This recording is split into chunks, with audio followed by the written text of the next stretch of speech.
Good morning. I'm Christopher Lloyd, and I'm standing here in the studios of Sirius XM Satellite Radio. It's a weekly morning, approximately 6 a.m., and this is the Opie and Anthony Show. Never before has one radio show been so extreme.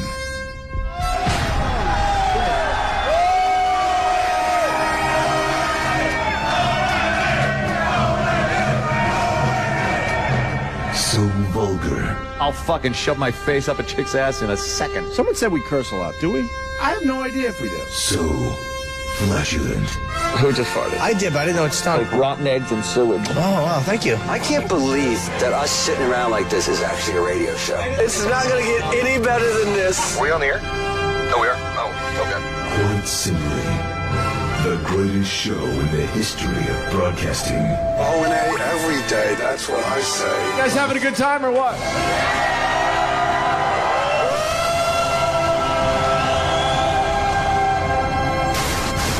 Rules are destroyed, and conventions burn to the ground. Would you like to make a fucking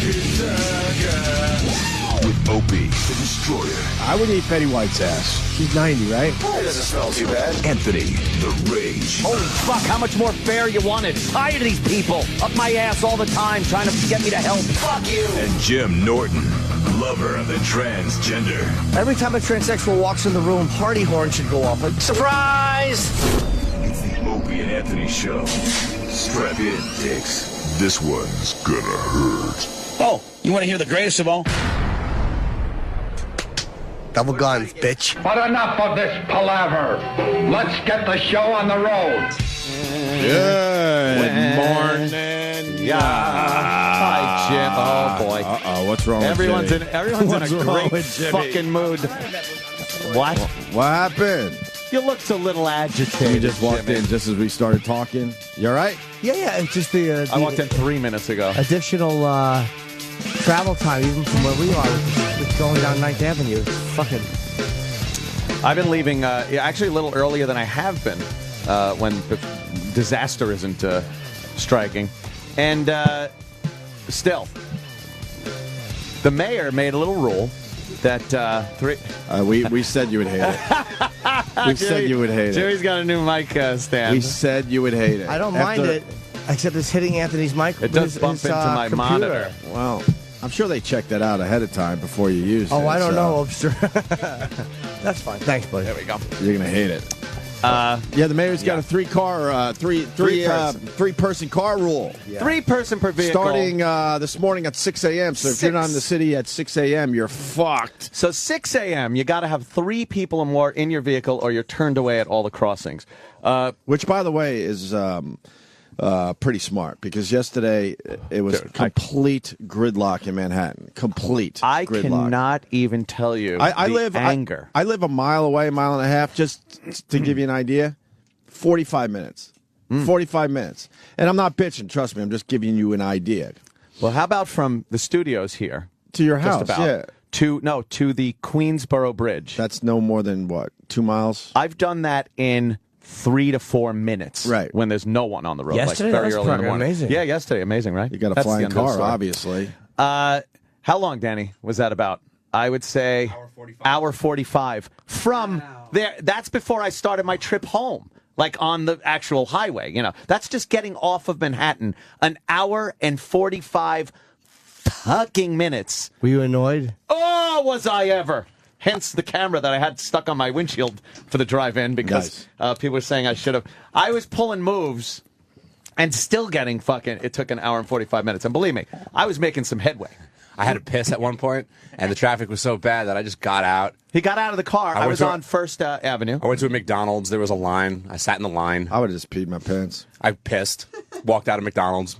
Walked back to the truck. Walked up like a block, and I was still there. Oh, really? Like it didn't matter. I just walked a block and a half, and there it was. And let me tell you something. It's fucking amateur hour because the people that usually take mass transit have decided to drive in, and they don't even know what it's like to drive in Manhattan. You need to fucking get on it. You got to make moves. You got to make moves. You got to fucking go. You got to be alert. alert. You got the second the light turns green, you got to fucking go. You got to look. If you're in an intersection and the light is green and there's cars in front of you and you might block the box, you can't move. You can't make that. But if you see cars starting to move, then you got to move and go because you know you got a spot. Right. People that don't move and then the cars around them get in front of them and they fuck you. But even that wouldn't help. No, there's way wouldn't. too many fucking cars in this city right now. Not only did I beep. Here's what one intersection held for me. There was an SUV, and he was totally blocking the intersection, like fucking dead stopped, and probably 2 cycles of a light, and he's still there in the middle of the intersection. People beep and go crazy. So finally, I edge around, and now I'm going past him, and my driver's side window now is right next to his giant back SUV window, which I made sure I got right up to it. And I was just going to start banging on. I was going to break his window. I was going to do... And then I was like, oh, it's very dusty. So I just stopped. And now people are beeping at me and wrote, fuck you in the dust. In the window. All I thought is how pissed he'd be that the rest of the ride he's going to look in his mirror and just see that. My dumb finger printed fuck you on his back window. Where's the video? Well, I didn't have a camera yesterday. You got an iPhone. Well, that was only one. You know, it would have been so much better if I did have video because I think I don't see many or people it didn't happen. Changing lanes from the lower level outer bridge lane to the inside underbridge of the 59th Street Bridge. Nice. You say it's impossible. I say, how do you do that? Exactly. It's possible. It's probably the first and foremost most dangerous thing I've ever done in my life. How do you do that? How do you do it? I've never seen Danny more excited for anything. We're about to do it. He's like, yeah, he's going to do it. He's going to do it. Yeah. Because it enters your brain when you're on that outer roadway and you go, oh man, wouldn't it be cool to try to get to the inner? And you go, no, that's crazy. I'd never do that. How do you do it? But how do you do it? And you got to explain it to the rest of the country. They don't even know this. There are certain gaps every so often. It's a lane that literally looks like it's going to fall into the river. It's on the edge of the bridge. They just added a lane outside the bridge. And there's a giant steel barrier between that. Right. And it's actually the superstructure of the bridge is between that lane and the actual lanes of the bridge traffic. But there are these minute little openings for, I guess, emergency vehicles or something. It has to be for access. They come up every so often. I saw one, and I'm like, I think I could squeak through there. And I make the turn, and now it's pretty blind when you're jumping onto that roadway because you got the big girders to the 59th Street Bridge in your way. So you just kind of edge out a little, and then I finally saw. I was able to see. Got on that. Smooth sailing. We watched that outer bridge traffic, which was dead stopped, just flying by as we just went right on down that fucking road. And then we... hit the expressway, which was then fine, but we saw the other way that was coming into Manhattan. It was backed up for probably 5 solid miles of bumper-to-bumper traffic. They shut down the Midtown Tunnel, which is a giant entrance to Manhattan. The only other way off the expressway to come into Manhattan is the 59th Street Bridge. But you got to go through side streets, pretty much, in Queens Plaza. Which is, it's not like this giant interchange where it's an on-ramp to get on a big bridge. And it's a little town. And it's all lights, right? All lights. And you would think they would have cops at all those lights just going, you know what? If you're on one of these side streets right now, you're fucked. We got to keep the traffic moving. Here's another thing people don't understand. Do they have anybody out there? On the way home they did, not on the way in. Jesus, and that was when it was really bad. And they people don't understand. Lights are completely fucking optional in these emergency circumstances. A cop is not going to give you a ticket for a fucking light when disaster is all over the place. So they don't know sometimes. Just go. Just fucking go. So that's my whole logic was just fucking, go. Do you know, that's a weird thing. I was walking home from the gym yesterday, and that's how you know something was different, because it was on Amsterdam Avenue. It was all bumper to bumper, and I'm crossing, I have green to go, and cars are just slowly running the red light, and a guy's coming up on me, and I'm like, it's a fucking red light. Yeah, sorry, Jim. It was weird how that little weird thing breaks down. Yeah. But he's just going to get where he's going to go and fuck it. And no you can start mercy. to see cracks. No, yeah, there are some cracks starting. Well, we said 3 days. The gasoline situation. Tomorrow's the terrible. day. Well, hold on. Before you move on to that, did you see the video of everyone pushing onto the city bus? No. Bad? Oh, boy, yeah. Breaking down. It's breaking down. Breaking down. And we said 3 days. People are cool and want to help their neighbors for 3 days. And then after that, forget it. AC? Yeah. Oh, after that, forget it. And yesterday, they they only have a few city buses running yesterday. Yeah, limited service. And a lot of people needed to get on that fucking bus, and they were pushing and shoving and trying to push their friends. Every bus we saw was jam packed with people. Have you been downtown? I don't have much gas, so I was like, I want to leave. I have not gone down. I think I feel like if I jumped in my car and went downtown, and I like stormtrooping, I would get carjacked.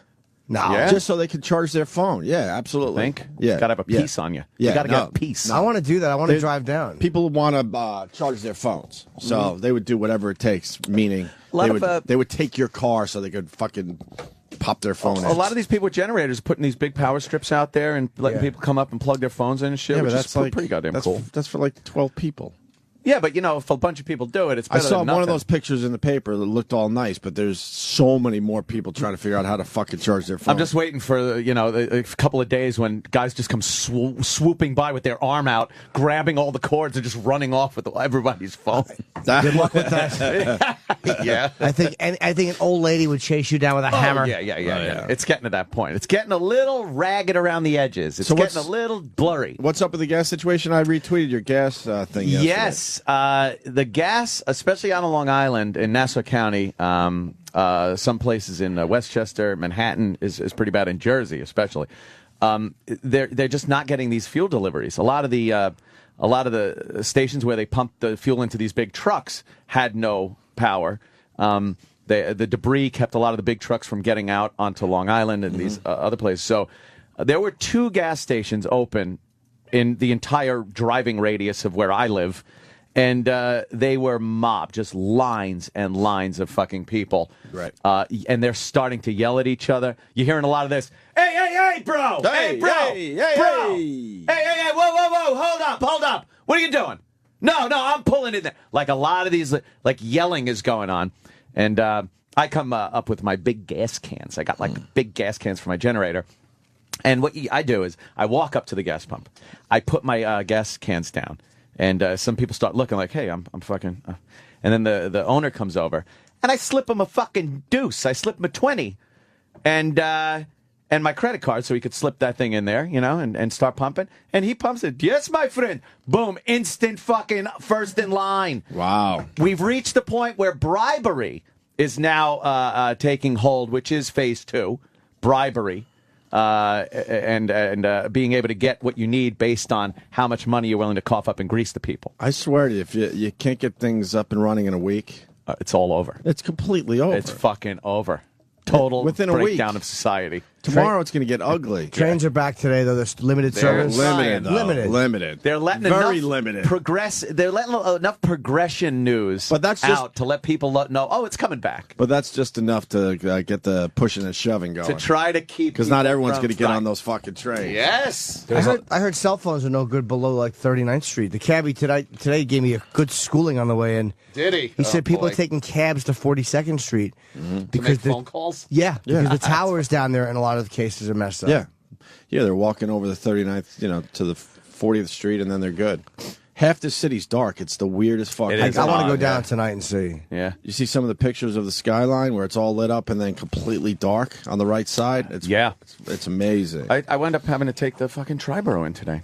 It was crazy. There was no way I was going to try that Queensboro again. So the mayor knew he had north. to get some of these cars out of fucking Manhattan. So it's a carpooling situation. If you don't have a car with 3 people in it, they are turning you away, and they're not listening to anyone's fucking excuses. No sob stories. They're all coming in before 6 now. Well, although I saw a lot of people when I was on the Parkway that were getting off onto the expressway to go to the Queensboro, that they weren't fucking going to make it. Of course they're coming in before 6. Yeah. I mean, because they can't find 2 dummies to ride in with them. I know, but I mean, of course, that's why I'm thinking the mayor should just make it 3 people regardless of the fucking time. Oh, I see what you're saying. It's an emergency. You can't have the gridlock like we had yesterday. You can't fucking have it. It's insanity. And he's still going to have a lot of cars because people will beat the curfew. When you have an emergency vehicle sitting in traffic First responders. Like that, first responders. Who, by the way, are going through their own shit. Yeah.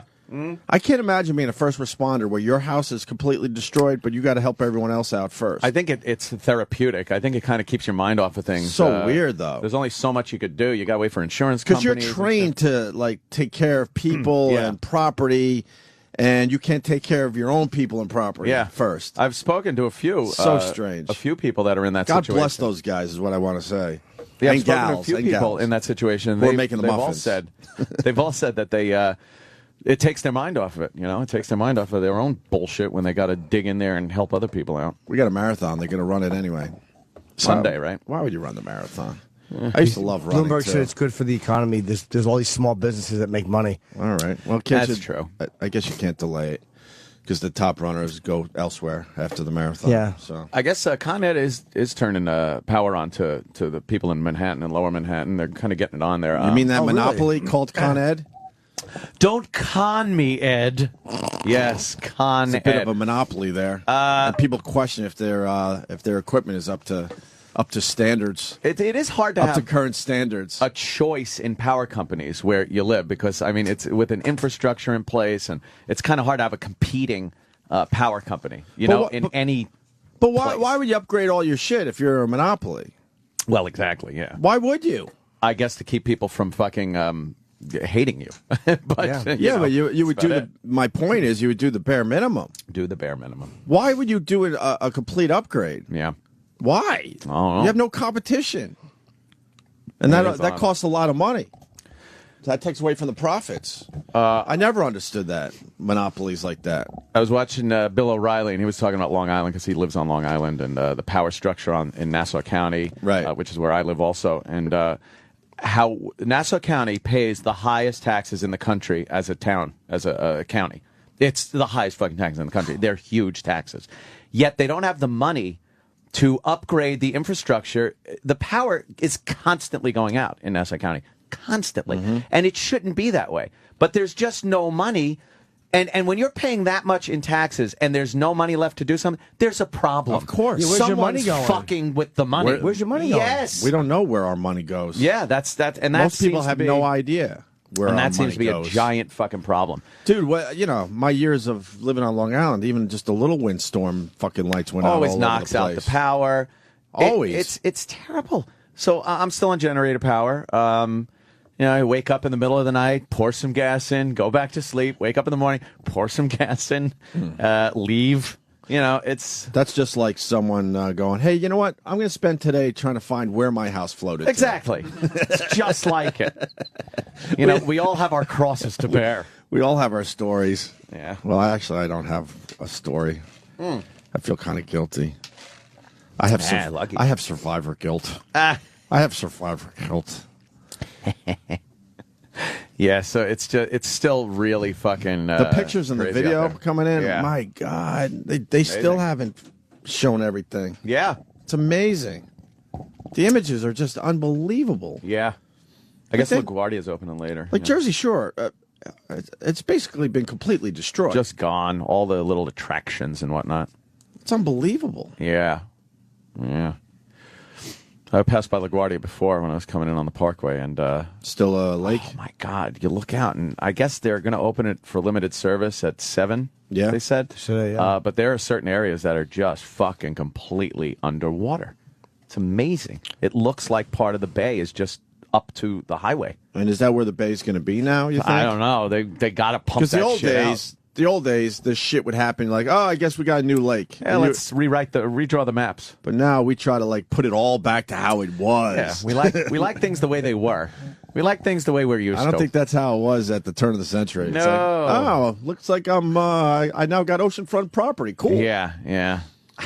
Some depressing stuff on the news yesterday, man. It's unbelievable. Oh, it's terrible. The woman whose fucking 2 kids. Yeah, that's just. They were in a car, and the car got flipped over or something. Yeah. And she was holding her kids, her babies, and a fucking wave came and took them. Yeek. And I'm like, anyone, if you're really still going to church and thanking God for your good luck, you're fucking dumb. It works in mysterious ways, Jim. Mysterious ways. Even if he is There's there, a reason I'm he- sorry, he's a shithead. There's a reason he did that. Mysterious ways. We just don't understand Oh, it. God, was it irritating. He needed 2 little angels. That's all I thought of watching the news yesterday. 'Cause Yeah. I know people got their religion, and good for you guys, but how do you how does that wash in your fucking brain? It's hard to have faith at times when you see some of the shit that goes down. I Yep. completely agree with you. Thank God for saving my business. I understand that emotion, But really? So God's like, hey, do I save that hardware store or those 2 kids? Right. Yeah, let her hold the kids for a minute and then fuck it, I'll have a wave knock. Can you have anything more biblical than a wave taking your babies? That's pretty bad. Let's give her a little hope, and then we're going to yank those 2 kids away from her. Oh, my God. Really annoyed me. But she'll be in church probably. There's the bus video. That was Oh, man. referencing. Good luck. Look at it. It's a fucking Look at catastrophe. people are like, fuck. Wow. I think we're really lucky that tomorrow's Friday. Yeah. I'm telling you, because the 3-day rule. We'll put up with shit for 3 days as humans, and then after A weekend, that, people put up with a weekend too because you Well, can the just sit back weekend's and easy. drink and not have to worry about getting to work. Yeah, the weekend's a little easier, but one more day of work. Tomorrow could be a little ugly. Yeah, And then we'll take a little break, and then Monday, hopefully, we're on our way. Hopefully, shit gets taken care of. Yeah. I got to fly tomorrow. We're going to JFK. You should leave now. I know. That's going to be a nightmare ride. Cross town to JFK. How many trees are down on Long Island? I want to get out there so badly. There's a lot of trees down, but a lot of them are cut off where they were crossing the roads and shit. So you'll see giant trunks of trees on the sides of the road, kind of edging into the road a little bit, but then they're just sawn off completely straight where the big branches were in the road. So a lot of that's cleared out. A lot of wires still down. There's even by my house, they got these giant,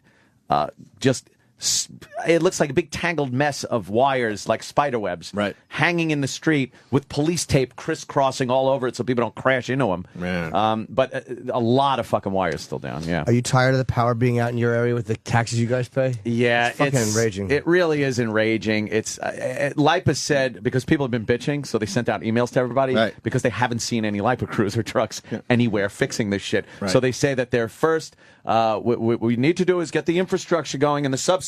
That's where our workers have been. And then by today, later on today, you're going to see the trucks as they branch out to get into the neighborhoods. Let me ask you, a lot of people being inconvenienced with their power out. Now, when their bill comes in, do they get to write it off a little bit?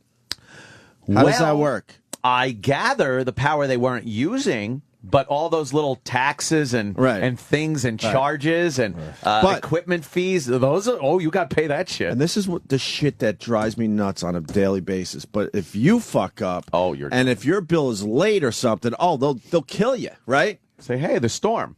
Right. I'll pay my bill late and then just go, I'll send a note and say, hey, it was the storm. I couldn't pay you. They won't even pay attention to that. But wait, because of the storm, you couldn't give me power. So because of the storm, I can't give you money. We all evens out. So how do the people get power?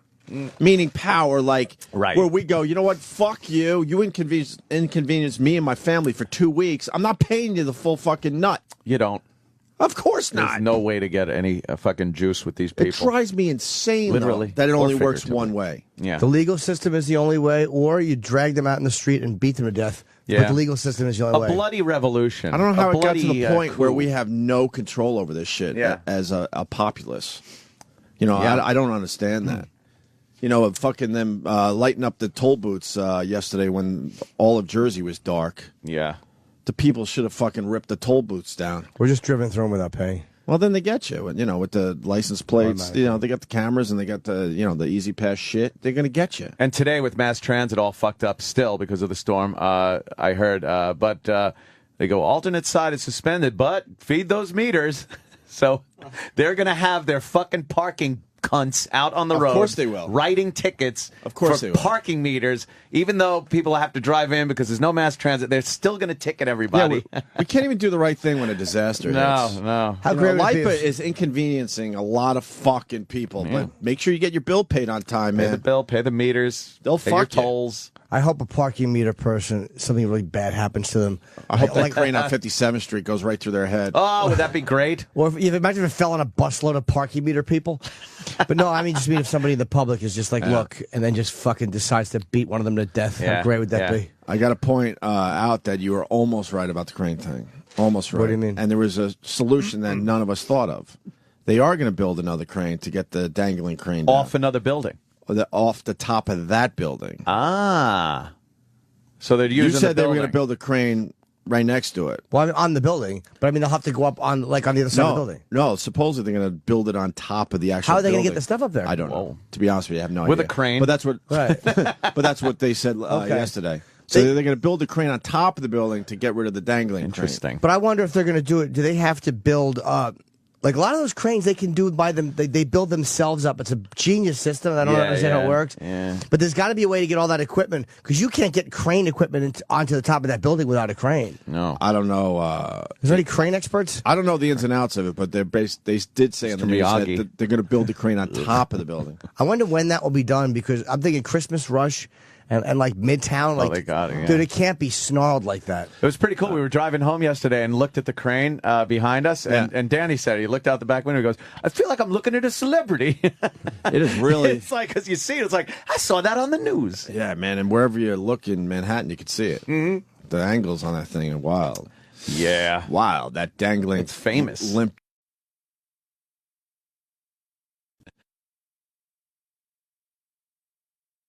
I was thinking, why didn't we get him on the show? Because he knows about these, superstorms. Maybe we could get him on today. And I said hi to him, and he runs away. Did he really? Does he hate us? No, he's or his brain is petrified. fucked up. Jimmy's noticed he's just afraid. He walks really fast, and we slow down. We were heading out to do a little that trick or treating. I ran into Jimmy actually. Oh, and right after I saw you, I saw Michu Kaku. We were walking up the hill together.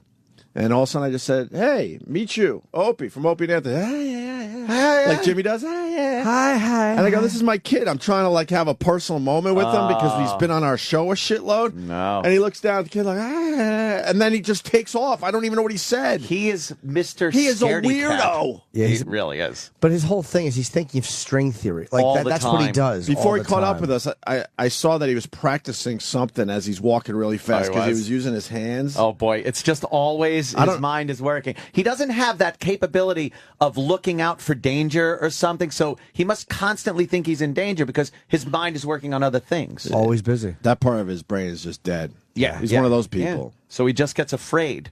He's probably he's probably has autism. I was He's probably thinking- an adult. Yeah, because a lot of people go, where do these autistic kids go, and what do they become? They become that type of person, and there's nothing wrong with that.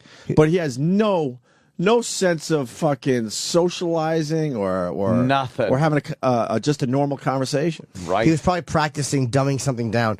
Like as he was walking, he was thinking of, and the storm is like a very angry mommy, and the people are like little babies, and the mommy cuts. Downtown is in a time out. Time out. Here you go. Here we go. Yeah, we got to take some phone calls today. Ryan in Jersey, go ahead. Right. So I haven't had fucking power since Monday night, and I'm looking all around my fucking blocks, and everyone has power now. All the lights are back up, but just one block that I'm on doesn't have power. So I called PSE&G, and I'm fucking killing them over the phone. First of all, I don't like when they say, my name is Mr. Miller, but he won't tell you his first name like a jerk-off. Right. So I said, just trying to fight with him. When the fuck is someone going to come out here? We don't know, blah, blah, blah. I said, okay, well, how much is the credit going to be on my bill for the outage? And he goes, well, we didn't cause this hurricane, sir, so we don't do credits. Isn't that amazing? But just a quick contract. And they're a monopoly, so you can't go, well, fuck you. I'm canceling my service today, and I'm going with the other guy. You don't have a choice, which drives me nuts. But this is America, right? Yeah. That's what I said to the dude. I said, you're the only game in town, so I guess I got to take it until you get here. But AT&T service has been shitty since the hurricane because the towers got beat up. I called them and I said, service is shitty. Within a minute of calling, $50 credit to my next bill. Sorry about it. Hopefully it gets better. Because there's competition for them. They teamed up with Verizon too, AT&T. To do what? Ruin Verizon? Oh, okay. Yeah, no, during this to use some of Verizon's towers and shit. So all right, Ryan. It's their buddies. Not to correct the answer, it's T-Mobile. Oh, T-Mobile. Sorry. Go fuck yourself. But you know what? It's because they have competition, Ryan. Right, That's why. They know you can go elsewhere. Yeah. Let's say hi to Adrian from our fine hometown of Huntington, Long Island. Adrian, what's up? What's going on, boys? Hey, buddy. Hi, girl name? Yeah. I thought maybe you fell on the fucking feed bag in the pet store. Before the storm hit, life accidentally disconnected my power to my house. Oh. And it took them 6 days to get the power back on. 6 days for accidentally disconnecting it? Yeah. Yeah, they got their issues there, LIPA. Terrible. Oh. We'll see what happens. I guess the 744,000 outages left on Long Island through LIPA. They had 900-something thousand, so Do a little bit of math. That's, 20, 30 people. Look, I understand they're in a tough spot. They're in a tough spot, obviously. Yeah. But where's the credits for the people that are... You got to give power. out some credit. You got to give them some credit. They're going to use helicopters to get the crane up on the top of that building. You want to see helicopters? Really? How cool. I got to see that. Because that's got to be one of them heavy-duty fucking We'll helicopters. probably bring in one of those heavy-duty helicopters, big drop some of that motherfuckers crane shit up on there. the roof. Wow. Okay. That's That what a few sounds people are saying, dangerous. so I'm assuming Imagine that's a true. helicopter with a crane attached to it crashing in the How city. long does it take them to build a crane up? Like, when you bring one of those giant fuckers in, I thought they had a system where they could kind of, I don't know how it works, obviously. I don't need to say I don't know how it works. Yes. I'm saying the crane builds itself. Yes. No, what they have is like this core girder thing, and it's in increments.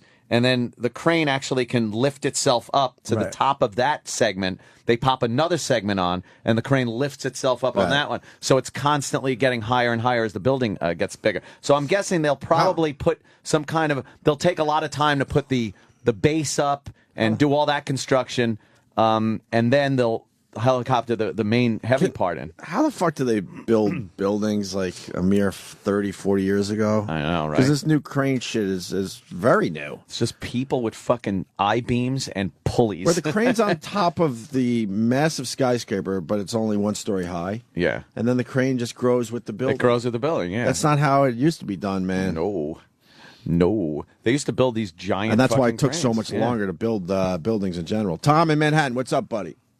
Hey guys, what's up? One of the ways you stop being a whore to these goddamn electrical companies is you got to push elected officials to start getting solar power. But the problem is these electric companies pump so much money into these officials' back pockets. They don't want solar power because it gives us energy independence. Solar is not economical enough right now. It's not. It's not reliable enough. It's not. No, that's the bullshit the electric companies are feeding. Man, I kind of agree with this guy. I think they've been able to fucking push down the solar companies because they're so well. Tom's going to tell everybody because we're listening to his radio show now. Don't want to interrupt him What he wants to do because he really knows having about solar an power. independent household. Right. It's bullshit. It's bullshit. They're just using us like Of course. toys. That's it. Man. All right. Bless you guys, man. Thanks, buddy. Why wouldn't let me if solar energy is so economical and so easy to install and use and cost effective, why aren't the major power companies investing in it, putting it into their grid, and then charging us money to have it? If it's easier and faster and more economical than what we're used to using for fuel for these power companies, it would be advantageous for them to build solar power and then charge us the amount they're charging us now, and they would save money. So why the fuck isn't that happening? Probably because they have to rebuild their entire system. It would be a great investment.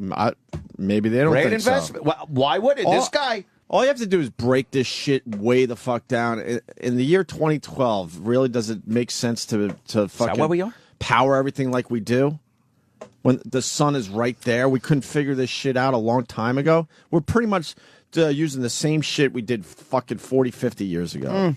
Pretty much. Solar power is pretty much based on battery power. It doesn't go right from the sun to your fucking thing. It goes from the sun to some kind of storage device and then out. It's just not economical. But as a society, we can't figure this shit out. I think we can. It's ridiculous. And he is right. Once the second the last drop of oil comes out of the ground, we will have the best, newest power system ever. And I do have an answer for you. Why do they have the power lines still above the fucking roads? Why? Yeah, exactly. Why? I have no idea. When everyone knows they should be underground, right? Underground. They know that's too much monch. Yeah. That's the only reason they're not doing it. It would cost a fuckload. It would cost a shitload, and that's the only reason they don't do it. Everyone knows it's stupid to have power lines above the ground. Everyone. But they continue to do it that way. It's also the oil companies. There's a lot of influence from the Saudis and all these people that have a tremendous amount of money. I mean, they really do, spend a lot of money to keep gas. That's not an accident. I mean, there's just way too much money behind it, and that's not paranoid. That's just business. Well, I guess we need more companies like Solyndra that could. They didn't do a good job. That's right. But the Saudis, it's not in their best interest for solar America power, to right? get into, solar power. Are you kidding me? Yeah. And I would imagine, I don't know the ins and outs, but they got, like Jimmy said, a huge influence on the whole fucking thing. Well, let's see. So they're going to use the helicopter for the crane. Yeah. Oh, you know what? Solar. Oh, okay. Fair enough. This guy's saying you're right on it. No. Bill in Atlanta. Hello, Bill. How are you doing? Hey, Bill. Hello, Anthony. How are you this morning? Okay. So I'm an engineer here in Atlanta, Georgia. Oh, how the trains running? The trains are splendid. The All weather's right. lovely. Engineer. So the deal is this. Maximum efficiency of a solar cell right now is around 19%. Mm-hmm. And Jimmy and Opie are right. There is some money in the oil industry that's preventing some of these things. But the fact of the matter is that when you put a solar cell into a panel, you lose efficiency. So the maximum efficiency we can get out of panels right now is about 16.5%. That's not very good. But why? Hold on. It's terrible. All right, it sounds all right. Can we have a discussion about this? So why is it that we can make our fucking smartphones so goddamn powerful, but we can't figure out how to make that more efficient? Well, Opie, you're talking about a small level of power versus a giant power grid. Right. And in order to get a farm to make a grid to power a major area like New York City, the investment wouldn't be worth the return. So why can't we make that shit a lot smaller yet? You certainly could, and areas in the Southwest do have those grids, but it's just not, the technology's not there. There's only so many photons that are going to hit a fucking panel. And that's on a good day. That's on a good day. So if you make a small panel, there's still only so many fucking photons that are hitting it. And the photons have to do more. For how long have these photons been getting away with doing nothing? Why do we have to build everything flat to the ground? Why can't we start building them upwards? All right. Why don't we get the stupid Apple people away from these dumb mini iPads and work on this instead? Listen, Opie, the technology is the best that we can push it. We're doing thin films. We're doing other things with oxide layers and things that are really boring. But the fact of the matter is that we cannot get the amount of power out. Hold on, sir. My question is this. I feel like it's not a huge priority, and that's why it's taken a while to fucking figure this shit out. There are limitations in the technology. Here's a kind of an example of what this is like. A solar panel, as opposed to take a water wheel and the paddles on it are the size of playing cards in a river. It's not that efficient, because you only have so much surface area. Right. If you have a giant paddle on it, it's going to be more efficient and use the power of the water better.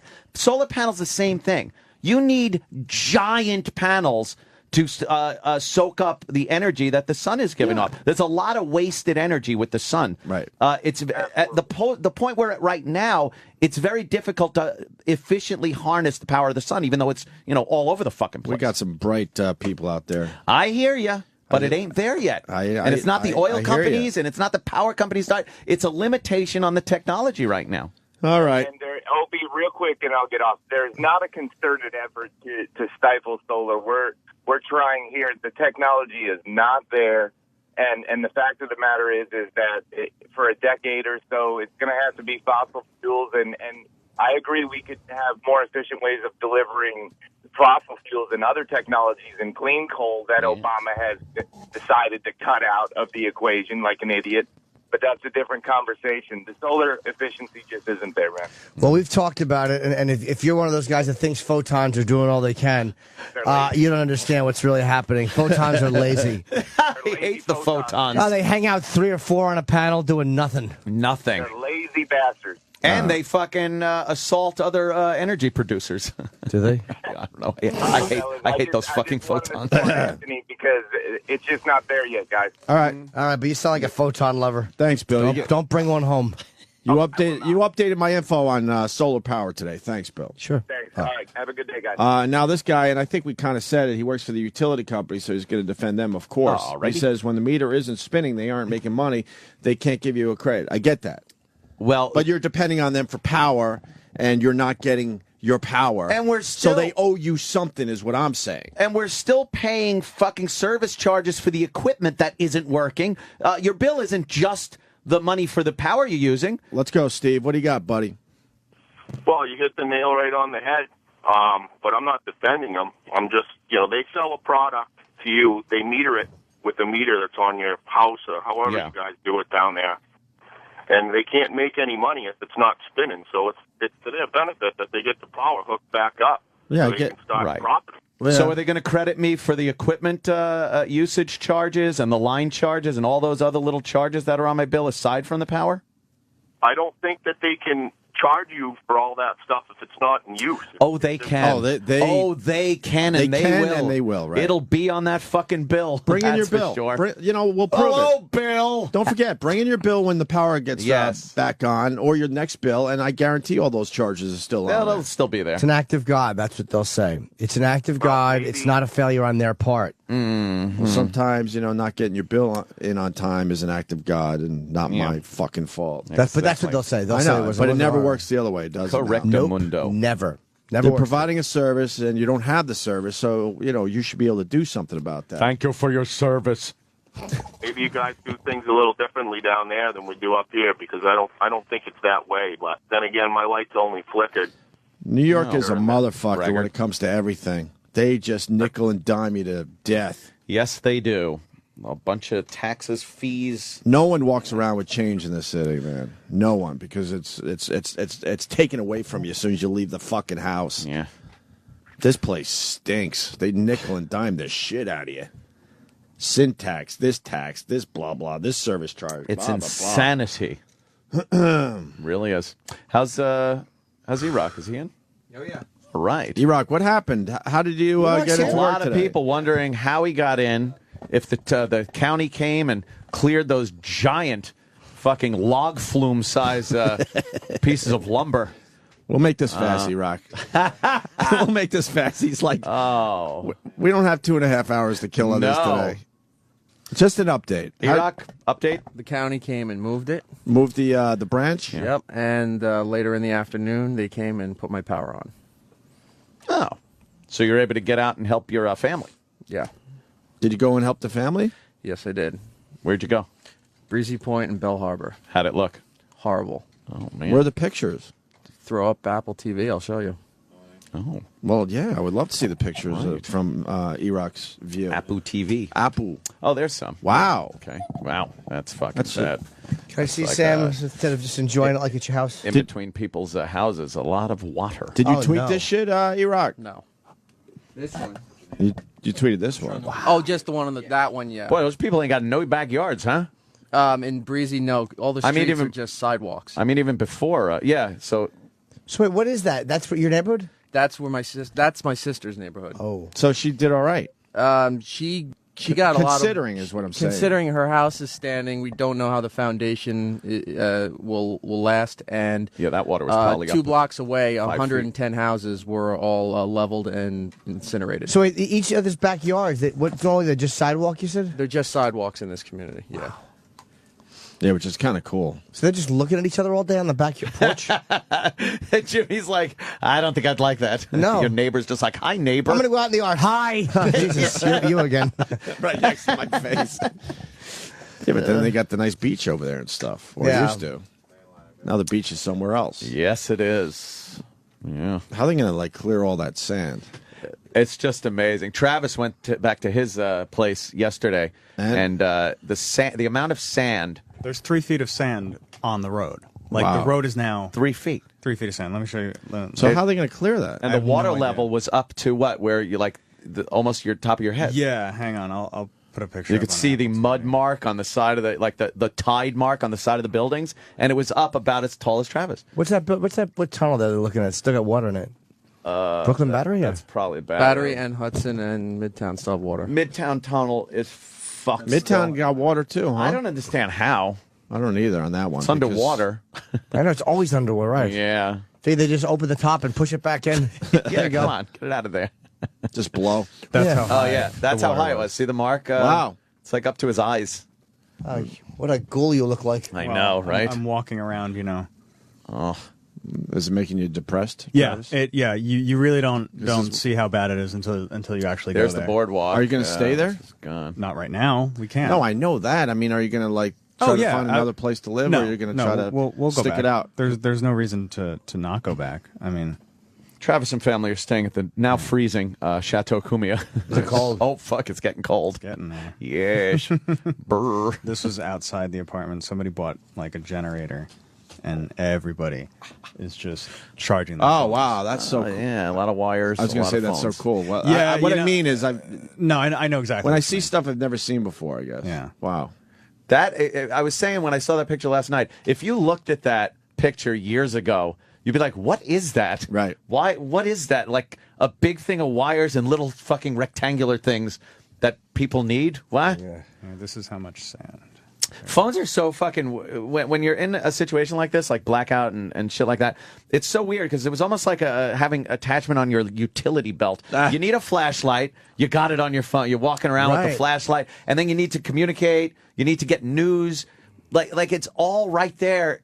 It does make these situations a little easier to deal We with. can't figure out solar energy. That's, No, sorry. Something about that doesn't seem right to me. Fucking I know photons. Bill just educated the shit out of me, but Wow, look at that. Yeah, that's how much sand. That's 3 feet of sand just on the street. Up to the middle of a fire hydrant right Yeah, there. we're walking back to the car, bringing stuff, and I tell my daughter, I'm like, all right, hold my hand while we're crossing the street. She's like, we're not on the street, it's the sand, silly. No, you have no idea what's going on here. I hope you administered some serious discipline for that lack of respect.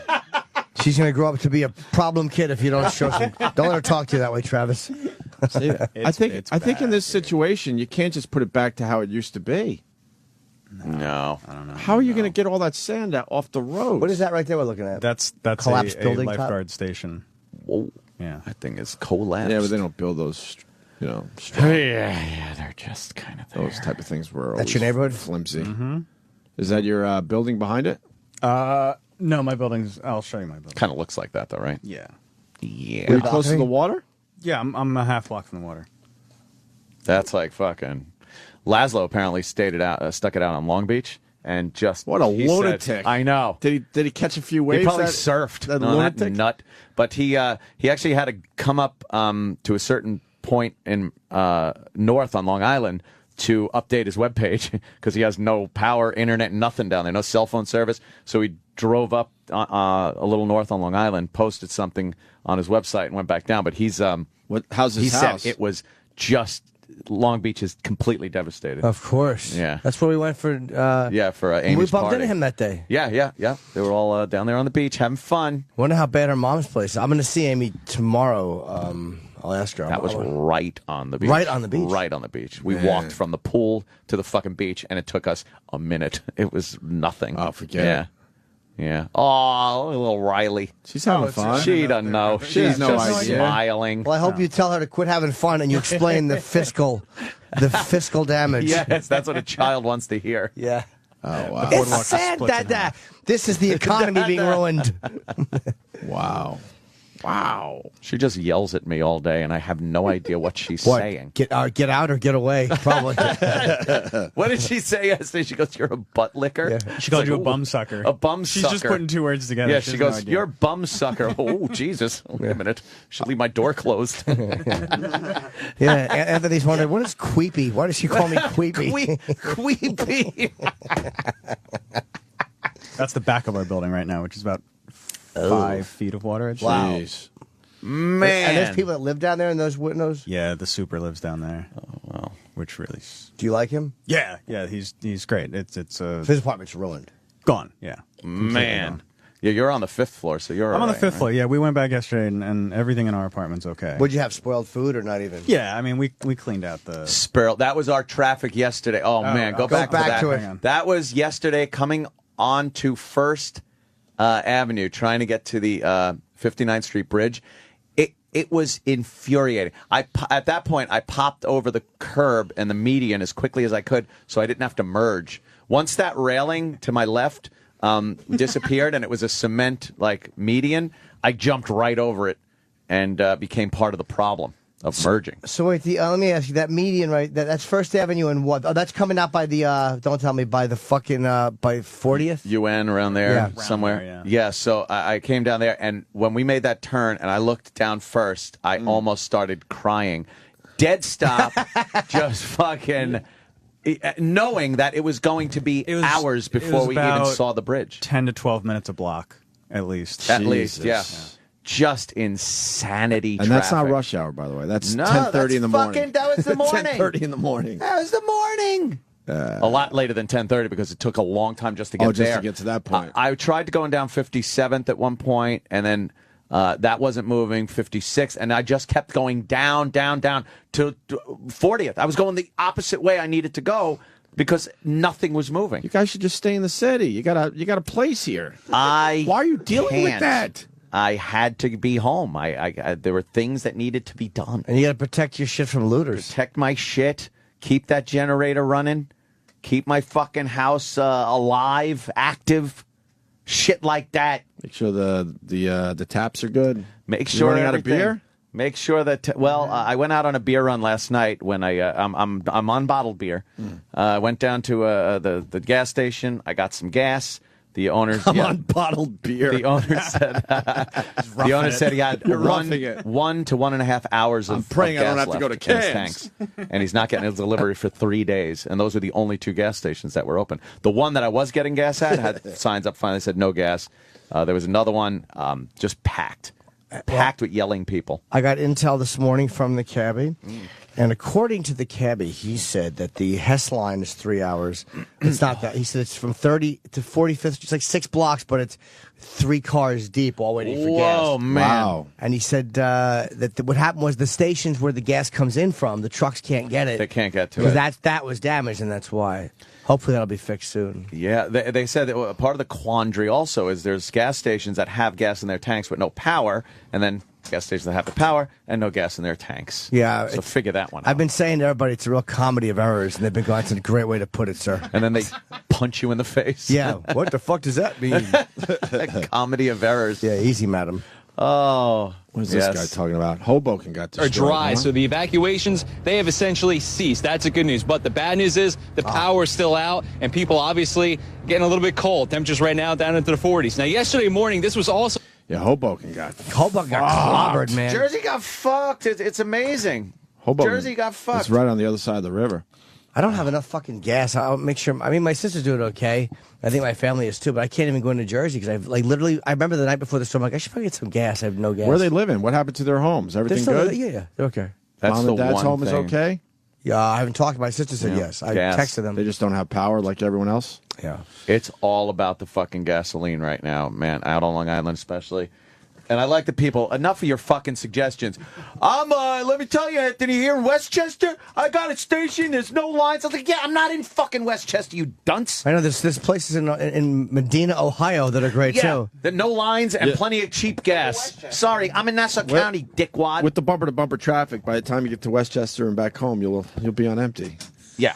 Yeah, So you know, it's enough. Enough giving me suggestions of where you live, where the gas stations are really nice. You know what you got to do? What? You go there, you buy some extra gas, you put it in your hand, you put it in your pocket. Can we go to break? Yeah, our food's here. It's nice and warm. Please. Let's eat warm food Fill this up morning. your hands with gas. Jesus. I've been Put eating it in your hot dogs shirt off my pocket. grill. Oh, Fucking terrible. they are. Oh, I just cooked up some hot dogs outside on my grill last night. Well, you must be Weenies. enchanting hot dog burps and cranky ass. And fucking beer, bottled beer. Oh, man, you've been inconvenienced. At least you got That's a just grill. like that's I just know, like no, eating it's- bread and butter as you Exactly. you search for your loved ones. I'm not in the least saying it's bad. just It doing is- a bit. It is a little I'm just inconvenient. doing No, a I know. bit. It is a little inconvenient. Well, everyone has their level of But, inconvenience. but the truth of the matter is, with the generator going, the amount, like every day I plug in another little thing, another little light or something. So the house is lit up really nice. We have every bit of television and internet. It's not interrupted at all. On demand, cable, everything, and plenty of food, refrigerator, all that shit. So I know people will twist this shit, but I really, really liked seeing Romney and fucking Governor Christie. Oh, fucking yeah, getting yeah, along. You mean Obama? What did I just say? Romney. Oh, Romney. Wow. Oh, wow. No, I know because Yeah. I'm used to Christie and Romney. Yeah. Christie basically fucked over Romney by like doing this. He just wants to take care of you know Jersey, what? It yeah. shows you what kind of guy he is in the end and what type of leader he is. I like Governor Christie a lot more right now. And people Christie's are like, great. well, they're purposely doing that because blah. It just was nice to see that you got Christie and Obama walking pretty much hand in hand and dealing with this shit together. They took the and little, not politicizing the shit out of it. They took the little helicopter ride on boy. Marine One. You think Obama was a little scared that he had Christie in his helicopter? Yeah, he had 3 of his aides actually taking a bus to catch up. He didn't want All you saw was the pilot of fucking Marine One slamming that fucking tail rotor over, trying to keep the thing level. Yeah, everyone stay on this side. Christie, look out that window. He's got to deal with his Humpty Dumpty body. He's though. so fat. Dude, his you don't fucking realize back how is massive. And you don't realize how like, it just goes round. So fat. After his belly button, the whole thing just goes round. Yeah, yeah. With these little fucking legs sticking out. I saw from the back, they showed him talking to Obama, and it's like he's like a giant Eggman. He really is. And then a Obama giant. has like a Chris Rock ass, all just skinny and shit. They, Obama's got one of those That's skinny the buzz. asses. Christie's great because you get the impression he really does give a shit about his state, you know? Right. He's going above and beyond. This is one of those kind of Giuliani situations for Christie. Yeah. He's the guy he's the face of Jersey's recovery. He's getting the president there to look at the damage and get to the federal funding that they need to rebuild. He's coming across as a good leader, albeit a very fat leader. And telling the people he doesn't give a fuck about the election. Politics or the election or anything. He's somewhere Romney's crying like, but you have to give a shit right now. October surprise. You were looking for it. Obama will get a bump for this. Yes. He will get a fucking bump in the polls for this. But in states that really don't matter. So we'll see. Yeah, it's going to still be very interesting. But it's really good to see the two sides working together. We need a lot more of this in this country. Disasters, so they work together? Well, Because that's about the only way. You know what? I know. That's what someone tweeted. That they said, unfortunately, it takes a disaster to get these two sides working together. And that person was absolutely right, because it'll go back to business as usual after this shit. Do you like when people talk about their state like their state people are special? Let's show them that the people of New Jersey know how to rally. It's like any state would say that. Right. We from New Jersey we're a resilient people. We will rebuild and bounce back. Because New Jersey it's like that's what everyone does. What are they supposed to do? Is there a state where everyone just lays down and goes, lays down and just dies? Crying and we here in Maine need help because, as you know, we are spineless and we never bounce back. We are jellyfish. You're so right. The people of Nebraska will take all the aid we can get because we are faggots. We cannot take We can't do anything a on our own. disaster. We lay down and die. We don't have a will to live. Well, we're going to rebuild because that's what America does. I heard that a lot. America rebuilds. But look at that. Handshake. Yeah. Little pat on the back. Little pat on the Did back. you see Christie kind of calming that hysterical woman that was crying and Can you get that audio? nothing? And Christie's like got his arm around her and she's just weeping and weeping. Oh, it's terrible. If he goes for the presidency in 2016, this is really going to help He him. showed his leadership during Sandy. Right. He helped rebuild New Jersey. Yes, then they'll show his opponent. Well, his opponent was shoveling sand onto children. And they'll show a picture of the guy with his kids. Oh, no, look at the hurricane. He's throwing sand on kids. Shit. Oh, that's funny. Yeah. You got that clip? Maybe after the break. Oh, there it is. There it is. Let me see, There Sam. he I is. can't see you over there having fun. Governor Christie helping out the devastated people His of giant hand. Jersey. Yeah, his big fat hand on her shoulder as she weeps. He's probably squeezing it, saying, shut the fuck up. You're making me look bad. Governor Christie touring the most devastated areas of his state. At one point, he takes a moment to console an upset resident. Upset? Listen. She's a little more than upset. Governor, we're trying. Because I can't anymore. I know. Where's your husband's at work? He's a correctional officer in Sergeant. Yeah. In Elton County. Yeah. Well, first thing, you have to focus on your okay. No, it's not even that. I just want everybody to get help finally. Yeah, well, we're going to try to do this. That's all Because your these fault. houses don't deserve it. Yeah. Like, their house, she's our house, hysterical. everything's gone. Yeah. I've never in 10 years Yeah. had water in my house. Yeah. This was the worst storm that the state's ever seen. Would it be great if Christy smacked her? Get up, get yourself. I want to see everything. All right? And then he just walks away. I want to see everything. Or if he just shook her and said, "Shut up, liberal." Walks away and goes, "Thank God that's over." Oh, God, someone handle this woman. Right. Jesus. Hear that crazy bitch? Yeah, the mic is open. He's like, Jesus Christ, I thought that bitch was never going to shut. Oh, man, imagine how high from the height of where he is now to the bottom of the barrel fall that he would take. Or if he said, "I kept trying to get her knuckles to bump my cock while I grabbed her shoulders." Holy shit. Her breast felt nice. Yeah, she has some nice tits. God. But there you go. Yeah. All right, let's eat some. You know how you were doing food. the state thing before about the different states? How come nobody in like Nevada says we got nothing but what, we gonna gamble or something? Like I said, why don't we just go to break? Fucking go ahead, come up with a better one than that. The Opie and Anthony Channel. Sirius XM. And now, another bedtime story with Jim Brewer. We used to rape Will Ferrell just to make him break character because he dressed up as a character for like 2 straight weeks. It was so annoying. It was so annoying. He's like, Will. He's like, I'm not Will. I'm Ron Burgundy. I'm like, all right, well, Ron, can we talk? He's like, I'm busy this week with art. And so this went on for weeks and weeks. And Tracy could never pronounce his name right. He called him Ferrell. Will Ferrell. Hey, Will Ferrell. He'd be like, let's play characters and break Will Ferrell. Let's rape him. Me, Colin Quinn, and Tracy repeatedly fake raped him for hours. We'd leave him in a dumpster, take his clothes off, and he would never break character. It was so obnoxious. Tracy would be in the doorway as we're fake raping, as we're literally pulling his pants down. Tracy would be in the doorway with an unlit cigarette going, hurry up and save me some of that. Stay tuned for more bedtime stories with Jim Brewer. Introducing Anthony Cumia's Guide to Casino Blackjack. Courteous gambling. You want to play the odds and the percentages, and it works out better if idiot hits. In this 63-page booklet, you'll see how Anthony always welcomes a beginner to the table. I don't want to put my friggin' $6,000 in this idiot's hands. Always there to help, Anthony will show you that there are never any stupid questions. Shut up! You're talking out your butt.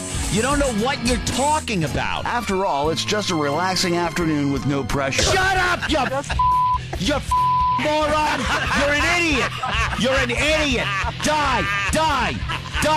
It's not like we're betting big money. Broke out about 10 G's, which I promptly lost. Learn how to be courteous at the card table in Anthony Cumia's Guide to Casino Blackjack. I'm Anthony Cumia, and I endorse this product.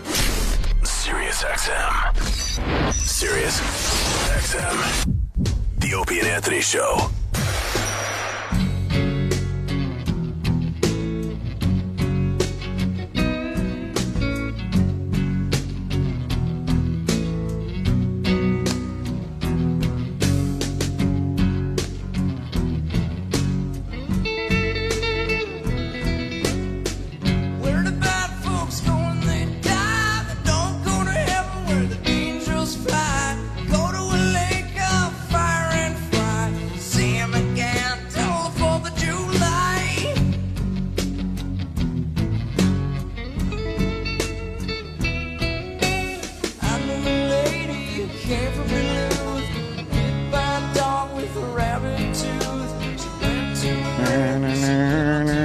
Hi. Opie and Anthony Show. We had a little, I guess a little miscommunication with time or something. We thought we had a little more time because we just finished eating. And Opie and Jimmy are out of the studio. They had to go pee-pees. They like going together. Like a couple of what they call bitches. You ever go to the restaurant and you got a couple of your bitches are at the table and one gets up to take a piss? What happens? The other one goes, I'll go with you. Exactly. What are they doing there? Why do they go to the bathroom together? I don't get it. I like when you get observational. Yeah, that's what I do. Some of that observational humor. Yes, Mr. Rock. In case you wanted to know why I'm playing this song. Nirvana released Unplugged 21 years ago. Holy fuck stick. Wow. Really? That was a good one. It's the best That pretty much was the... Wasn't this like the... The birth of the Unplugged, really? They were doing it, but this is the one that made it put it on what cool, they call made it what everybody wanted to do. Right, Because and then LL Cool everybody- J did it before them. How did LL do a fucking Unplugged? Jay-Z did an Unplugged. Ah, shut But up. that was way later. Way later. What do we No got one today? cared. Who's this Lots RZA of guy? people. Riz is Wu-Tang. He's a Wu-Tang legend. He directs films, too. Is he? Yeah. Does he? Hey, there he is. Mr. Florentine. Well, the one guy who's Take a a big seat, fan my friend. isn't here, so... What's that? The one guy who's a big fan of RZA isn't here, so... Who's that? That would be Troy Kwan. He's a huge Wu-Tang fan. Why? So he was booked on the show for Troy Kwan? No, I'm just saying... Is that what it is? Since nobody else Because to knows. tell you the truth, and I know I'm terrible with this, I don't remember approving of Mr. RZA. I don't remember approving RZA for the show. But he's coming in. He's promoting The Man with the Iron Fists. I guess that's Russell Crowe is in that one, and Lucy Liu. Yeah, and, it's like an old school martial arts kung and fu Kung movie. Lee. Yeah. Fucking Kung Lee, man. You know who Kung Lee is, right? I have no idea who He's Kung a great Lee is. fighter, man. He's a great... But who's Kung Lee? I was actually excited to see his name.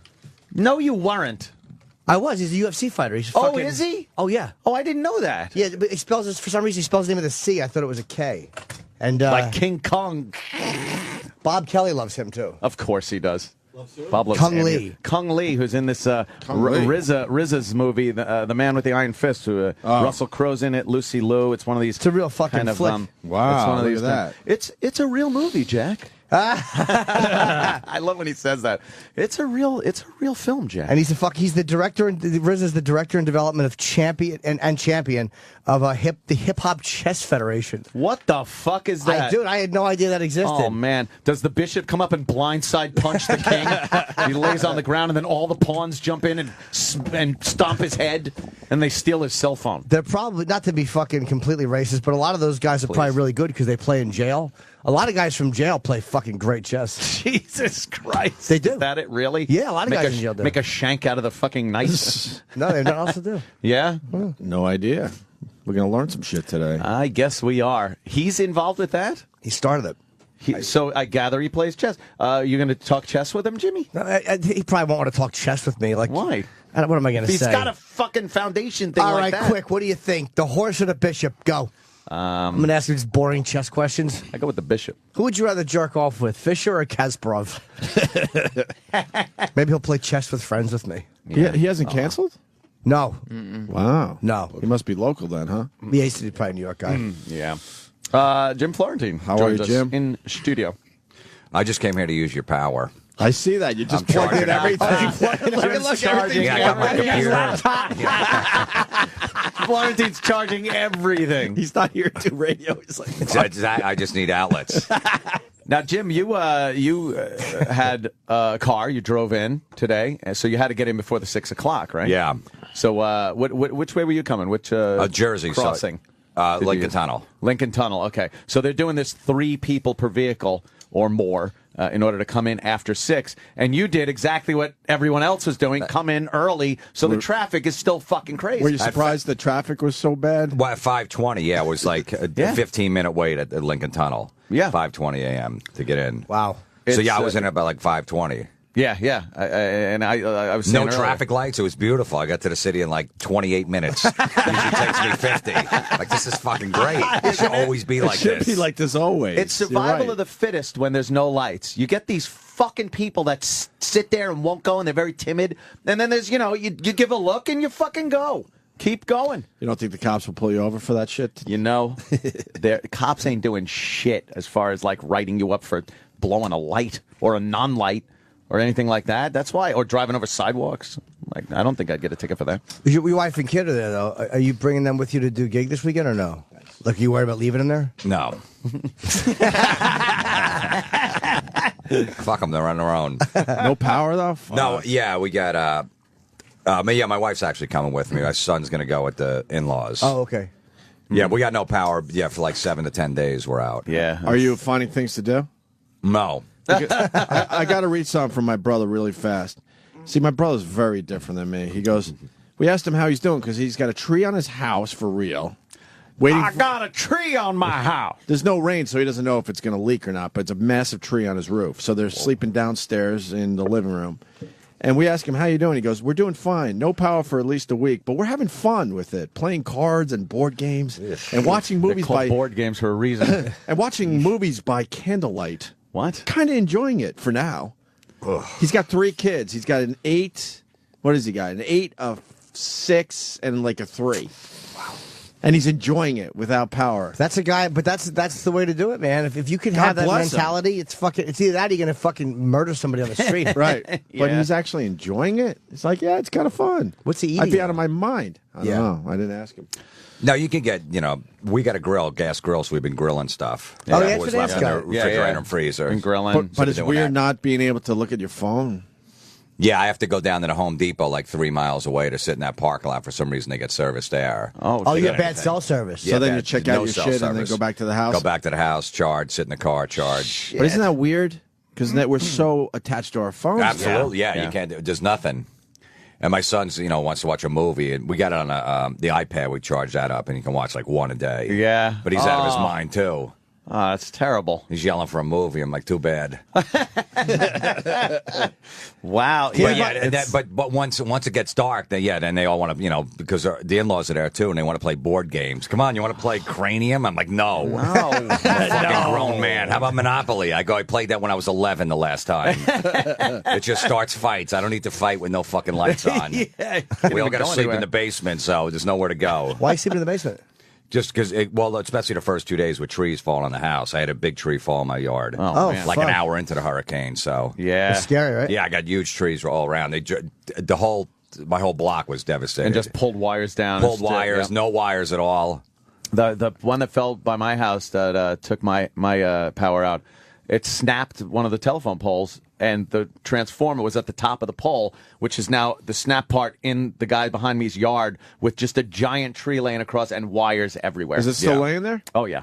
That shit ain't fucking moved. No one's even come to look at it no one's yet. come. Yeah. This is going to take a good month. The before generator's most people cranking. have their power back. You ever play SimCity where you put up a power station and you got to feed power to the little houses and businesses that you put up? Right. And then after a while, you start getting that lightning bolt signal that means you got to build another power station because that one can't handle everything you're doing.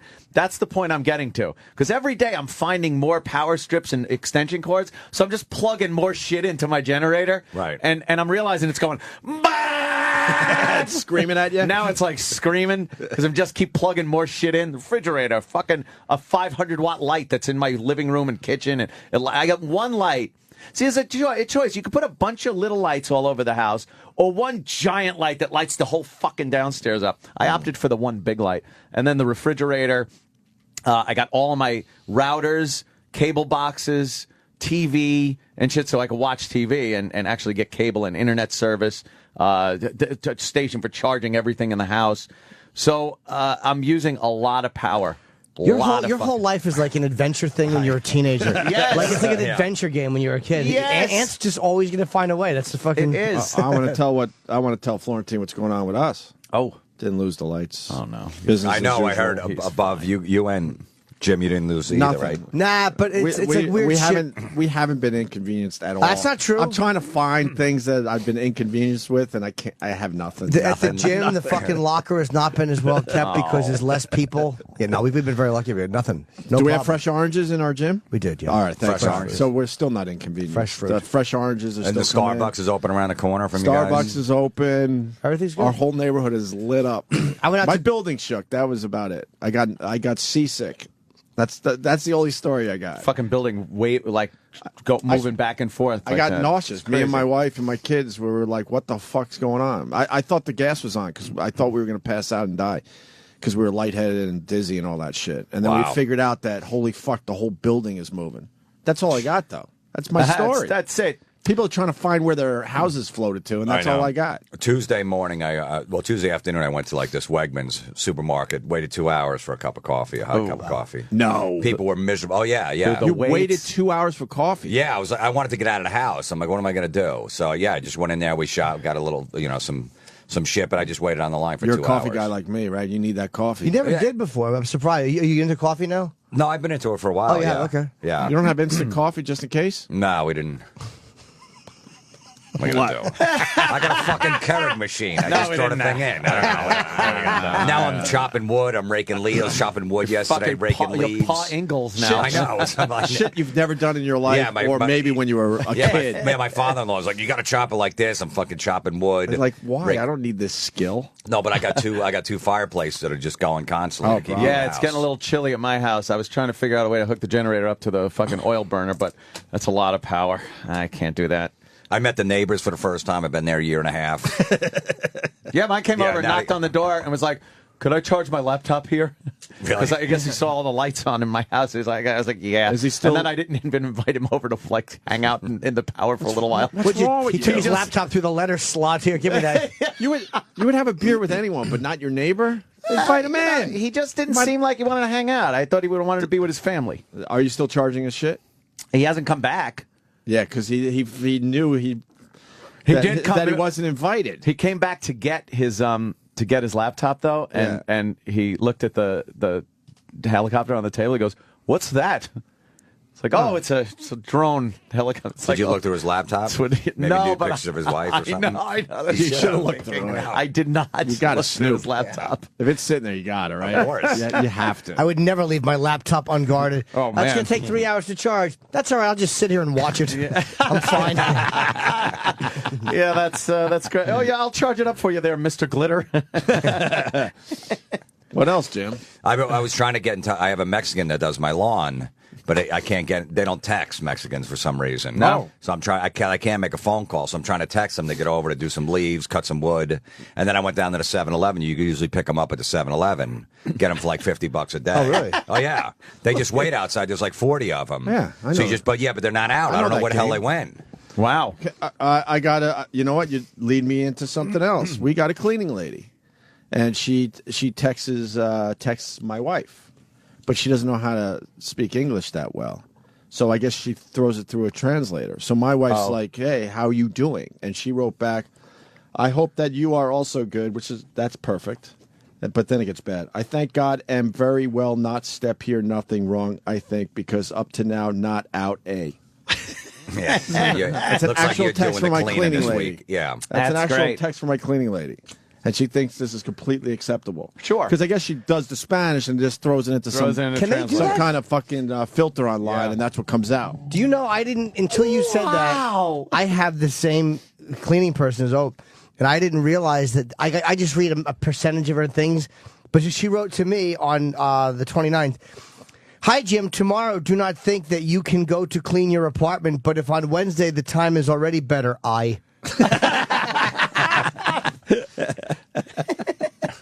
She thinks she's communicating. I don't know what she said.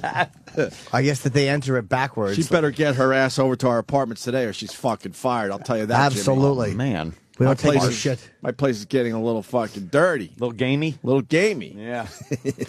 And you got a newborn. If your lights went out, you'd 4 weeks old. And this one's a little different. This one likes to cry a little more than the first one. Just giving you a heads up there, Mr. Florentine. You have more? I would assume he would. I don't know. You might? We'll see. You get the one, you want the two. Not for a couple more years, though. You get the two, you I want don't the care three. if they got to hang out. What siblings ever got along? All they do was fight their whole childhood, and then eventually in their 20s, they kind of make up. Me and my brother and they got deal along. with it, right? That's all they do is fucking fight. No, we got along. Me and my brother are barely a year apart. We get along. Me and Joe fucking never fought. I don't think we ever fucking fought, me and my brother. We're 12 and a half months like apart. Me and my crazy close. Yeah, but when you were kids, ask your parents about that. I'm sure. Well, you no, guys were we definitely at each other's we had our like, moments. The kid things where you just pick on each other and shit like that. But it wasn't this. Not like the Irish fucking brothers where they're punching each other in the face. Fucking fists are flying in those Irish families. No, we did all right. Me and my brother Scott. Yeah. Yeah, but you got like 6 other brothers too. Yeah. 1 of 7. And then some other ones you don't get And along. my other brother, he's right behind us too, but he always stayed in his room with the shades down. It's really strange. I get along with him though. Right. It's just always a little different. Yeah, there's always one weird one in. When you have a bigger family. He was a Dungeons and Dragons type of guy. While we're outside, playing army and shit. He was a little different. Continues to be a little different. Is he on Broadway or something now? No, I don't. Not that different. I know he's on the West Coast somewhere. I don't really know. I've lost touch. San Francisco? I don't know. Oh no, he's not. He's not. I got to stick up for him. He's not. No, he's out there with a girl, I guess, but I don't know where. That happens in families, right? Sure, it does. Big families, especially. When you have a few people in the family. Yeah, you lose touch with a few here and there. Yeah. Then they come back around, then you lose touch with a few others. I got a weird family, Florentine. What do you want from me? You get along with all your brothers? Yeah, we got seven. There's 7 of us too. Wow. All boys? I always No, forget. three girls. Oh yeah, 3 boys. You're Yeah, almost like us. We were 5 and 2. 5 boys, 2 Imagine girls. So you're chopping wood. chopping wood. 7 o'clock, it gets dark, and then you're down in the basement, and they want to play games. Yahtzee. What kind of lighting? play Yahtzee? No. What kind of lighting do you have? Candles? You don't play Yeah, any we of got the games? candles and flashlights. No, it's awful. So what are you doing? Just hanging out. My wife's like, you want to have some deep, meaningful conversation? I go, why can't we just sit here and just be alone in our own thoughts and just be quiet, Just and just think about our lives to and not yourself. say anything. And how lucky we are. Yeah. You don't want to talk all the time? No, because she goes, she saw my eyes closed like 8 o'clock, and she's like, "Are you going to sleep?" I go, "I never go to sleep at 8." She's like, "Oh, because I just wanted to. I didn't want to yammer, because I saw you." I go, "Why would you yammer to begin with? Why would you yammer? Should I just feel like talking? There's nothing else to do." I go, "Oh boy, let's just sit here and just." Are you think guys of our all own." sleeping in the same room? Yeah, Near the fireplaces, probably. Yeah, but we're upstairs now. Now that no more trees are going to fall in the house, we're back Oh, in beds. you are But like in the first hell. couple days, we're all downstairs, Just in case a tree falls. Yeah. And you're not into the board games that are happening? No, it's cranium. I never heard of cranium. What's that? What is that? Which one is cranium? I have no idea. I don't know either. I've It seen was it. Yahtzee, Monopoly. They had like 9 boxes I of shit. fucking hate board games. So do I. They're terrible. They just started the arguments. I said Monopoly. I go, it's just going to be a huge fight. We're going to have nowhere to go. I would like Monopoly, though. I always did well. I hate when you play Monopoly though, and people go like, no, let him go past there. Don't take the. Oh, he'll be out of the game. Let him stay. It's like no, that's the object of the game is to break the motherfucker. Don't get all pissy about someone landing on my hotels. Fuck them. Her and her sister, they always fight, so they were going to play Yahtzee together. I go, all right, we have to, before you guys even fight, no one's going to, within a half hour, you guys are going to be screaming and someone's going to leave or sleep in the car tonight. I know that's going to happen. How do you fight with Yahtzee? It's like numbers. You can't, it's not a figurative game. Because what other issues they have come out during that game. So I said, look, no one's going, as soon as you guys are going to, we're not going to fight, I swear to God. Within 20 minutes, they're screaming at each other. Wow. Is her sister older or younger? A year younger. She's single? Yeah, she actually is. Would you allow Jim Norton to date your Of sister-in-law? course. I don't care if he That's a true freaking friend dates my right mom. You care less. Would you allow him, I want to see him more often. would you allow him to date your own sister? Absolutely. I don't care about That's that. a true friend, Jim Norton. I know, but I would feel too. First of all, he knows his sister wouldn't, but I feel too guilty. I would feel too guilty because it's Jim's sister. I couldn't. His sister-in-law I could go out with, but his immediate family or I just would feel too guilty. And none of my sisters are over 5 anymore, so you probably wouldn't. A couple of them had a good run. They dropped down a few numbers over the years. Yeah, so, but yeah, her sister just turned 30, Lindsay. Is she good looking? Yeah. What do you think, Jim? I see a reality show. Yeah. 2 Jims and the gals. That's what we'll call it. 2 Jims and the gals. Are people fighting in your neighborhood? People No, are it's starting not that getting bad. on, but they're getting on edge. We have a 3-day rule. I think people are cool for 3 days, and then all hell then it's breaks going to start loose. getting really ugly out there. Yeah. Their patience are running thin. And it's kind of getting up to there. If the infrastructure doesn't progress enough to a certain level in those days, people start getting antsy. So the amount of antsiness is directly proportional to how well they're putting the infrastructure back together again. Yes. But if they go 3 days without things like gasoline and food and heat and shit like that, electricity, then things get a little ragged around the edges and people start rebelling. getting a little rambunctious. Yeah, I think the next couple nights are going to be down to the 30s at night. Yeah, and now people you bring running some out of cold gas in. for their generators. Yeah. If you're going to get a generator in the future, buy like 18 gas cans. Yeah. Seriously, everybody has one gas can, It's has stupid. got like 3 gallons in it, and it has to get gas. And then you hear a storm's coming, fill all fucking 18 and put them in the garage. The fucking Escalade smells like the fucking. Oh, really? Oh my Can only god! imagine. Yeah, it's. I was trying to think of the guy that blew up the fucking Oklahoma City. You're saying he smells like Timothy McVeigh's fucking Yes! his garage, or Timothy Right. McVeigh's. Ah, fuck. How about it smells like Terry Nichols' fingernails? Yes, there you go. Yeah, because with the amount of gas cans, you're right.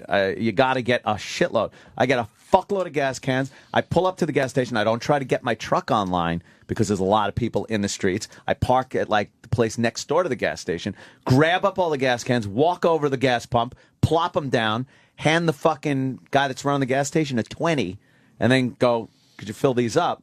He gets right to it, fills them up, I pay him, and I'm fucking done. How do you do your car, though? How do you get the Escalade in like that? I haven't had to gas my Escalade up yet because I gassed it up right before the storm, and but I'm gonna have to grease the guy for that too at some point. I guess Good Morning America's over the storm. What are they doing? Karate chopping a shark? Yeah, some woman karate describes chopped a harrowing shark. attack. So I guess they're done with the storm. Huh? Yeah, that's it. Storm's over. Storm's over for those It'd be people. funny if she had no arm. They go to the story and she karate chopped a shark and then fucking bit her arm off. And it was an Asian woman. What a What a shock that she did a shock. karate chop. Yeah. It's funny.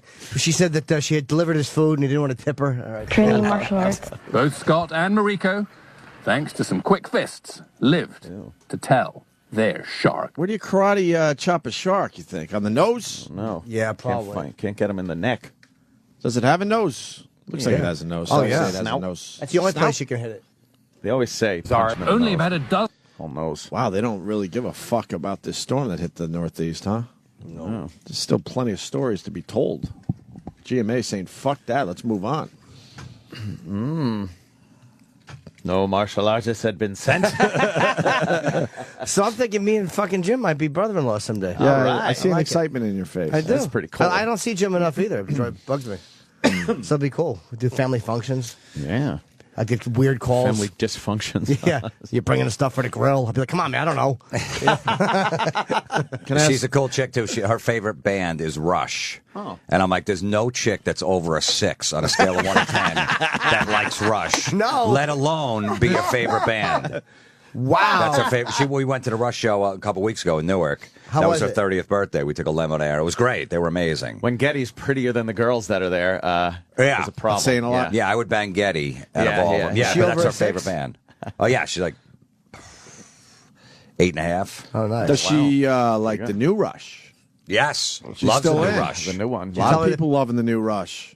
We played the one song. We didn't get into it, to be honest with you. I didn't mind it. I didn't love mind it It was either. all right. Yeah, but yeah. people It's were like, heavier. "You got to hear it. This is amazing." I didn't feel like it was amazing. You ever hear Limelight? Guy who has nothing to say. You ever hear Limelight? They were good, huh? Yeah, it's heavier, the new record, the new Rush record. Yeah, they were great. They played like 2.5 hours. They take an intermission. Not too many bands do that. Oh. Wow. For like 20 minutes. How's Getty's voice? Great. They Yeah. play like an hour and 10, take an intermission.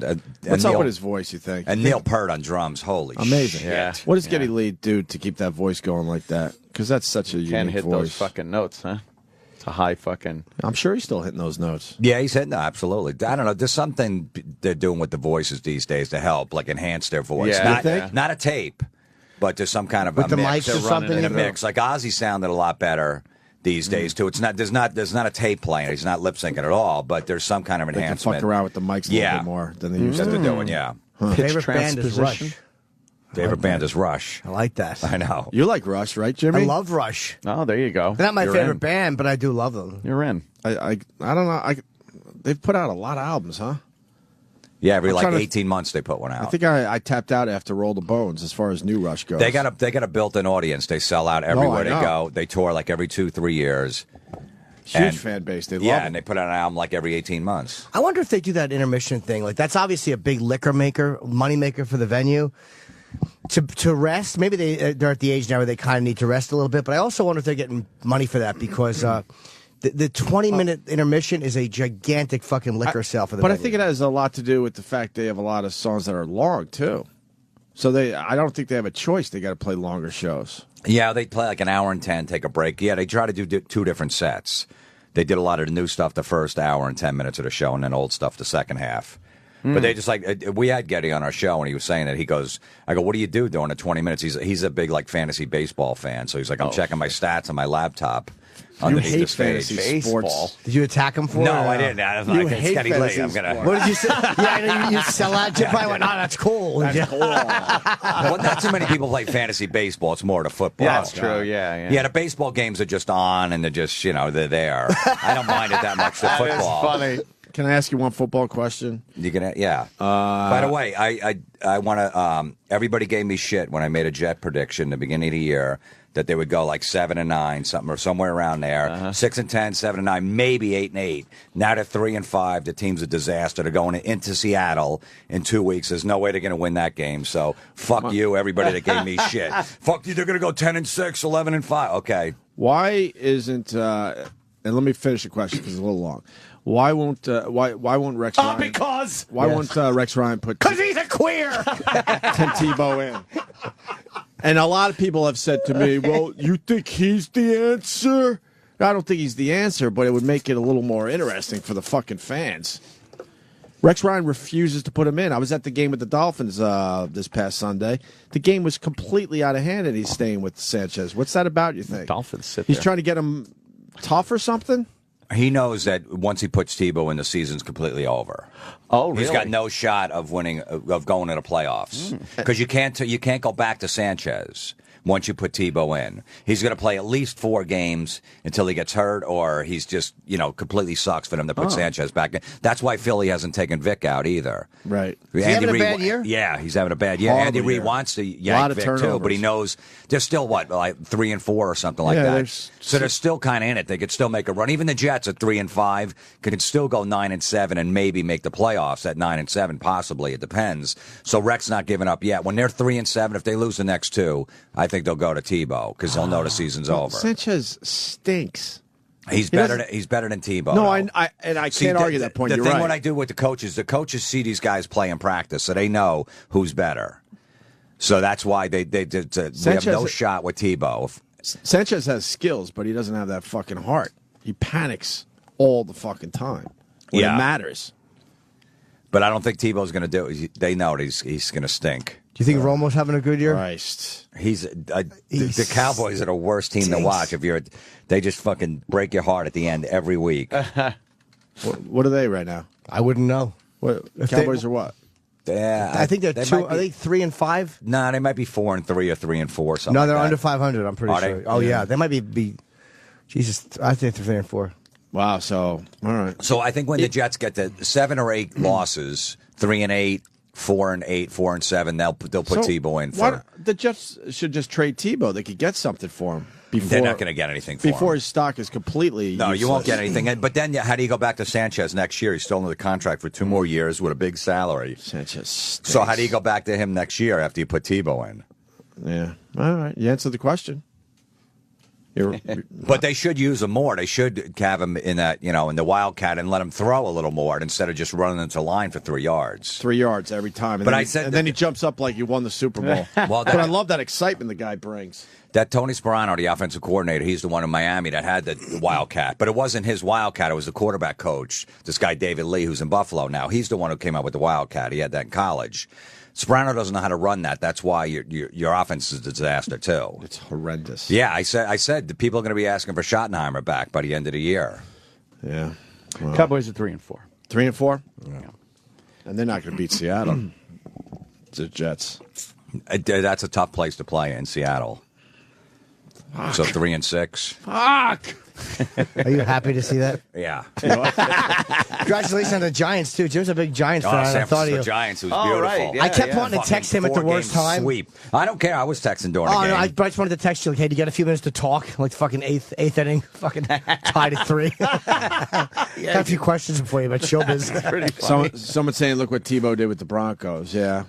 Yeah, but that was the leagues figured him out, though. That's the thing. A lot of these, look at Cam Newton. A lot of these guys come in the first year, rookie year, and they play great, and then the league figures them out. Someone like a Belichick or somebody does some studies on him and that's what he's finds a doing. weakness, and then My point is this: they brought Tebow in, which fucked with Sanchez's head, obviously, and then they don't use Tebow. Well, so that it's was like Woody they should have Johnson. They should have never taken. That him. was your owner. Woody Johnson is like the next Jerry Jones. He loves publicity. He wants to be on the back page. Right. He wants everyone talking about the Jets and Tim Tebow because they can't sell tickets anymore. So you got to assume Rex Ryan never wanted him. No, he didn't want him. But Woody just said, "Look, we're taking him. Too bad." Jesus, that's he gotta just wants suck. everyone talking about the Jets, in which they are every week. You know, on ESPN, that's all they talk about is Tebow. The guy Right. plays three plays a game. I know. I could care less about him. I mean, he had an interesting, fun part of the year last year, but like, Yeah, he's not that guy. No. He's like that. He's not going to be that guy consistently. He's like the Asian fella in basketball. Lynn had a good game last night to start off The the Asian NBA. fella. Jeremy Yeah, Lin. whatever his name The is. Asian guy. He had 12 points and 8 assists. Yeah. So mad that the Knicks just couldn't figure that one out.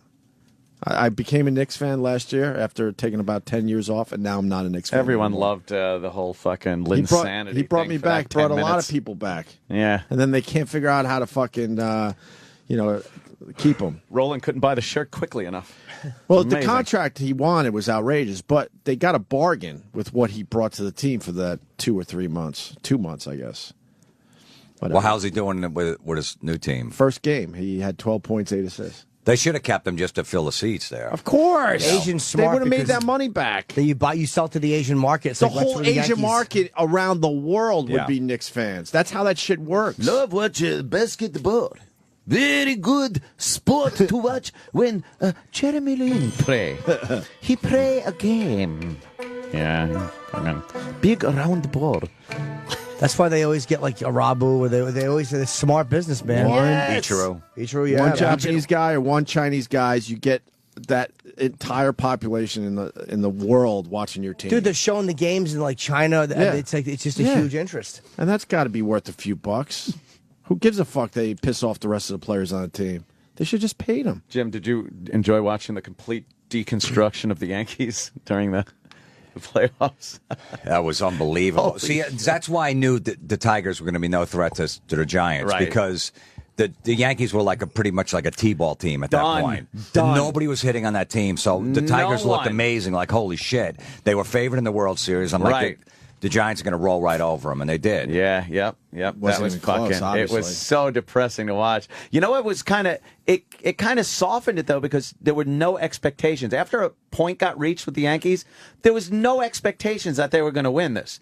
It was just like, oh, okay, I'll watch the games, but I'm not like, yeah, come on. It just was done, and you knew it. You felt the heart go out of the fucking team. It was It's done. amazing how that whole lineup went. Nobody could hit anymore. Nothing. It's the whole lineup. Not one guy. Amazing.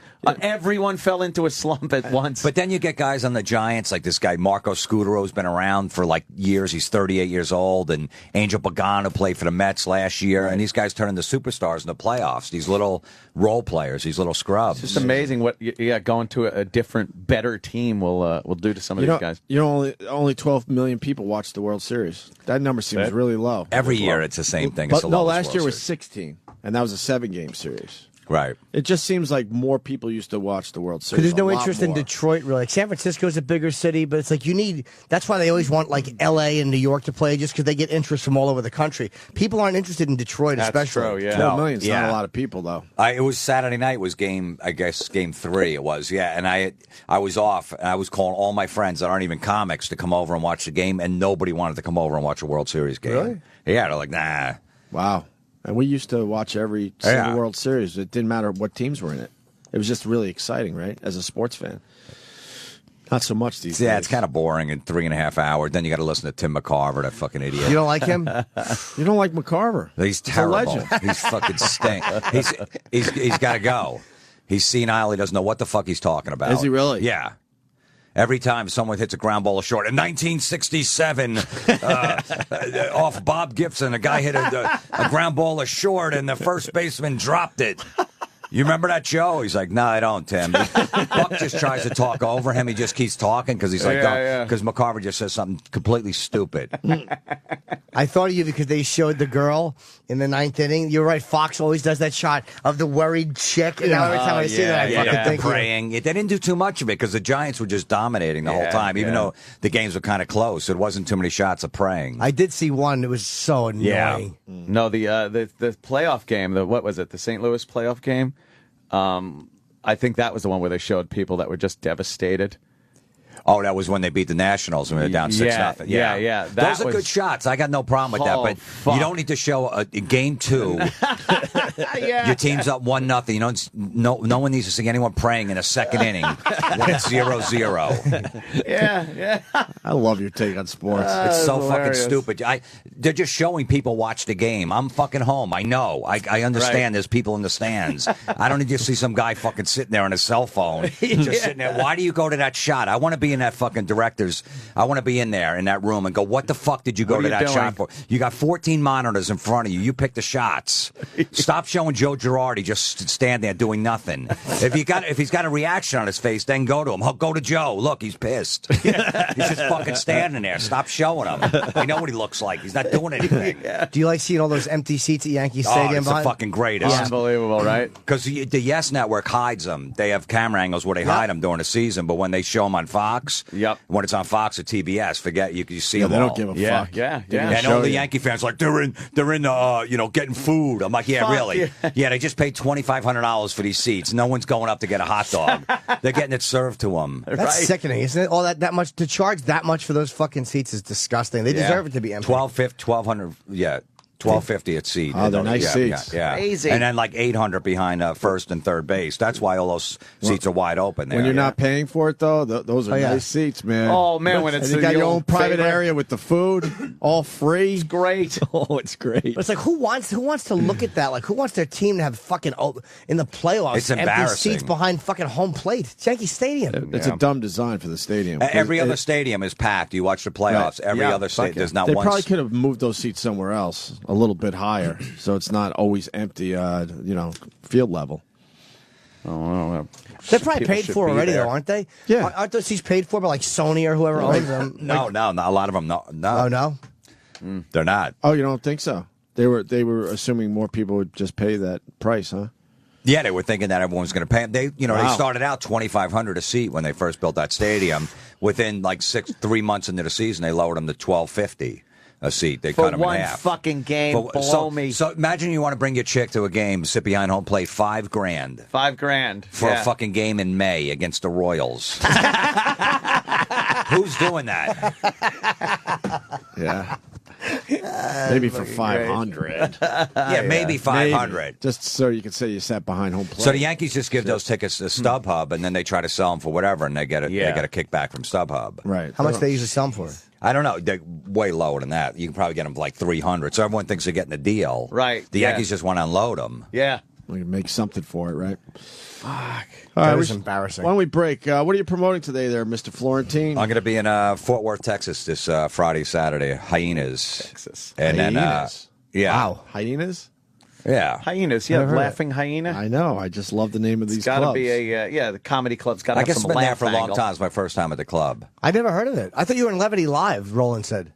I was like, that didn't make sense. They're not going to have any fucking power. No, and then, no, I'm not. No, but I'm in Point Pleasant next week, and I don't know if they're going to have power there. The whole boardwalk got wiped out. Point Pleasant? Oh, Point fuck, Pleasant. Good luck there. I think the club got wiped out. No, the club's like about a mile off the beach. So it might be good okay. enough. You might do well if people need something to do.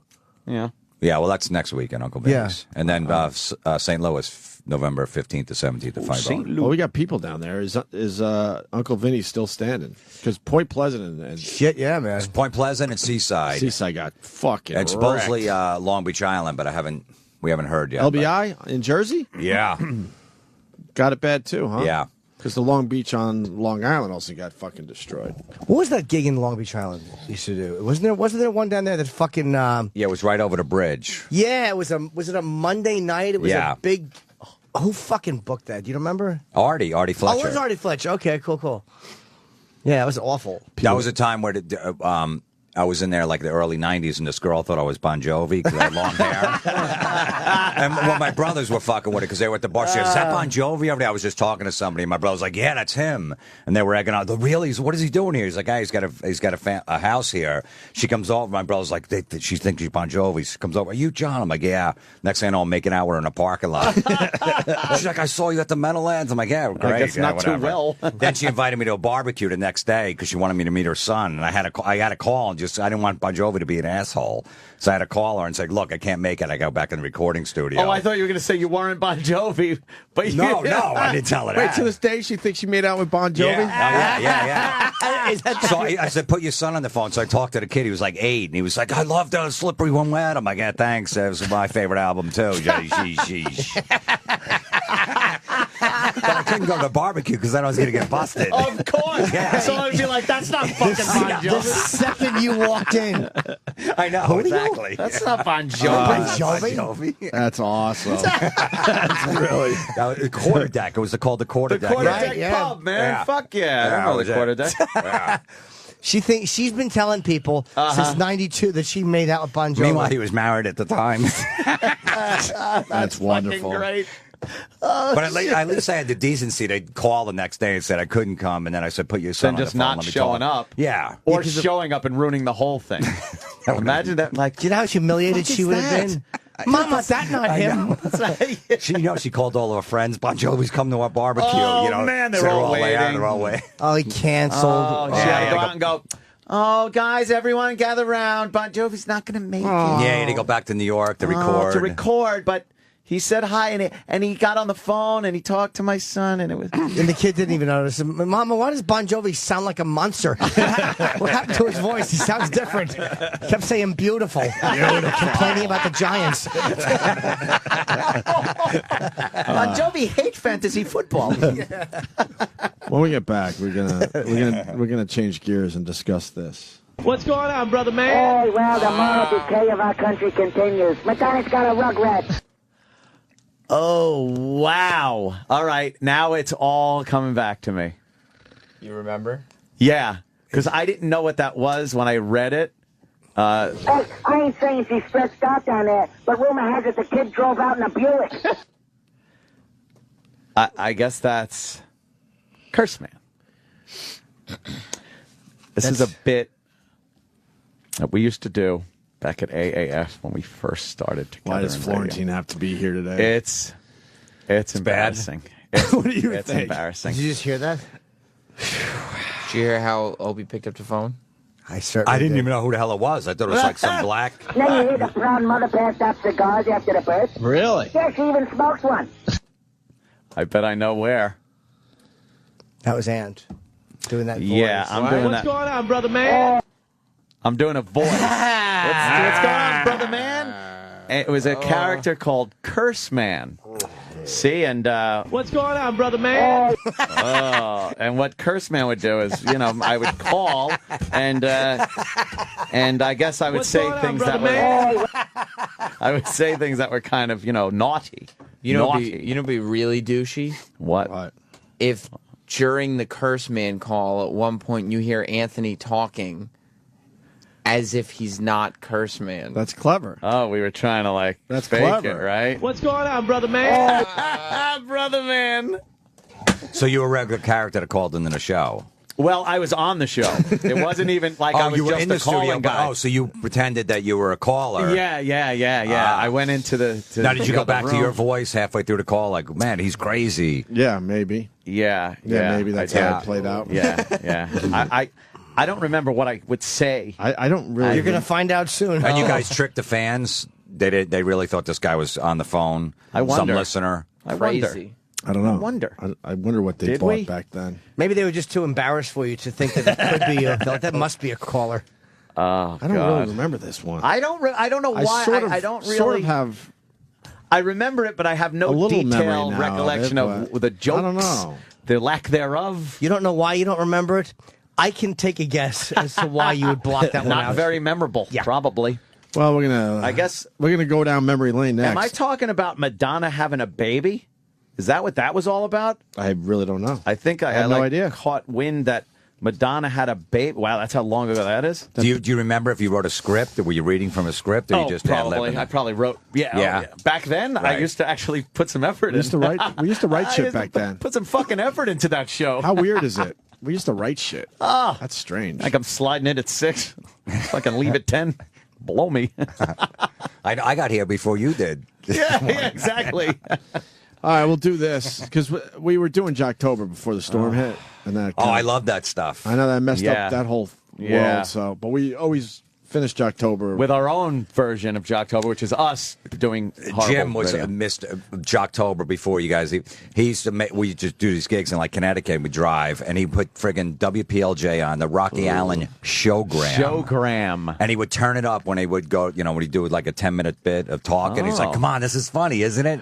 He wouldn't let me change it. The Rocky Allen Showgram. You get it? I hated it though. I know he hated it, but he loved listening to it. It was so bad. That guy was a monster in Afternoon Drive before we came around. He was. We destroyed him. Yeah. Is he dead or alive? Yeah. I heard he had to retire because of health reasons, Z-Rock. Yeah, he can't walk anymore. Was he diabetic? No, spine. He was spine always problems. a really big guy. Wow. Huge. Yeah, you're a fat fuck. Big guy, huge. Fat fuck. No, I'm not even saying that to be mean, but I'm saying he was just a big fucking, big boy. We used to have a huge black guy that did weekends at CMF in Rochester. They had to hide the chairs. One of my jobs I had all the dumb jobs on Fridays. I had to hide all the stools because he was coming in to do his shifts on the weekend. They went through so many stools, they finally started He would hiding just them. break the fucking chair. He was huge. I can't even. Patrice was a big guy. We all know that. This guy fucking was way bigger than Patrice. Not just fat, just massive. And I forgot his name. He had an amazing voice. But one of my jobs back in the early days was to fucking hide the stools and lock them in a closet every Friday. Because he would do like 2 or 3 shifts every weekend. How bad those stools must have smelled. Oh, God. He broke everything he sat on. You ever Everything. smelled the seat of a fat guy? It does. All right, we'll do a little Curse Man and more storm coverage and more stories from man. Florentine. And, we got RZA. The RZA, yeah, from Wu-Tang Clan. You can't say RZA? I don't know. Sam? No, it's RZA. Yeah. I say RZA because that's what it looks like to me. It's not initials. It's Why his isn't there an name. I in there then? R-I-Z. Yeah. Because it's Sam. RZA. I'm going to call him RZA. RZA. There Is that goes okay? Sway. Sway talked to fucking the president. Yeah, he did. When? Sway did a fucking interview with, When? with fucking Obama. Right before a few the days storm. ago. A right phoner before the or- storm. Nah, face to face. Where? Fucking MTV. Oh, A face to face video. I mean, he fucking. It's televised, Right there. yeah. That's cool. Want to see if Sway wants to come in? No. No, Yeah, Thank you, doing? though, Kenny. we don't care that much. exactly. How about Obama? Get us him. Yeah, exactly. Obama. Of those two people, Kenny wants Sway. No, we want Obama. The Opie and Anthony Channel. Oh, yeah! On Sirius XM. The Opie and Anthony Institute of Art and Literature is proud to present a collection of books on tape soulfully voiced by the homeless Tippy Tom. I can't do as good as that guy to do it, but, Masterpieces like Herman Melville's Moby Dick. Call me Ismail. Some years ago. Never mind how long precisely. And Dickens' historically themed A Tale of Two Cities. It was the best of times. It was the worst of times. It was the age of wisdom. I'm doing a good job. Okay. You won't believe your ears as Tom mutters and fumbles his way through Mark Twain's classic, Huck Finn. Huck Finn's wealth and the fact that he was under the window Douglas's protection. Okay, I guess I'm getting it right. And then be prepared to have your breath taken away, literally, with his read of Great Expectations. Heaven knows we never be ashamed of our tears, okay? Of course not. Anyway, I think I got sort of it right. And finally, you'll enjoy the classic for all ages, Dr. Seuss's Green Eggs and Ham. Great eggs and ham. No, green eggs and ham. See, I thought I can't see with my glasses. I am Sam. I am Sam. Sam, I am. Come on, man, I got my damn glasses on. Who even knew Tippy Tom had glasses? No. It's a collection of some of the finest literature ever written, and then read by a homeless drunk. Order Tippy Tom books on tape today. Sirius XM. This is the Opie and Anthony Show. All the journeys of this great adventure. This little always feel. We're hanging with Jim Florentine. See, playing the song with the lyrics, it just doesn't work with our show. It really doesn't. Every once in a while, maybe, but Well, it's we're just good talking over Geddy Lee. It's stupid. It's good It doesn't if the work. lyrics kick in at a certain point, Right. but they can't start with lyrics. I know Jimmy wants Right? to hear the songs. It's not going to work. We got to go back to the rejoiners, and every once in a while, if there's a particular song we want to play a little bit, then that's what we do. I like the ones that start with a lot of instrumental Right. and then kick in on a vocal so we could talk over it a little, but then the song starts. Yeah. Yeah, like a Godsmack song. Or something. Right. Love Some heavy Godsmack. shit. Or You're a absolutely Metallica, right. yeah. Love Metallica. Right. Just heard from my buddy Boris, who used to give me golf lessons before I started having kids. And he writes, I asked him how his family's doing. He goes, yeah, having 2 kids and no power is tough. My life is about driving around and make sure the iPads have power so the kids do not kill us. I've been driving around since 4:30 a.m. powering up. Jesus. Oh, you spend the day powering up and Yeah, you jump in your car and fucking power up the iPads, but it takes forever. Yeah, that power thing is fucking. Wow. That's a tree in my yard. Let me Jesus see. Christ. I got a tree in my yard. Oh, yeah. Let me see. It went into the neighbor's yard, but Good thing. But it You're didn't in the hit woods anything? no, no.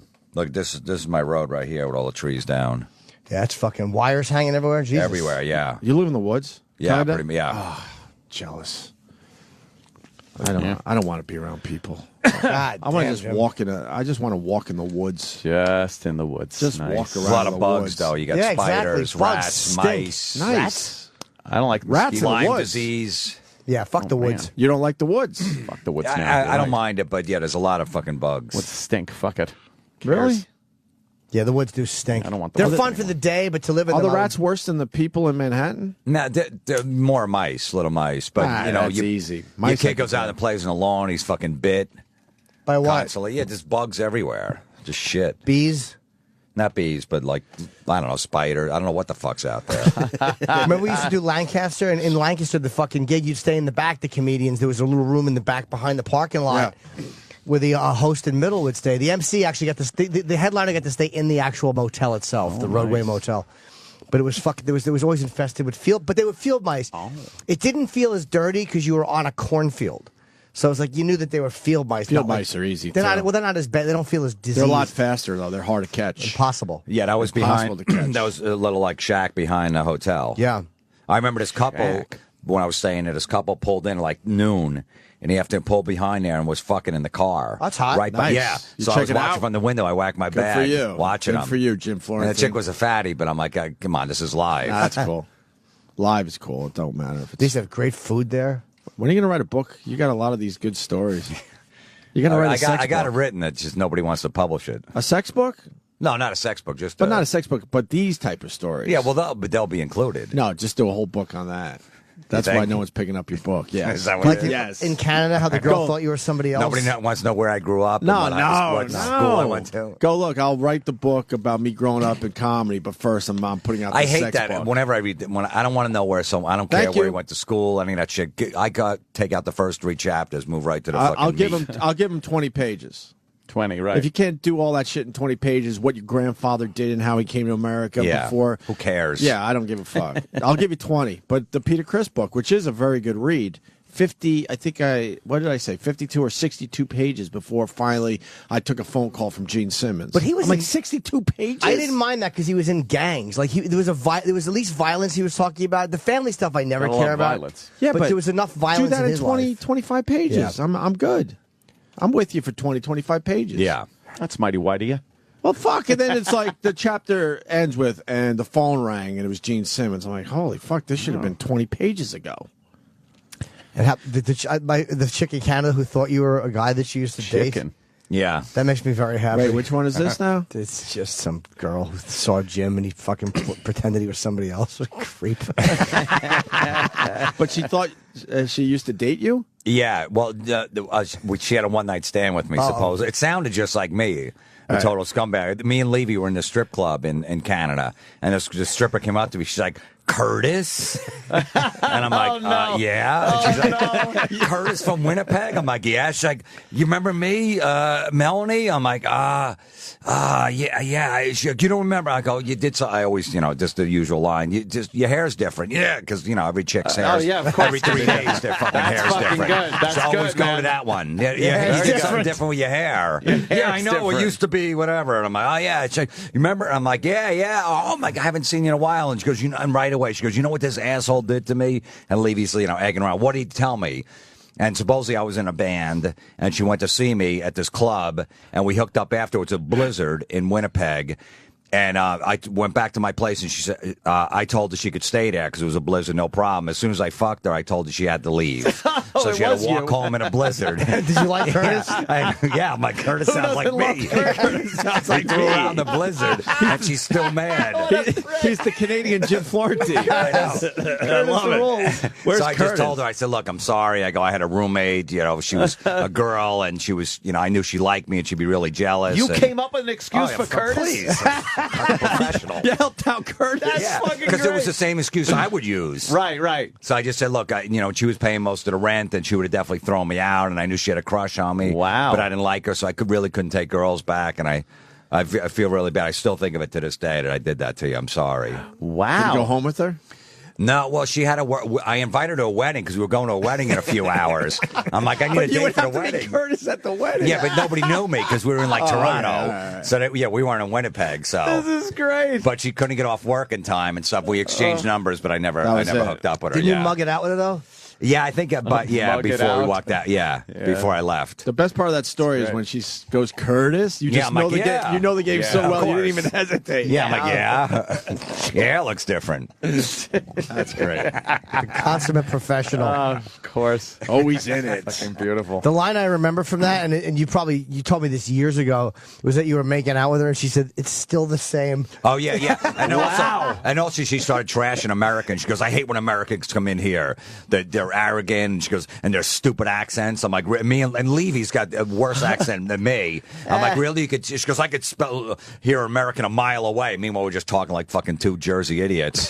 She had no clue. The greatest lie ever, this comedian, I won't say his name, he was married. And he was fucking around on his wife.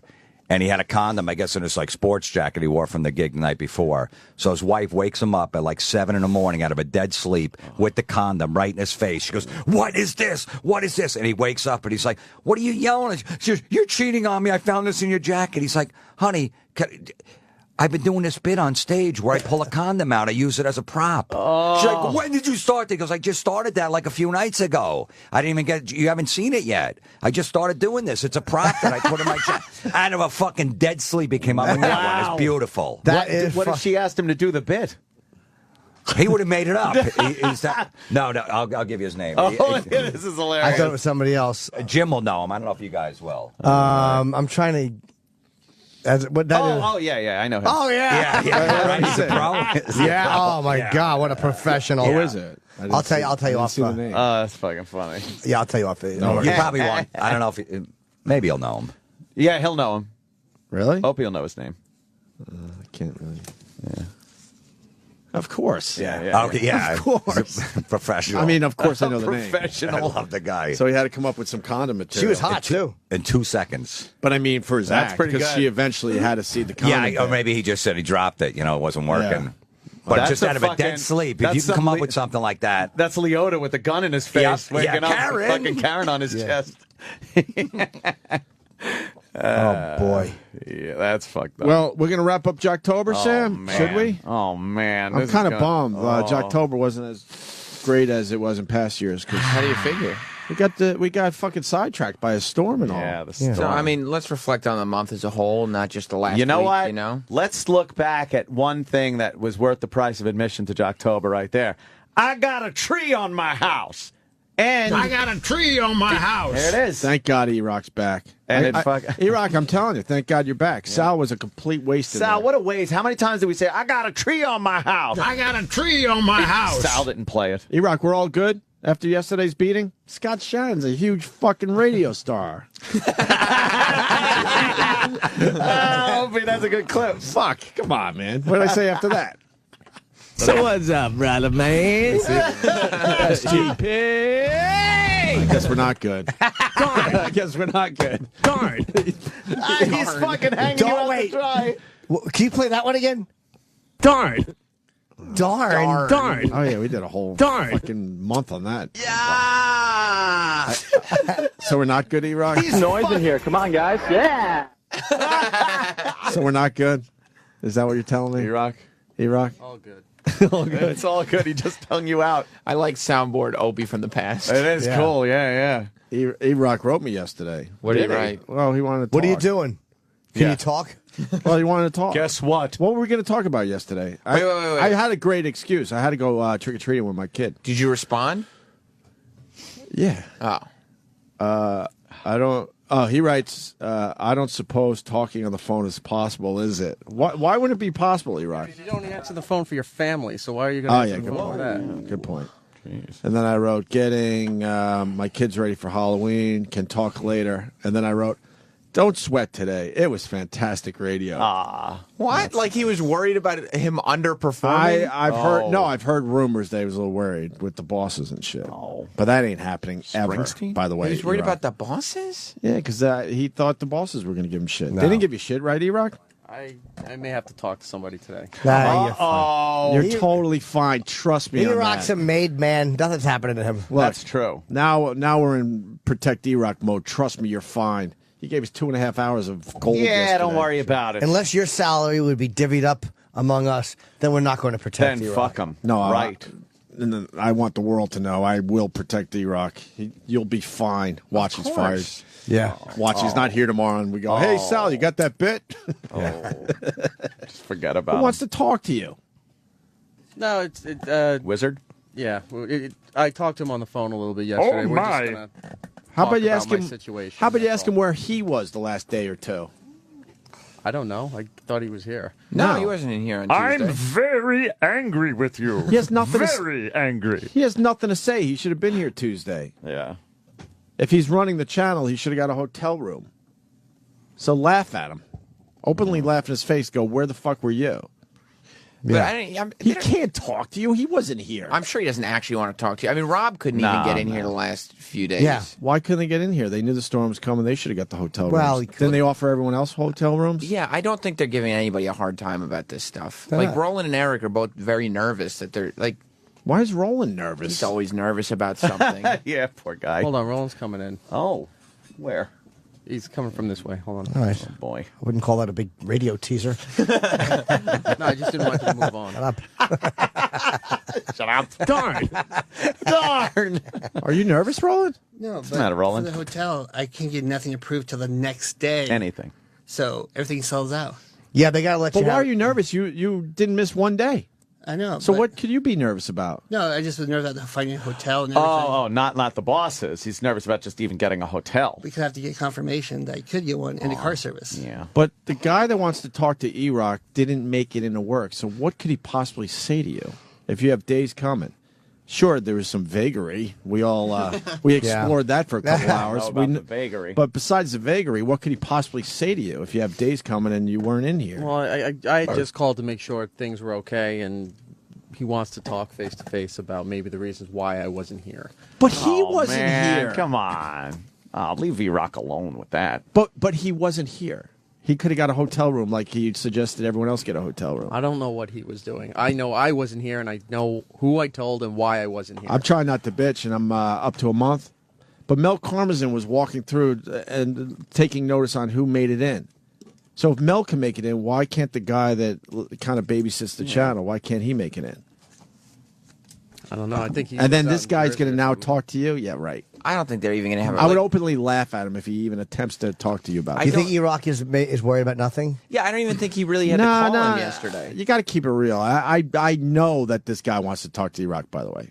So I know it's a real thing. I don't think it is. Oh, man. It absolutely is. The guy fucking told. told me he's going to talk to E-Rock. But he'll probably talk to him and say, like, everything's fine. He Not can't like, do that to our pledges. Pledges? Pledges. I know where you're going. Only to. we can do that to our pledges. No, because in the end, we'll fucking... Leave him alone. Yeah. We'll fucking rip someone's eyes out over one of our guys. I couldn't really believe that he's like going to be like, listen, we have to work this out. I bet he's going to give him grief. Thank you. Absolutely. Really? Yes. Based on... Not anymore, by the way, because we brought it up on the air. Right. Now it'll be See all what we do for you, E-Rock, in the end? Thank you. I think you owe us an apology. Scott Shannon's a huge fucking radio star. E-Rock keeps playing those clips. Couldn't wait to play those today. Throw me under the bus. All right. So we have an old clip from AAF. Oh, Yeah. boy. Yeah. You want the intro? No. No, we don't need the fuck the intro. Jocktober kind of is whatever. Yeah. But you want me to play this first? Yeah, I wanted to start with something else before we get into you guys. Okay. You know, we have a few regulars that we feature on Jocktober. Ah, true. Yes. Yeah. And unfortunately, over the last year, we lost one of our favorite shows. What? And so we put together, Troy and I, we put together a remembrance piece. How did we lose them? Through, I hope, no tragedy. No, they're still alive. They're just not broadcasting. They're not broadcasting anymore at all? Right. Gone. Totally gone. They're off the air. What? Who is it? Who is it? Just play the production. Do you know? No. John and Jeff. No! We lost John and Jeff. We're two guys that are unemployed. We are two guys. Oh, we're two guys out of work. We're two guys fighting the obvious. Yeah. Wow. We Where lost are John they? and Jeff. No. The show was canceled. But I think, CBS around- thought they were big stars and put them on every single fucking station in overnights. CBS dropped them when they flipped the talk formats to like Now and AM. Man. They went to a specialty syndicator program, and then in April of this year, they just kind of stopped. One of them stopped coming to do the show, and they don't know why. Just stopped coming to do Wait, the show. prom in Thailand, maybe? Nah, I don't true. know. Yes. He Wait, loved what do you Thailand. mean? One of them. Wait, they had one station left, and then No, they were still they left CBS. They were syndicated on another network, and they were on like AM stations. and one guy overnight. just stopped showing The up. last couple months, he just stopped coming in, and they say personal problems, but nobody knows why. I can't find boy. any info on it. Oh, boy. And then all of a sudden, the show was just dropped, and haven't heard anything since. Oh boy. Wow, what do we know about that? Nothing. I asked everybody in syndication and other radio parts, and nobody has an answer as to why the show just ended. Lady boy. I think it may be worse than that. If anybody knows anything, please tell us. But I looked all over. I asked everybody. You have no idea. Nobody knows why the show just suddenly ended. Other than that, one of them just stopped coming in. Maybe they hated each other. We loved hating John and Jeff too. Weren't they on like XM or something at night? They were on. They were on K-Rock. K-Rock, right? We had to listen to them every morning as we were getting ready for our show. Yeah, their show is being was rebroadcast. horrendous. And they're terrible. Yeah, I know. I used to listen to them. Horrible. I know. Beyond horrible. They But used to help you CBS. shit every morning. Huh? They used to help you shit every morning. Yeah, yeah. All right. They made the shit come out easier. Yeah, it made me get out of the bathroom faster. Well, they They were at LA, but it- right? Because I used to be on the big station in LA. Yeah. It said everything you needed to know about regular radio. They put them on every fucking Yeah, station. I remember the big. And they were horrendous. When I used to do Corolla's show, I remember the big poster that had those two guys, John and Jeff. You could just by looking at them, you know that they were a horrible Yeah, radio it was show. brutal. Not good. Well, we do the I remember. Yeah. You. All right, let's hear a tribute. John and Jeff. The John and Jeff Show. I will remember you. 10 years long, 10 years strong. Will you remember? We're two guys who think anyone who steals a shopping cart should be deported. Your life pass you by. We're two guys who think if you lie about a crime, you gotta do the time. This would be amazing if your audience like knew you were joking about Right, this, yeah. but this is real statements they think are going to set the radio world on fire. We're one guy who thinks child molesting is wrong. Wow. Think that's bad, Jim? You gotta do the time. Yeah, About 65% of married women said this is the most annoying thing about their husband. When you look at other women, it really bothers wives in particular. That's the answer. Wow. No wonder guys wear sunglasses. They did the no wonder guys wear sunglasses thing. Oh, because they're looking at other women. Yeah. Yeah, sunglasses. yeah. They wear sunglasses so you could You peek. can't get caught. Oh boy. I'm more mad at the person that laughed at that when they were driving to work. Yeah, I don't think they were. I don't think they were. Someone was. Someone was.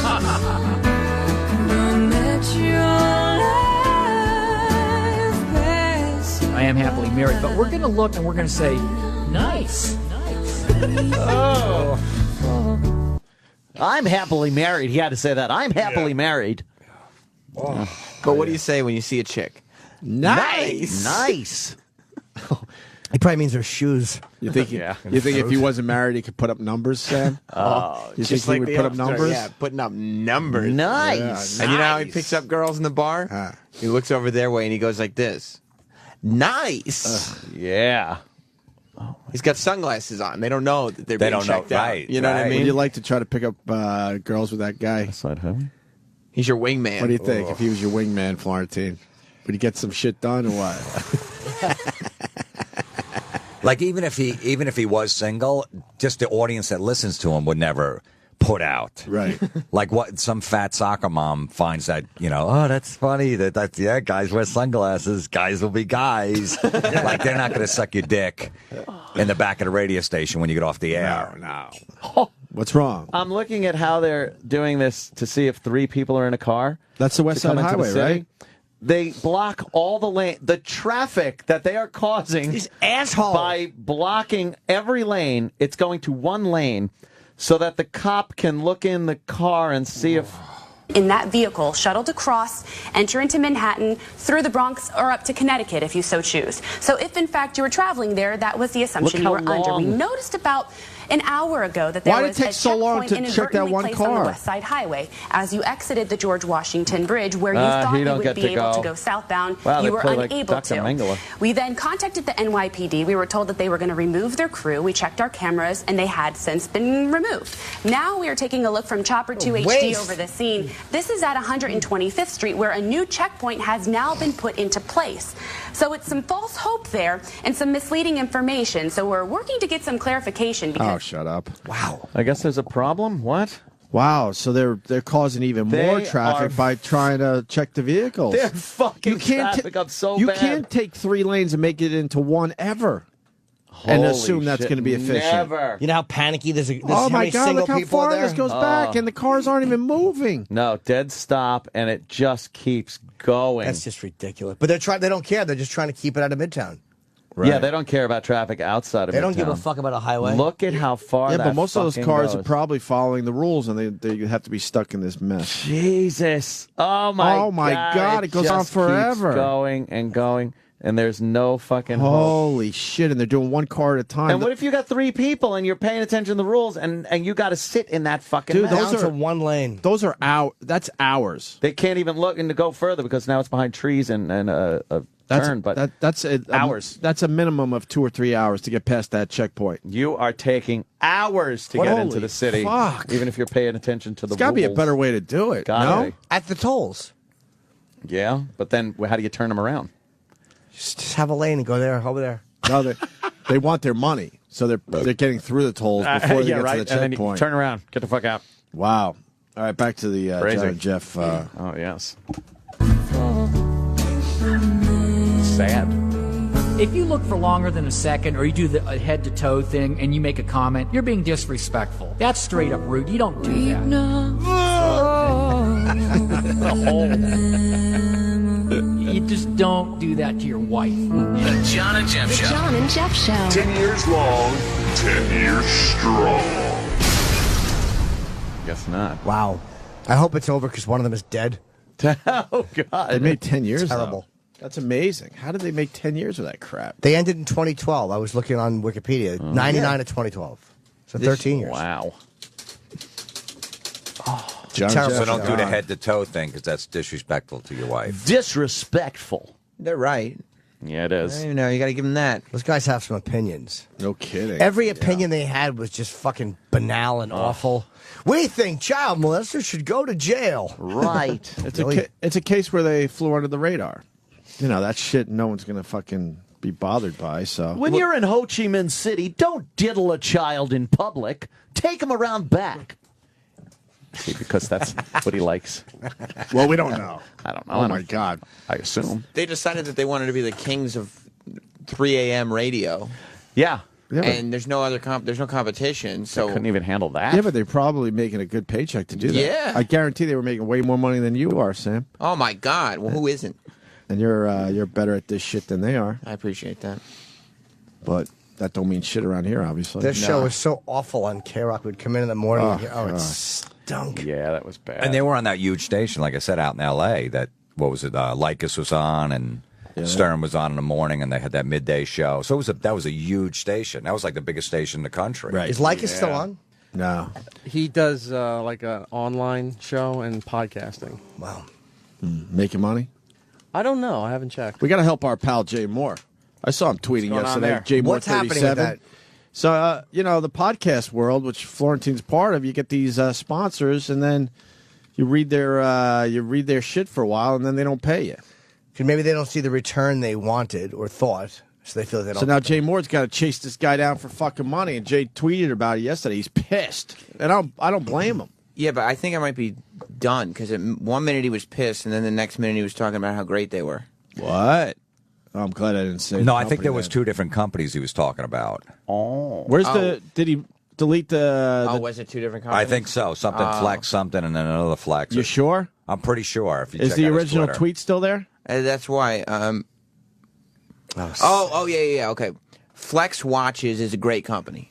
Okay. That's what Florentine was right. Flex Sports Watches are thieves. So Flex Sports Watches is the company. Is it the same company? No. Well, that's kind of dumb. Flex Sports Watches is the bad company. Well, he didn't want anyone to confuse the 2 companies. That was it. But there's Flex watches and then Flex sports watches. Flex Sports Watches is the bad one. Yeah, he's pissed. And they screwed over Eddie Ift and Jim Jeffries' podcast. Yeah. And there was a couple other ones, too. That's they're like not paying them. That's old school radio. When I first started, they always hired one person to kind of break your knees and shit and get your money. Get the money for the company. That was their whole job, just making calls all day long, going, when the fuck you paying for the commercials that we ran? And now you guys got to deal with that shit. Yeah, like Adam. They're not I had reliable. AdamandEve.com for a couple of weeks, but I guess they didn't see any return, so they just canceled it.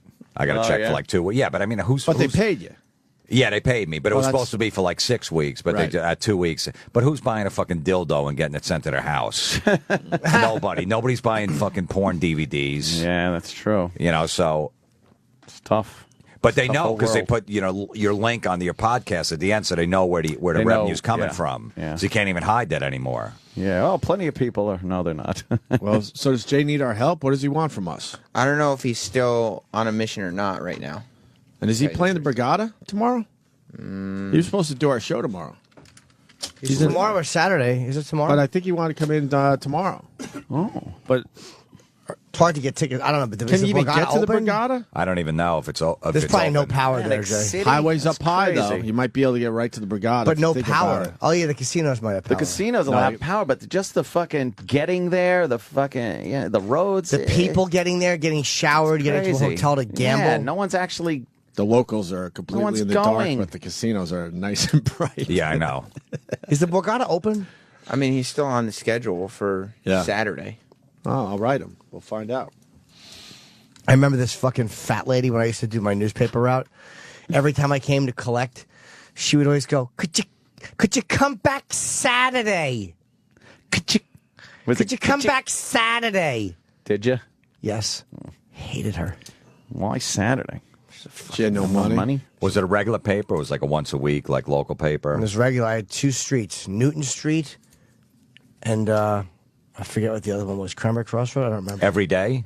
Yeah, Monday through. Do kids still knock on fucking strangers' doors to do shit like that? This is years ago. I know. That's what I mean. Like, is it still like a thing? Because that's like, it's going to be the most dangerous thing. Hey, kid, go collect money for our fucking newspaper. I had a paper route. I wonder if I got diddled. Collect.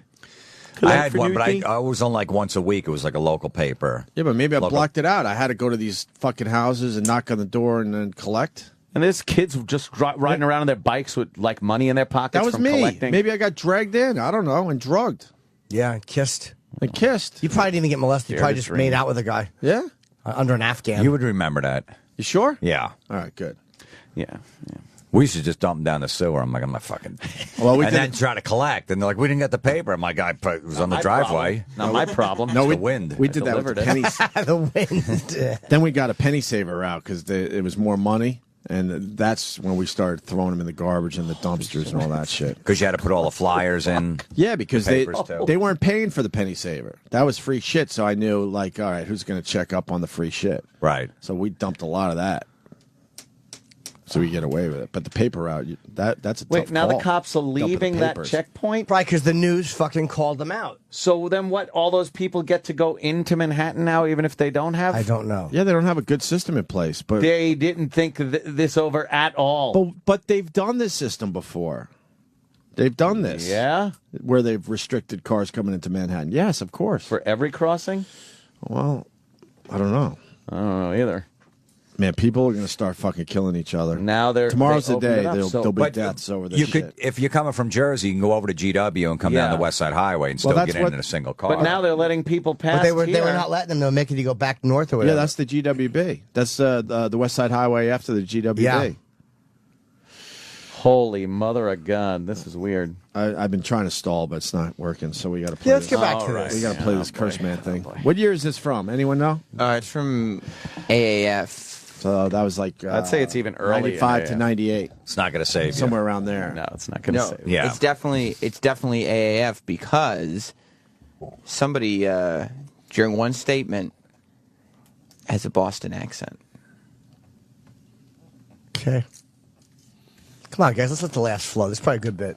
What's going on, brother man? Hey, well, What's going on, brother, Brother man? Man. I guess the whole thing, it's called Curse Man. I don't remember doing this, really. So we cursing and just bleeping But- out the curses? Because that would be pretty edgy radio. I'd call up as a guy that had stories. It was you?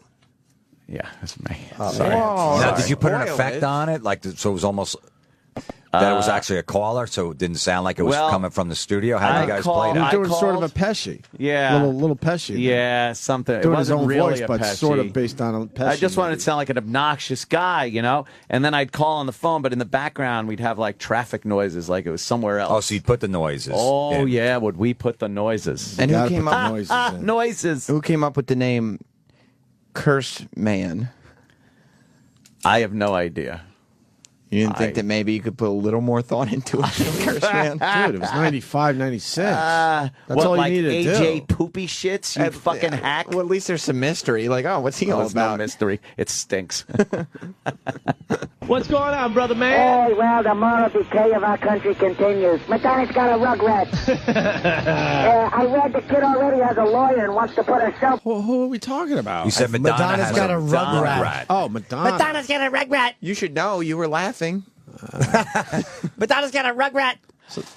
Where the hell were you? It sounded like you were calling from with all that shit in the background. I was big into production to make it But really sound authentic. Did you? So you were supposedly on a cell phone, not in a house. Yeah. I assume we taped this beforehand, right? Of course. This Yeah. entire thing, the exchange and everything, yeah. was taped We beforehand. do the phone call and then we get some sound and then effects. we'd play it and just sit back. And then occasionally, I guess you turn the mic on, so I would go, ha, yeah, like I was there. This guy was calling from his car. Yeah, it was a car obviously. phone. Right. I was One of calling the from my commuters car. out there. It was One of the the many car phone, commuters. okay. Right. Oh, so And you left all the windows down with Yeah. all the traffic and everything Yes, else to make a why call. wouldn't I? we want to make sure people understood he was calling from Okay, traffic. all right, got it. all right? All right, Understand, everyone. Okay. I'm calling from Madonna had a rugrat. Yeah. That's what you do when you call a radio station. By Right, the yeah. way, that rugrat is now 16, 17 It's years pretty old. fucking hot. Yeah. Madonna's daughter's got nice I'm set a of cop. tits. Shootings have started. You want to go to this real fast? What? All right. Well, Really fast. Scott in Jersey. Scott. Hey, boys. Hey. what's up? Hey, Norton, it's not going to start tomorrow. It already started yesterday. What did?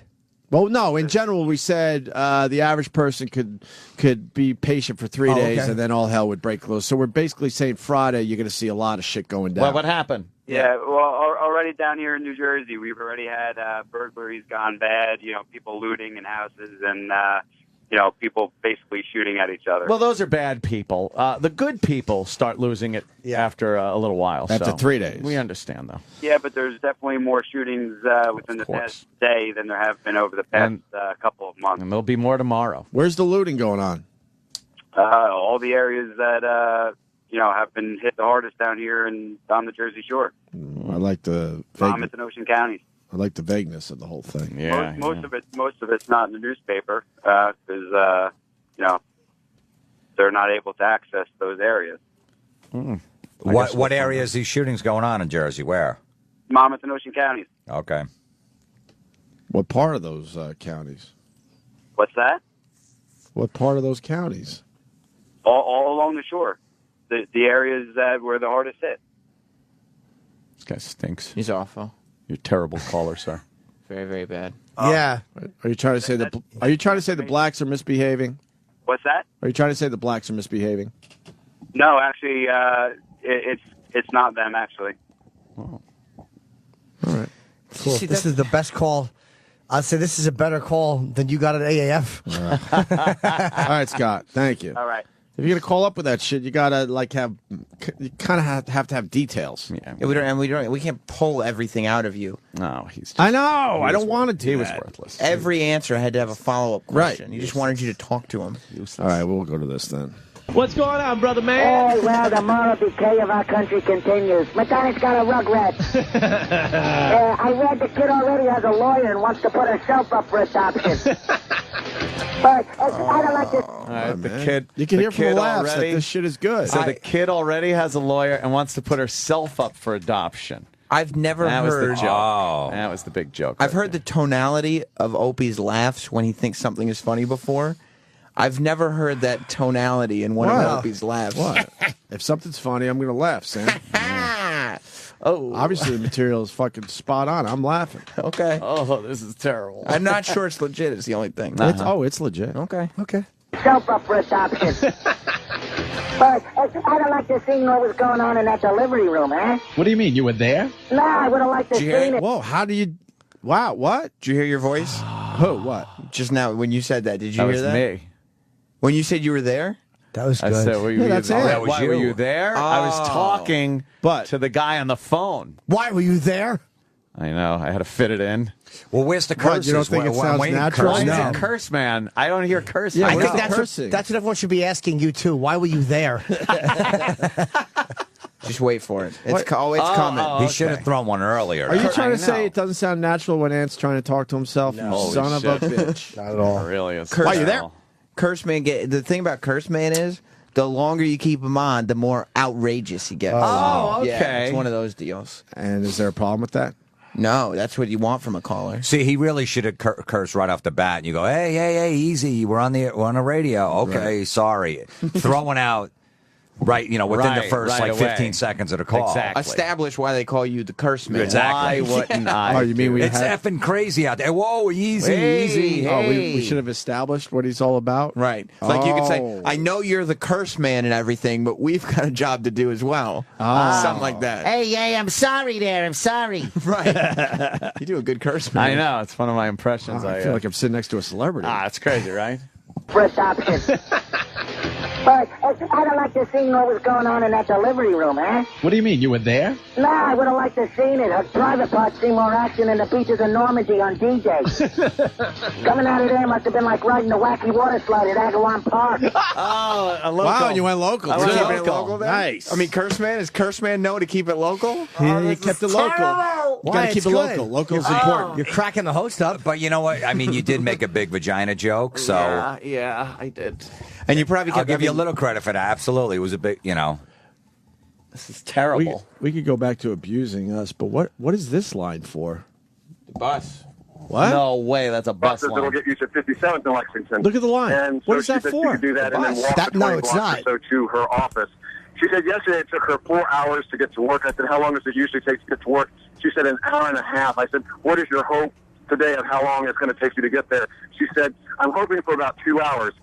When we got here to the Barclays Center, she said, I think I'm rethinking things here. It's going to take a lot longer. And she said, I think what a lot of people here are saying, is it really worth going to work today? Yes, it takes you 4 or 5 hours to get to work like it did yesterday. But this is a big, big mess here at the Barclays Center. The lines are incredibly long. And I know the That's for NCA a chairman, bus? Joe Loda, told Yeah. us yesterday that we need to be patient. But I don't think anyone expected the long, long lines like we're seeing here. But that is the situation here at the Barclays Center. I would say there are thousands and thousands of people just snaking back and forth in a long, long line here from the exit of the subway lines underneath the Barclays Center to try to get onto the buses. But it is a big, big mess here. And that young lady's the only person that you spoke with. I mean, now they... What kind of bosses do these people have? What kind of bosses? Perhaps if you listen to yesterday's show, I think you'll figure out what kind of bosses. I think people just want to get out of the house. You think that's it? They've been cooped up for 3 or 4 days. They want to go to work. I think they're scared if they don't at least try that they would get fired over this shit. But what boss doesn't understand that crap? Yeah, I think that part of them is they want to go in and get paid. Wow, that's like that. They're not getting to work today. This is crazy. Work starts right now, and these people are on a 3-4 hour line. They're all zigzagged through like in a fucking unbelievable a popular Disney ride. Holy fuck! Jeez, I'm telling you, man. All it takes 1 week of this shit. Yeah, they got to get this shit cranking and working, or else. And life as we know it would be completely over. Oh boy. Yes, popular Disney ride. Oh right. Yeah. Back to Curse Man. Yes. Brother man. Brother man, brother man. That's right.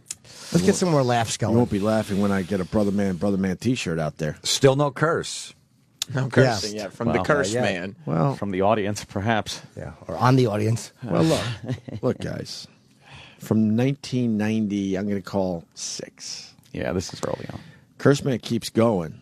Opie can't believe how nuts he is. Yeah, I mean, Opie's like, I think on one part of your mind, you're thinking, oh my God, like Curse Man is crazy, but I got a career to worry about here. Well, like, I know how to Sam's sell synopsis. shit, but I know how to sell shit. Yeah. I hate the Sam synopsis. you by the do? way. Why? You like it when it's other people. Yeah. Oh, and Opie says this is crazy. Yeah. Hey, I ain't saying she's stretched out down there, but rumor has it the kid drove out in a Buick. Yeah, now I hear the poor kid has a slight defect, you know. A defect? There's your dent in the head where Dennis Rodman's was hitting you. Oh, you can't say that! I just did. I don't mind the jokes. Oh, great. I don't seriously. I don't mind because everyone did big Madonna, big vagina jokes. Of course, Yeah. big No, but that's pussy okay though. joke. At that time, it was It everybody really was. Sure. Yeah, and then sure. Madonna, Dennis Rodman's dick. I don't. Yeah. And there was it's just curse. the voices kind of Stinks. You can't say that stuff. But you other than can't say it's that not- on the radio. the voice- But it's you not can't terrible. say that. You're right. You still can't, but that's not bad though. You don't like the voice I was putting on there? Come on. I want to hear the last part of that. Because, whoa, Curse Man went too far, even though his name's Oh. Curse Man. Yeah, I'm surprised you took his call, to tell you the I truth. know. Because we're aware that he's going to curse eventually. And then when he does, we're very surprised that he just cursed. It's Even amazing though you- his name's called Curse It's amazing Man. that you hit the I'm dump confused. button. Yes, and to it bleep it. landed Right. right on dick. Perfect. Nothing else got cut. Just Perfect. that. Well, I'm a Saved our professional job. broadcaster, Mr. Florentine. Saved Okay. our job. Yeah, now I hear the poor kid has a slight defect, you know. A defect? There's your dent in the head where Dennis Rodman's was hitting you. Oh, you can't say Yeah, that! I just did. Well, I just did. Wow. Wow, Taking you're no defiant. prisoners. It's sort of a Curse Man. Mad Dog and Jerky Boys, like Frank Rizzo, Joe Pesci, me. Was there anyone doing prank phone calls in like '96 that didn't have a little Frank Rizzo? Everyone. You know what I has mean? Frank Like- Rizzo. Open your fucking Bit ears, off him. jackass. But, Curse Man then curses, and I'm there to say you can't do Yes, that. That's yes. crazy. Thank God. And then he's like, well, yeah, I just did. What are you going to do about it? And you were like, we were all having a good time, but maybe I've let this go a bit too far. That's Curse right. Man is out of control. Sam's Sam. right, though. Sam's right. He's very rebellious too. He says, "I just Yeah. you can't say that. I just did. I just did. What are you going to do about Sam knows my dilemma. I mean, let's ignore the fact that his name was Curse Man. it? Yeah. I got to be surprised when he actually curses. Somewhere Opie is questioning himself, saying, did I encourage this negative behavior? Oh, God. Like, is this my fault? I got to stop it. Right. I want a time machine. Yeah? I want to grab that guy by his long hair because he thought he would look younger if he grew his hair out. And I would pull him down the stairs head first by his hair. Yeah. Wouldn't you be afraid of hurting him? Oh, I wouldn't give a fuck. No. I would go do something else with your life, you loser. Opie laughs at the Curse Man with a legit laugh. Yeah, that's right. Are you trying to say this wasn't But legit? that's sarcastic. No, I'm trying to say, like, you just out and out guffawed at his humor. Oh, Jimmy, you should leave for your flight now. It's tomorrow. No, I know. You should leave now. I want to You hear see some this shit? laughs. You see this shit, though? Oh, yeah. Hey, but you know, from all that sex and dancing she does, she got some strong womb muscles. Strong womb muscles? Yeah, when that kid shot out, it was good for a first down. Hey, I'm glad it was a girl, though. Uh-huh. Yeah, now she can put pretty pink bows in her hair. One under each armpit. Yeah. Armpit hair. Because she was hairy. Yeah, Madonna that had was her like hairy armpit hair. fucking No, I know. stage. What's wrong with that, Sam? Nothing. Oh, I boy. liked that Anthony finally got in. I didn't like that Opie was monopolizing the time with the curse man. Yeah, I like that Anthony how finally natural is got it? in. We want the world to know. Strong womb muscles? Yeah, I wasn't crazy about that one. boy. Shot out at a first down. I know. Well, let me But the hair, you know. Well, let me tell you something. We didn't want the listeners to be suspicious that it was Anthony, so you got to have Anthony talking to the curse man. What's wrong with that, Sam? Now it's foolproof, and there hasn't been one bad edit this whole time, so there's no way. Because if people started calling, and go, oh, that's obviously Anthony. I'm like, how is it obviously Anthony? If Anthony was talking to him, we all know it was a live phone call.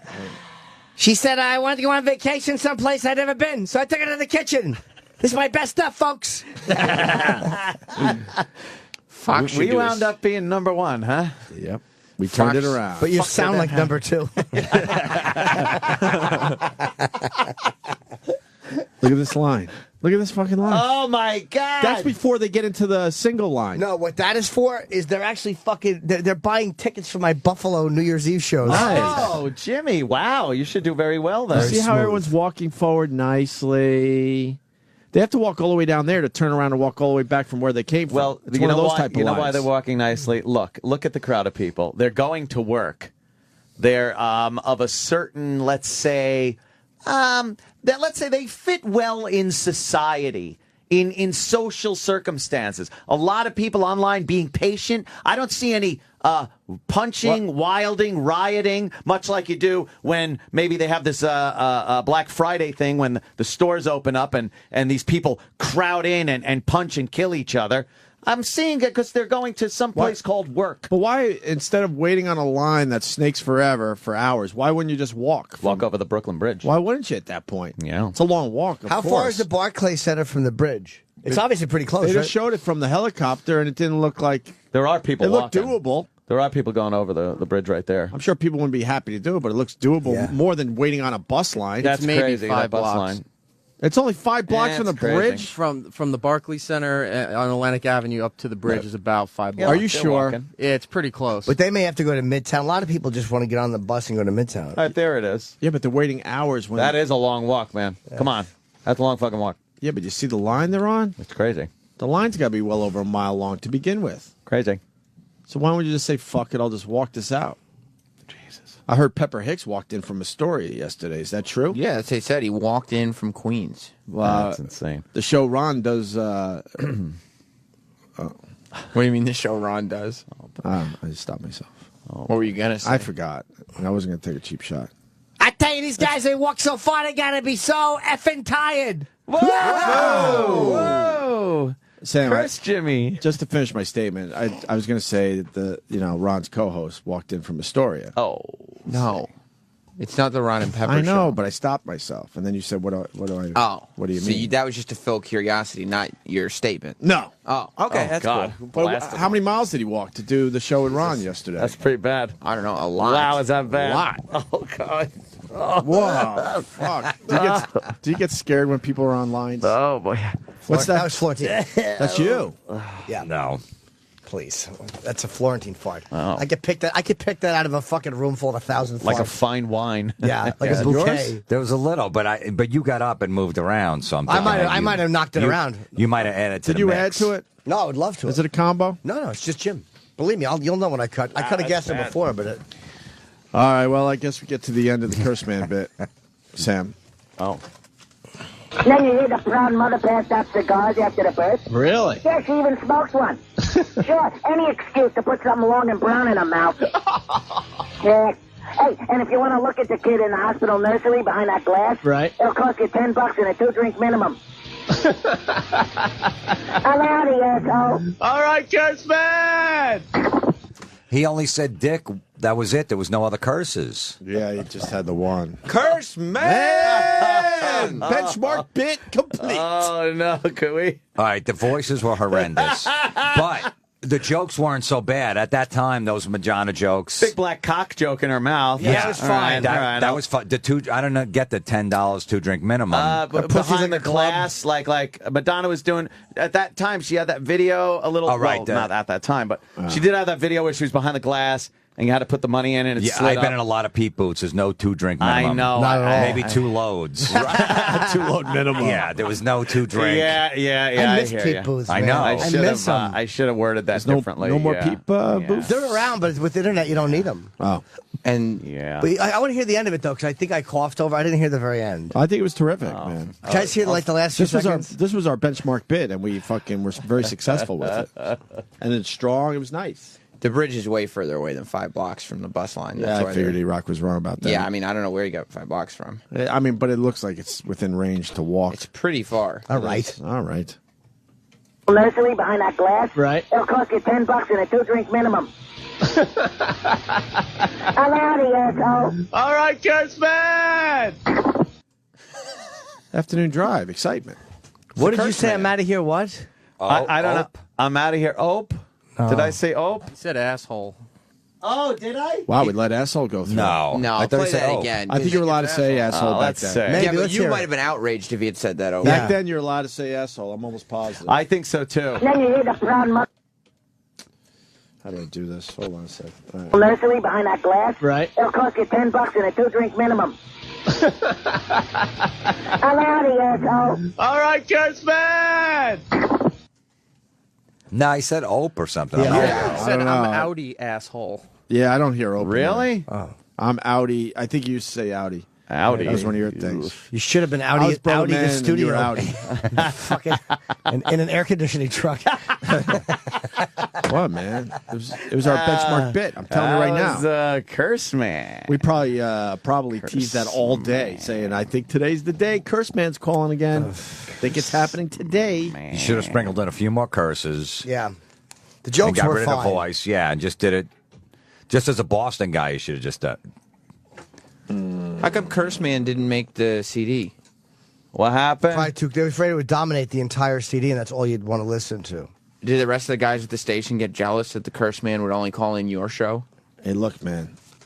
Those guys had way worse bits. Come on, that was fucking I'm not great. even going to fucking Back play. then, Those guys stunk. And then we'd like later on in the show, we'd take a call where someone's like, "Hey, could you play Curse Man again? That was really fucking cool." It's like, yeah, I think we can do that. Curse Man curled a little earlier. Here's what it sounded like. And that was our friends. Hey, man, can you call and just say how great that Curse Man was? Could you please just call us and Can you replay it? request yeah, no it? problem. You faked Did requests. you guys do a thing where, you know, the 25th caller gets a T-shirt and there was not 25 calls, so you would just plunk it down. Fuck it. 25th. 25. And it was only like 2 lines Who we lit. got here? Hey, we got someone on the line. Oh, yeah? Yeah, his name is Curse. Someone named Curse Chip. Oh, let's hear. Oh, wow, okay. Curse Chip. Cocksucker piece of shit. Fuck. Dirty dog shit. Whoa! Hey, That's too What's going far. You're going crazy.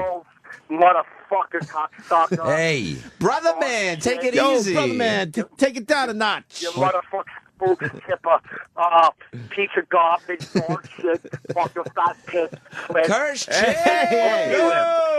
What are you Had doing? a kid out of a cunt or something. Curse Chip! Stop it! Gonna get us fired. Yeah, that's too much, Curse Chip. Wild. Yeah. How about, fuck shit. So what are you doing, Curse Chip? I'm just fucking cursing. That's what I do. I don't give a fuck. Oh, man. Wow, I don't Curse know how Chip's to end wild. this. This is too crazy. You just go, Fucking- brother man. Yeah. Why- Fucking cum juice. Why are you so angry? Yeah. Fucking balls full of cum juice all over your mother's ankles. Wow, that's Curse outrageous. You're crazy, Fingers Curse inside Chip. of your mother, Chipper. Well, Whose mother are you talking about? I don't know. This guy was stuff. Whoa! Curse Chip. Whoa! Curse Chip. What are you doing?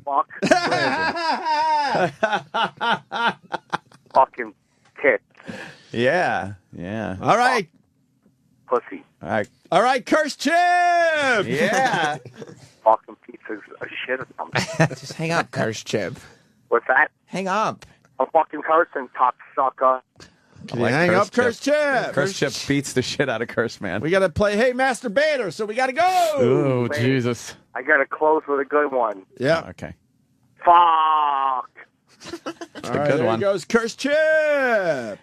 Curse Chip. Look, man, you want to bring your fucking tapes in, Florentine? I put a whole album out of my awful That's shit. true. I know. How's that doing?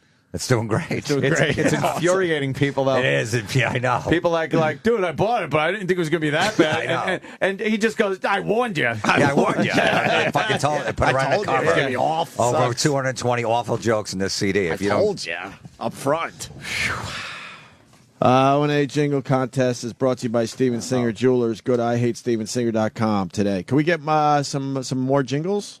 Yeah. Maybe tomorrow? Yeah, definitely. Jingles. Now that Jocktober's officially over, Yeah. kind of puttered out, but still it was a success. Still lingering? Yeah. We'll move into the Larry Jingle Linger. Contest. The O&A Jingle Contest. We'll have brand new entries tomorrow. Yeah. All right. O&A used to say a major disaster could never happen in New York. Chad in North Carolina. Chad. Chad. Did we? Is this a major disaster? This is kind of disastrous. It's but, way up there. Yeah. Wow, where is that? That's Helix? I don't know what I'm trying to figure it out. Is that the Helix? People are not going to work today. The fuck? Were they going in just to turn around? Because they're going to have the same commute out of here. Yeah. That's fucking nutty. The BQE gets stuck at the checkpoint for the Brooklyn Bridge.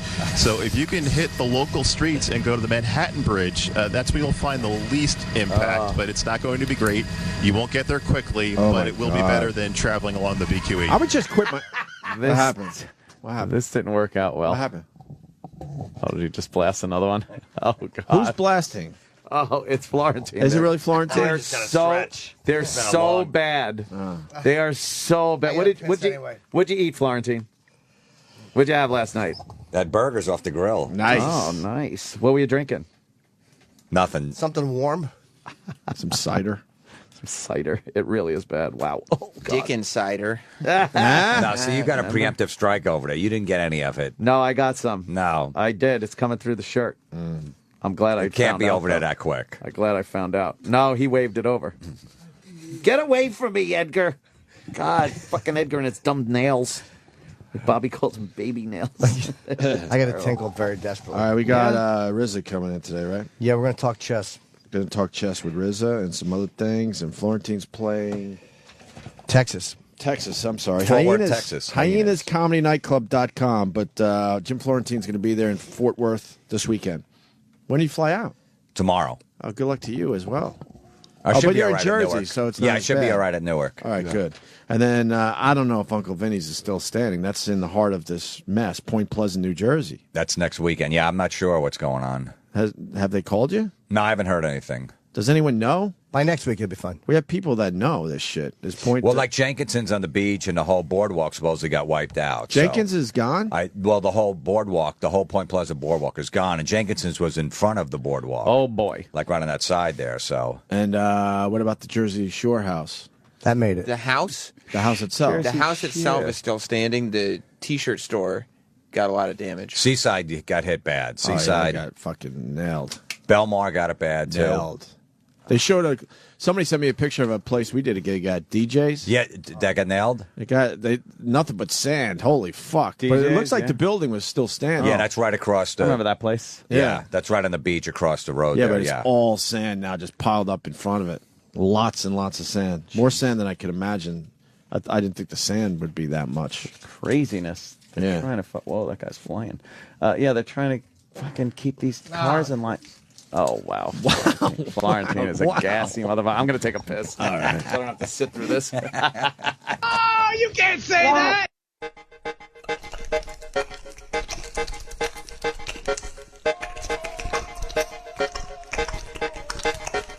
Sitting in my house and I know that I'm alone. Feeling kinda horny, got a tingle in my bone. Go and grab a pen, that is the one with Sharon Stone. Hey, masturbator.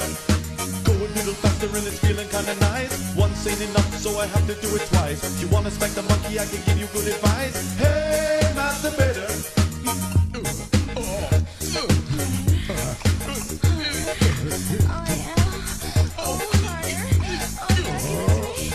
I use some baby oil or a little Vaseline. Laying down the towel so I keep my carpet clean. Never shake my hand cause you don't know where it's been. Hey, masturbator.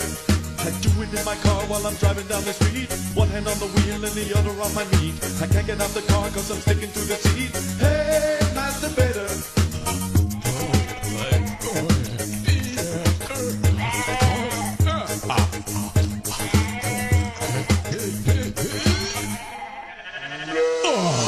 Since I was a kid, I have been a masturbator. Choke the chicken, hold the knob, squeezing the tomato. I flipped him in November, now I'm gonna take a raider. Hey, masturbator. Bumping a banana, little lizard, shaking bacon. Pounding on the flounder and it's mayonnaise I'm making. Smack the Frank, wax the carrot, got my hand is aching. Hey, masturbator.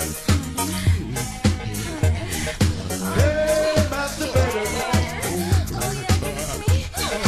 Hey, masturbator. Hey, masturbator. Sirius XM. Yeah, this is the Opie and Anthony Show. Got Jim Florentine in studio. And now RZA coming through the door. RZA, what up? Hey, man, how are you, bro? Take a seat. I just say Hello. what up? Yes, you did. Crazy of me. Why am I doing that? Every time a black guy walks in, I start talking like a little more urban. Yeah, I don't know why that is. You throw the groove in you, kid. Yeah. It happens every time. We do have a few people, though, like fucking Morning Mashup. What's her name? Nicole. Who was in here? Vivica A. Fox came in. You would think Nicole was fucking born in Harlem and just fucking... She wouldn't really stop talking like... gets ghetto. Hey, girl, what up? Yeah.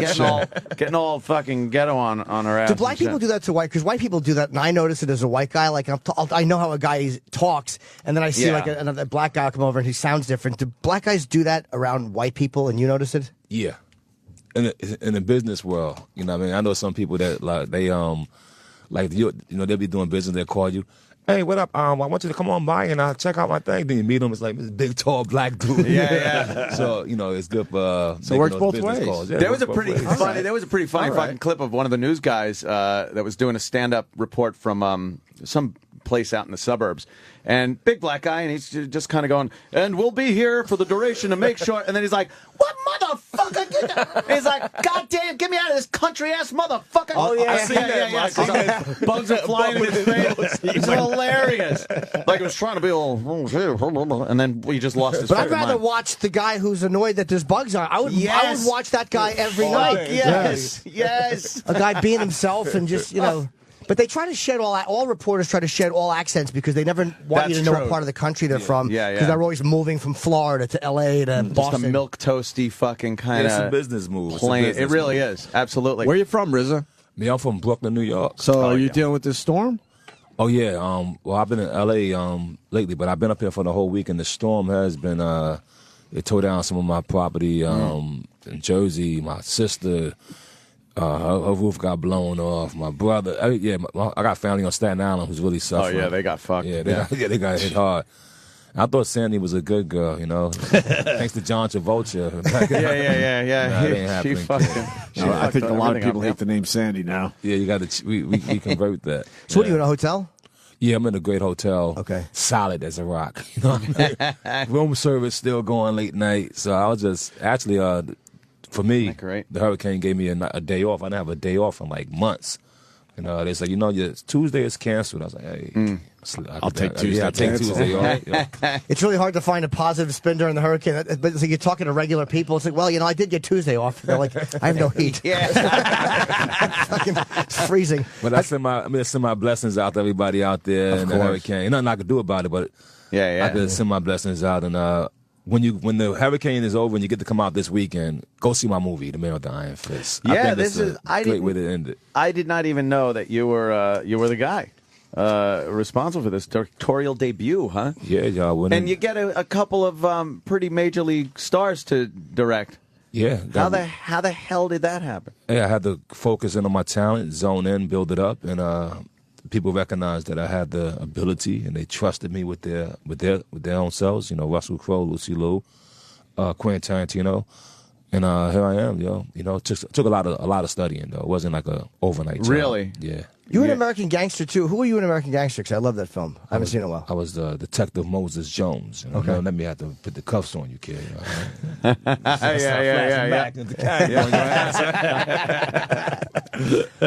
It's like acting is hard enough. I've done some.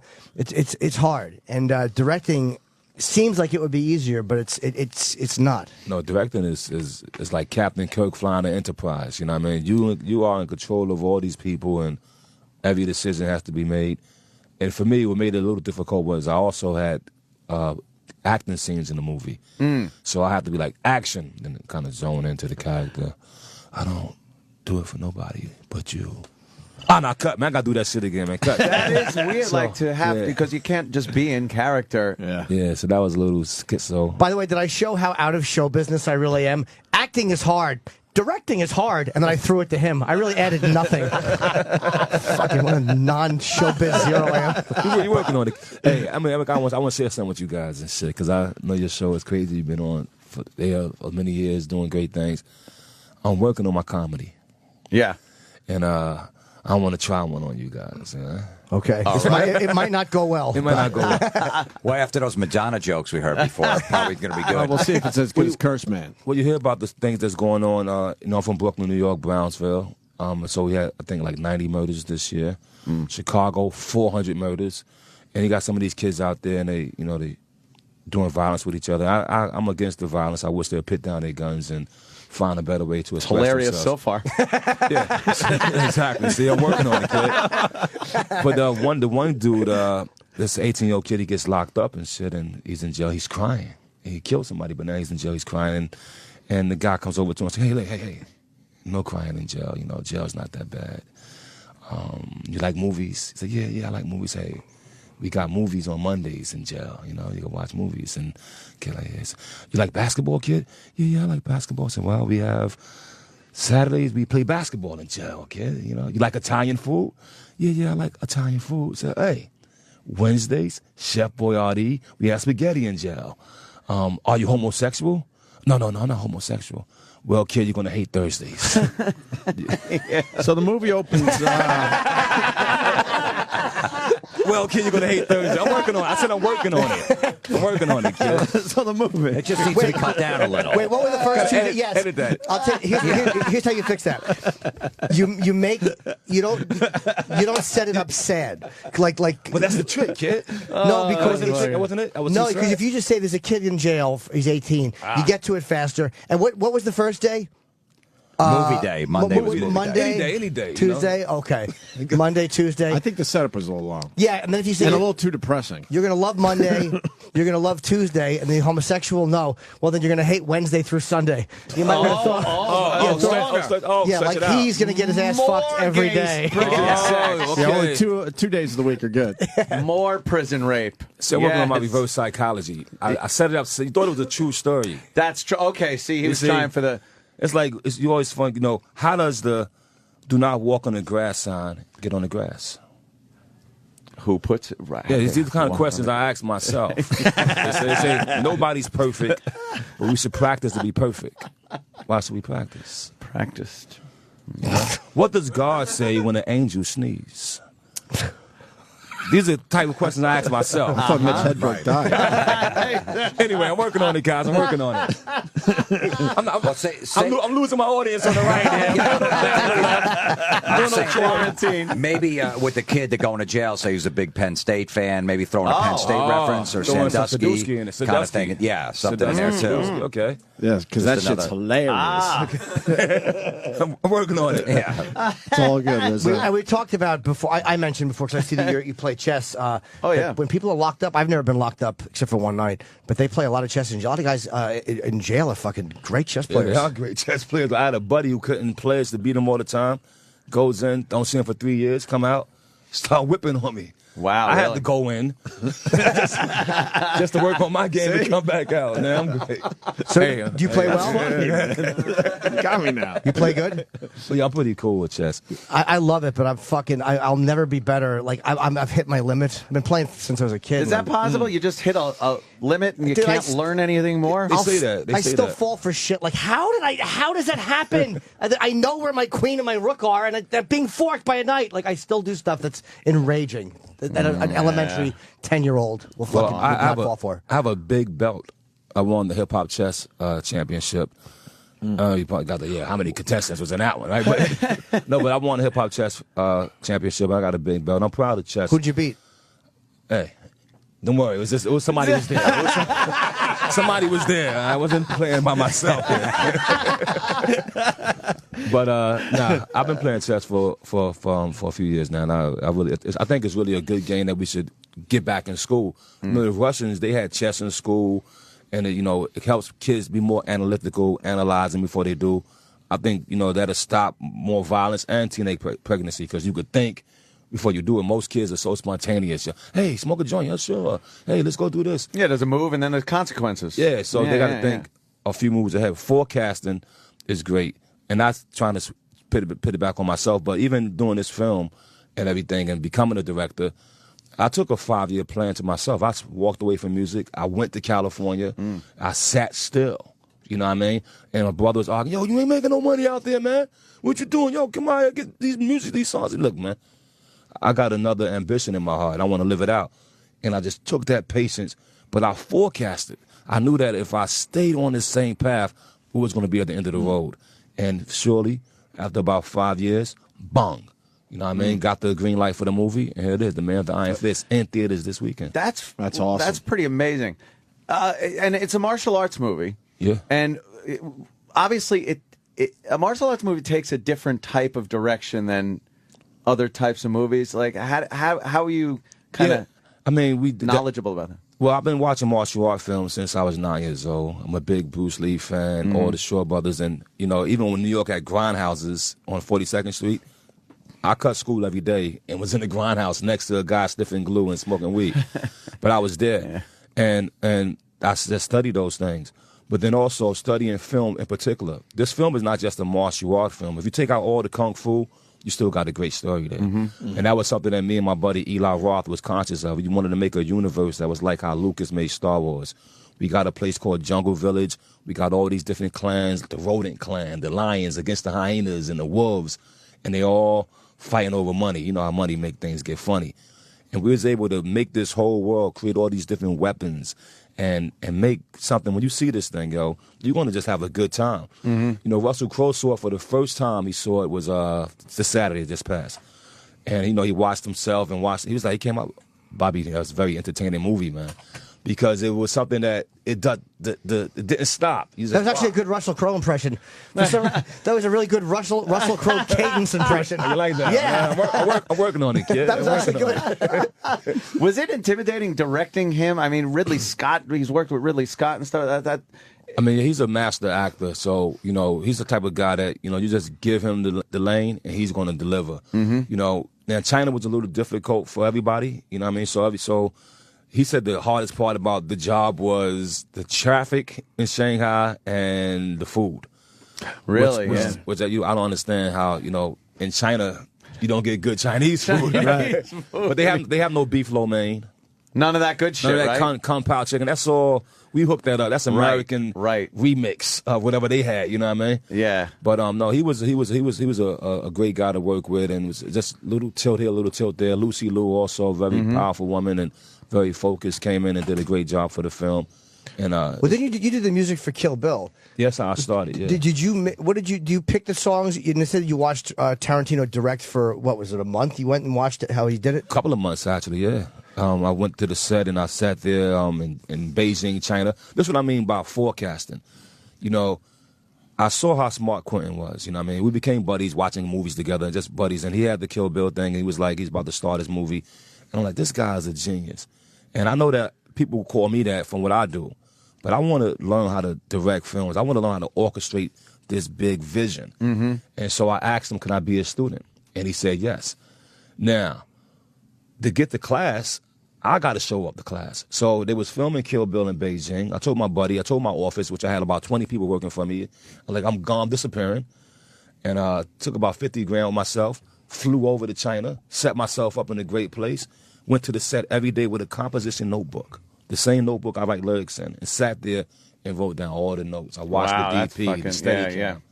And years later, here it is in 2010 while I'm filming The Man with the Iron Fist, Quentin flies to China to see me. Wow. And he's sitting there by this Video Village. You know what Video Village is. So he's sitting by Video Village, and he's like, he whispers over, says, Bobby, do you remember when you started this thing, watching me? He said, now the student has become a master.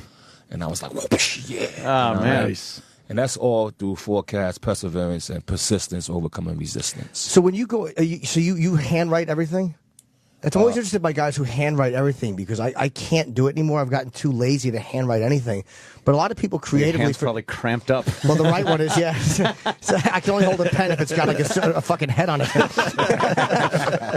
But it's almost there's something that connects you to when you're writing and you're writing with a pen. I don't know why it feels more personal. It does feel better. I mean, now I can write inside I would use my BlackBerry now when I write. I can't write too much on the iPhones, but my BlackBerry, I'll definitely get the thumbs going.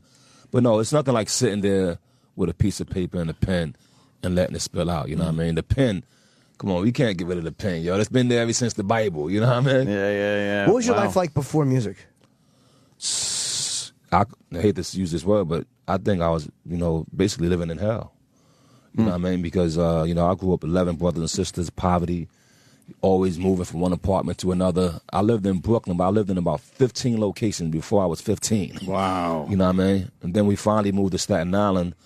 My mom's came across a house she rented, and she, back in those days, my mother's, welfare mother, food stamps, all that, and she had to alter what she do, you know what I mean, to get the apartment. Man. But it turned out to be a very nice home, actually, and we was able to live there for about 3 years on Staten Island, and that felt good. And we all had summer jobs. I used to work as a parks and recreation. I put screws in a box. I was a messenger, a fruit peddler, news peddler, newspapers. Anything to help, chip in with the rent. And then, of course, you become a teenager and everybody is, scrambling drugs and the street life is really starting to just, be part of your neighborhood and you find yourself in that part, you know what I mean? And that's where life just went totally downhill for me. But fortunately for me, I had got a second chance. And my mom came to me, looked me right in the eye and said, boy, it's your second chance. Go positive. And she knew I was smart. I've been reading the Bible since I was a kid, and I've studied the Quran, studied living mathematics. So she knew I was a smart dude. I wasn't applying it. And would you believe? And I would say this to anybody who's listening to your show: 1 year of positivity. I went and formed the Wu-Tang production and got everything together. In 1 year, I was headed to millionaire. Second year, bong, millionaire. You know what I mean? And since then, no turn back. And not only did it make me turn into a millionaire.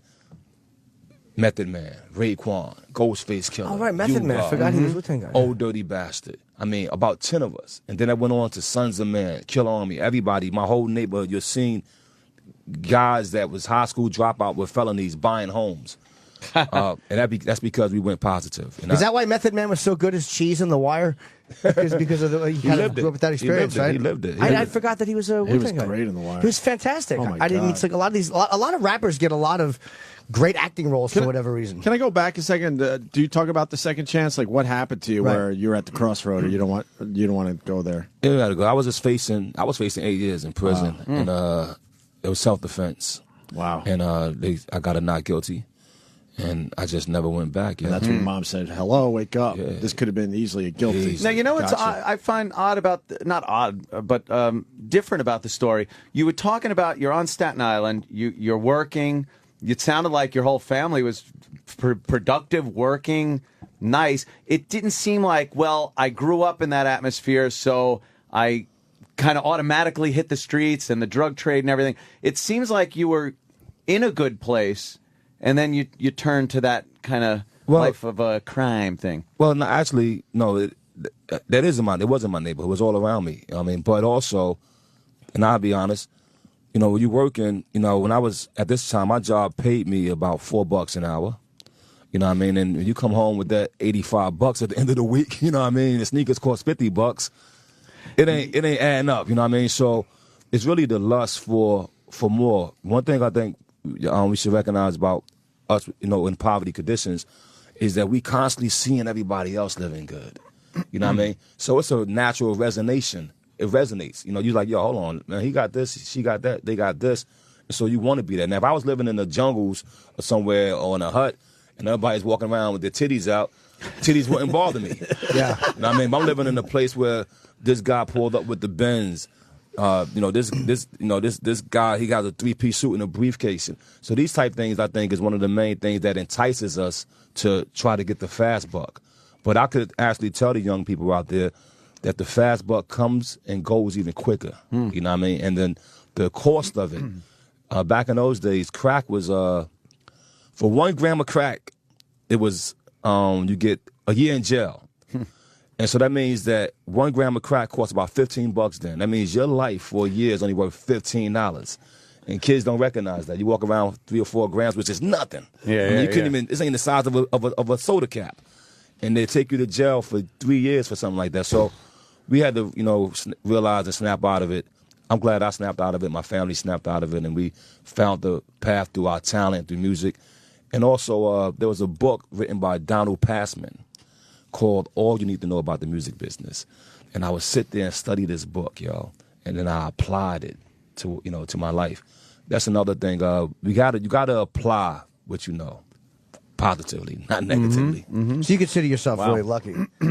Yeah, and at the same time, it's definitely luck involved, but it was a conscious decision, yo. Yeah. I could have easily been like, yo, fuck that. I'm going out there, nigga, what? Yo, that's shit. That's where you wanted to. You wanted to end up where you are. Yeah. So it wasn't just you, but through luck fell into it. There's an element of luck in everything. I mean, sometimes it's being in the right place at the right time, but you have to be able to keep it going. You could get your foot in the door with luck, but then you got to perform and you got to make people realize that you do have a special talent. Yeah. What about the crew that you hung with when you were getting in trouble? Then when you changed your life and moved on and Wu-Tang started taking off, did they come around? How did you separate yourself from them? Well, a lot of my crew was Wu-Tang members, you know what I mean? So a lot of us got out together. And those who didn't get out, something funny happened last January. I'll just tell you. We on a tour bus. It's 2 tour buses, all right? So each tour bus hold about 15 guys. Maybe, Jesus. Right? And you would think 1 tour bus is enough, right? No, it's 2 because we got our entourage with us. And I took a moment to look at everybody. And I promise you, out of about 40 of us, it was 35 that was felons, been to jail or something like that. So a lot of my buddies, they came home, we gave them jobs. You know what I mean? This guy, well, you could be the tour manager. This one, well, you could work in merchandise. This one here, well, look, we show you how to, to press, silk screen these T-shirts. So we put a lot of brothers to work. And that, that helped a lot of us make it through a lot of the hard times. You know what I mean? Us making it resonated throughout our neighborhood, you know what I mean? Does that ever hurt performers? Like guys like Hammer, I mean, he had a massive entourage, but guys that make it, they don't want to be disloyal to people they came up with, and they bring too big a group, and a lot of them aren't, doing what they're supposed to do. Not willing to change. Not willing to change. Yeah, I mean, you always got some, it's always some brothers that slack. I mean, one time we had a brother, and he my man, I know him since high school, but he went to jail for rape, you know what I mean? And so now, he's back home, and he wants to be down. I'm looking at I don't know. I don't got a big qualification application sheet here, but rape is something I don't know if I want. And so we let him come, though. I didn't let him come, though. One of the other brothers let him come. And, I was smoking a little weed one night. I looked over, I said, you know what? This organization's looking a little bad right now. We gotta draw the line somewhere. Right? And perhaps rape is a good place to draw the line, man. Holy shit! It sounds though like it wasn't. It sounds though like you didn't just have an entourage of hangers-on. It's like you put people to work. Yeah. So they're producing something instead of like in Hammer's case, I know he had a lot of people that just Kinda were along hung out for the there. ride. Just along for the ride. We had a lot of dances, man. Yeah. Riz is funny. You just got to write better shit, man, because you are funny. I am funny. You are funny. I'm working You just on gotta it, write kid. better I'm working on it, shit. kid. It's just telling this shit is hilarious. The prison, that is, I guess that does make your organization look bad when you look over. You go, yeah, armed robbery is one thing, but there's certain It's a crime. limit, baby. Got to be a What limit. about what about the big family? Are your brothers and sisters doing well? Yeah, they're doing okay. They're doing all right? Our family is so big, that somebody is going to suffer. You know what I mean? And I just want to say, because you made it, that don't you feel an overwhelming responsibility to try to help your family as much as possible? Yeah, I mean that's one thing about success is that it sometimes it's never wide. It's usually one person from your family. If you get lucky too. My brother Devon is also the CEO of the company. Very smart dude. They had a certain program. He had served some time, and they put him in a program that was kind of like uplifting. And he came home with a real 9-to-5 mentality, and he runs the corporation for us. So he helps out in my family. My younger brother had a small rap career as well, sold a couple 100,000 records, so he did okay. But I have a big family in New York City and all over the country, and it's never going to be enough. When people, we look at the recession sometime and we say, well, how people are doing, I let's look at my family and I can measure it. I can look and see how many of my cousins got jobs and how many of them is. It's like a little microcosm of what's going on, right? And, things is tough, yo. Things is tough. When you see, you get that call, hey, what up, cuz? Yeah, I just wondering if you could send me $1,500. And you're like, you know what? Cool. Then there's another call. Then another call. Then by the fifth call, and this happens to me, especially around Christmas, I'll be like, yo, you should have called me like 2 weeks ago because, yo, I gave out. I'm tapped out. Yeah, I gave out the supply, you know what I mean? Yeah, how do you say no? That's the hard part. It's like if somebody really, it's like, how do you say yes to one, no to the other? That's got to be a lot of pressure. It's almost like a first come, first serve basis. Yeah. But one thing I strive to do, because I love family, is, I strive to at least, have a big Christmas dinner or a big, big party where we all could come in and just break bread and see each other. Because, things work themselves out anyway. My mother, like I said, man, I remember, all we had was a cheese sandwich. That was it. And that was a welfare cheese. Open my refrigerator, you seen 2 big blocks of cheese. And that's what it was going on for that week. You know what I mean? But we cut it, sliced it everywhere you can, melted it. And that was what it was. So things work themselves out. And, if there's love and there's hope, we'll make it, yo. They're telling us that you have to. He's a busy man. They say you have other press to do. He's a busy I man. can't wait to see this movie. Yeah, I like Kung Lee a lot too. Absolutely. He's a great fighter. He kicks a lot. He's a really weird fighter to watch. He's kicking ass in this movie too. Kung Lee, we was counting who had the most kills in the movie, right? Kung Lee probably killed about 20 motherfuckers in this movie. And Dave Bautista, also a wrestling champion. Yeah, sure. He's in there. And back to the movie. I know I was kind of getting all somber with. Cool, No, that's good. But no, this movie is definitely a testament of hard work, and it's a fun thrill ride, man. You got to see it on the big screen. It's not no airplane, small screen movie. Go to the movie theaters, y'all, and enjoy The Man with the Iron Fist. I promise you will not be dissatisfied. It's Russell Crowe, Kung Lee for all you UFC fans, and Lucy Liu. I mean, and you directed. It's a real cast. Yeah. It even sounds like a Tarantino film. Like that name is great. The Man with the Iron Fist. That sounds like an old school, Absolutely. like Yeah, 1975 fucking afternoon kung fu movie. Yeah. Riz, Very come cool, back man. and see us, man. Yeah, I come back, hang out. You guys keep doing it. Enjoy your show, man. And Very cool. we'll see who lasts longest. You guys been on here long, Oh, man. So forget keep it. doing Yeah. it, man. We're like cockroaches. We contribute nothing and we're going nowhere. Thanks again, guys. Peace. I think we're ending. So, Florentine, what do you got there? This weekend, Fort Worth, Texas. Hyenas. HyenasComedyNightClub.com. Friday, Saturday. Next weekend, November 9, 10, Uncle Viddy's, Point Pleasant, New Jersey. Yeah. November 15th through 17th, Funny Bone, St. Louis. And that metal show special on 11/11. Nice. All right. Jim Florentine. We'll see you guys tomorrow. The Opie and Anthony Show is pretty much over. This show will be available later today with SiriusXM On Demand. After ONA Live is next. SiriusXM. And now, the Opie and Anthony Show continues. This is After ONA Live. Here's your host, Sam Roberts. Yeah.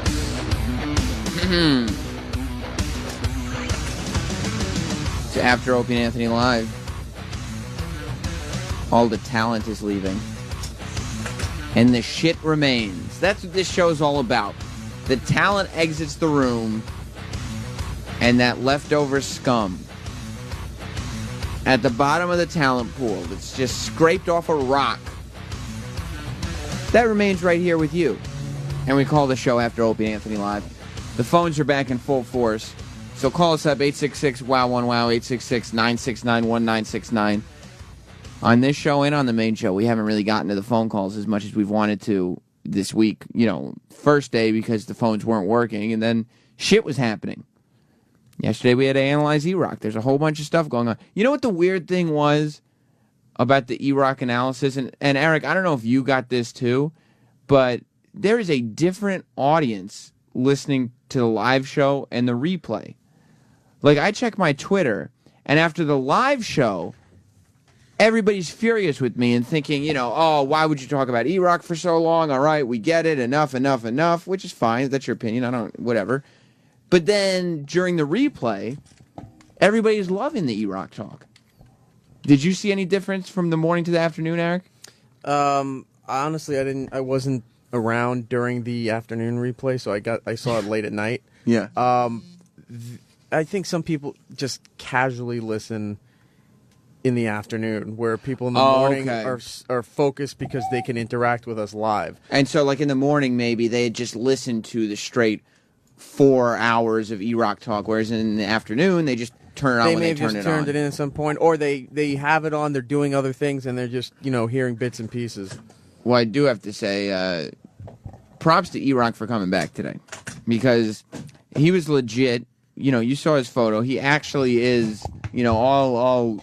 He went to ground zero. I mean, yeah, he went through some shit yesterday, and he could have gotten away with not being here, and he came in. So and also, I mean, he ate more shit than anyone did yesterday. Like, not many people take a beating like that, and to come back, you get credit for that, E-Rock. So today is applause for you. What I really applaud was you doing old Opie soundboard today. When Opie decided, did you have that ready, or was that just a spur of the moment? It was a little of both. I've had it saved, but today was just a day where I was like, I didn't care. I'm gonna go for it. This is the perfect day to do it. Do you really think you don't really think that you're gonna get like any? Who's Sway's out there talking? You're not really gonna get any shit. I hope not. I mean, because I think you and Roland people take stuff on the air literally. They do. Here. You've never experienced that, where something was said on the air and then afterwards you get asked something? I haven't experienced it in a while, but I also think it's because, like, me more than you, I think I've gained a reputation of having a bit of a big mouth. I think it's a reputation of people just don't want to talk to you. Why? Because they don't want to deal with your nonsense. Because I end up just coming on the air and making some big thing about it. Or that you just talk to them and they just can't handle you talking to them. Why? Not in your voice, not in your voice tone or your good looks or anything like that. Just the mentality that when you drive something at them, they know they're not going to get the response that they're looking for, so they just don't bother with you. Oh, because I'm stubborn as a mule? Yeah. That, and you take what they just said and throw that right back at them. I'm very smart, E-Rock. I'm quick on my feet. Or deflective, either one. Exactly. But I deflect. Either way, I do it. I do it well. No, I mean, I maybe I don't get it as much because I have a big mouth. I just go on the air and talk about shit. But I feel like, especially like this week, management has been pretty helpful in terms of, getting us around. You know what I mean? Like we had hotel rooms. People have gotten car services. It doesn't really seem like there's a lot of shit being doled out, unless I got it wrong. Sal, have you been? Did you get shit from missing Monday? From management? No. No, right? No. They were just like, okay, he missed Monday, now he's back, and he got shit on the air. I got a fucking awesome car picking me up this morning. You I had enjoyed a Mercedes S-Class. I was very happy. This is the first for you. It's like you're not used to the company perks, like car service and hotel, and this is all first time stuff for you. Yeah. Yeah, fuck taking the L, man. It was fantastic. I don't know for sure if this is gonna last. No, it probably won't. Roland, you've been like a little more, and honestly, I don't know, because I'm not there when you're having conversations, but you've been a little more annoyed at the whole experience than you're more like E-Rock in the sense that you're acting like they're going to give you shit. And I've been kind of telling you the whole time, I don't think management's going to give you shit. But it's not that. It's like going through the process. Uh-huh. You book a hotel Sunday, and then you have to wait for Monday approval when all of New York is booking hotels. But do you have to wait for approval? Or That's what they said. I'll let you know tomorrow. Because I just follow protocol.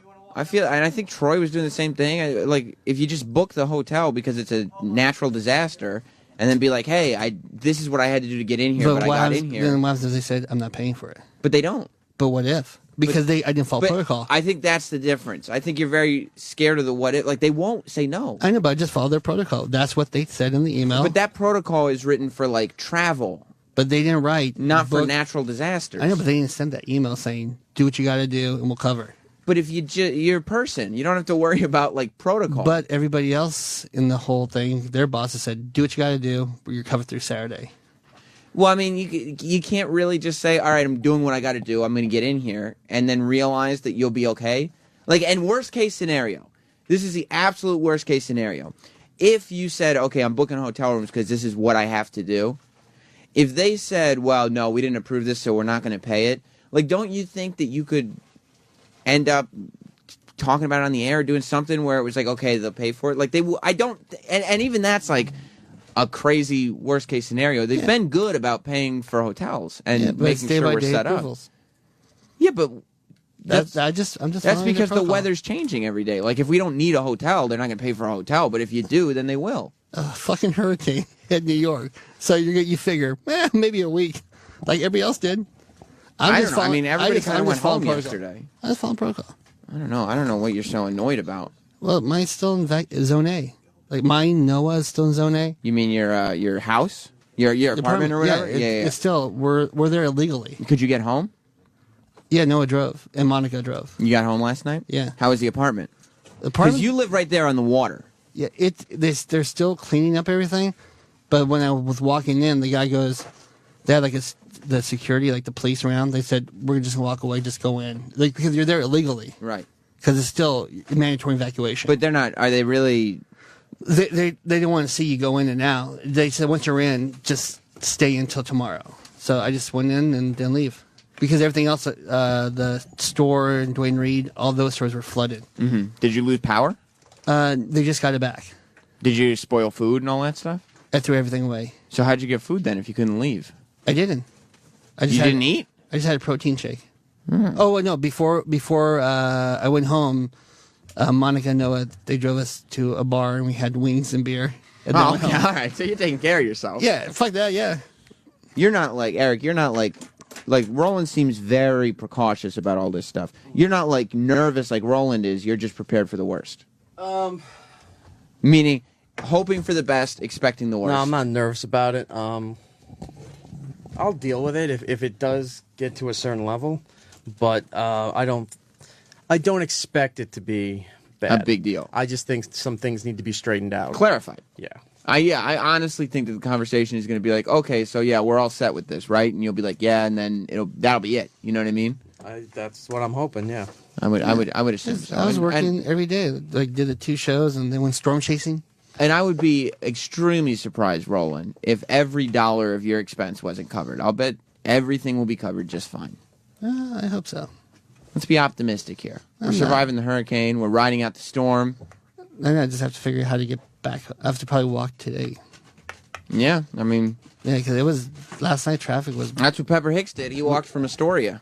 Yeah, because last night we left late, and there was a lot of traffic. There was like a shitload of people waiting for buses. Yeah. And then, thank goodness, though, she drove slow, so we could see the fight in the gas station.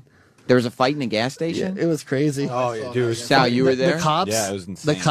The people were just screaming at the police. Where was the gas station? It was Queen. Yeah, it was in Greenpoint. In Brooklyn? Yeah. Okay. And the line was... The cop was going, they don't have any fucking gas. He was just screaming. So there's a line for the gas station. Probably over a mile long. Yeah, it's probably like 300 cars. Jesus. Yeah. It went all the way down the avenue. Nobody wanted to leave. And so the cop... And they run out of gas. Yeah.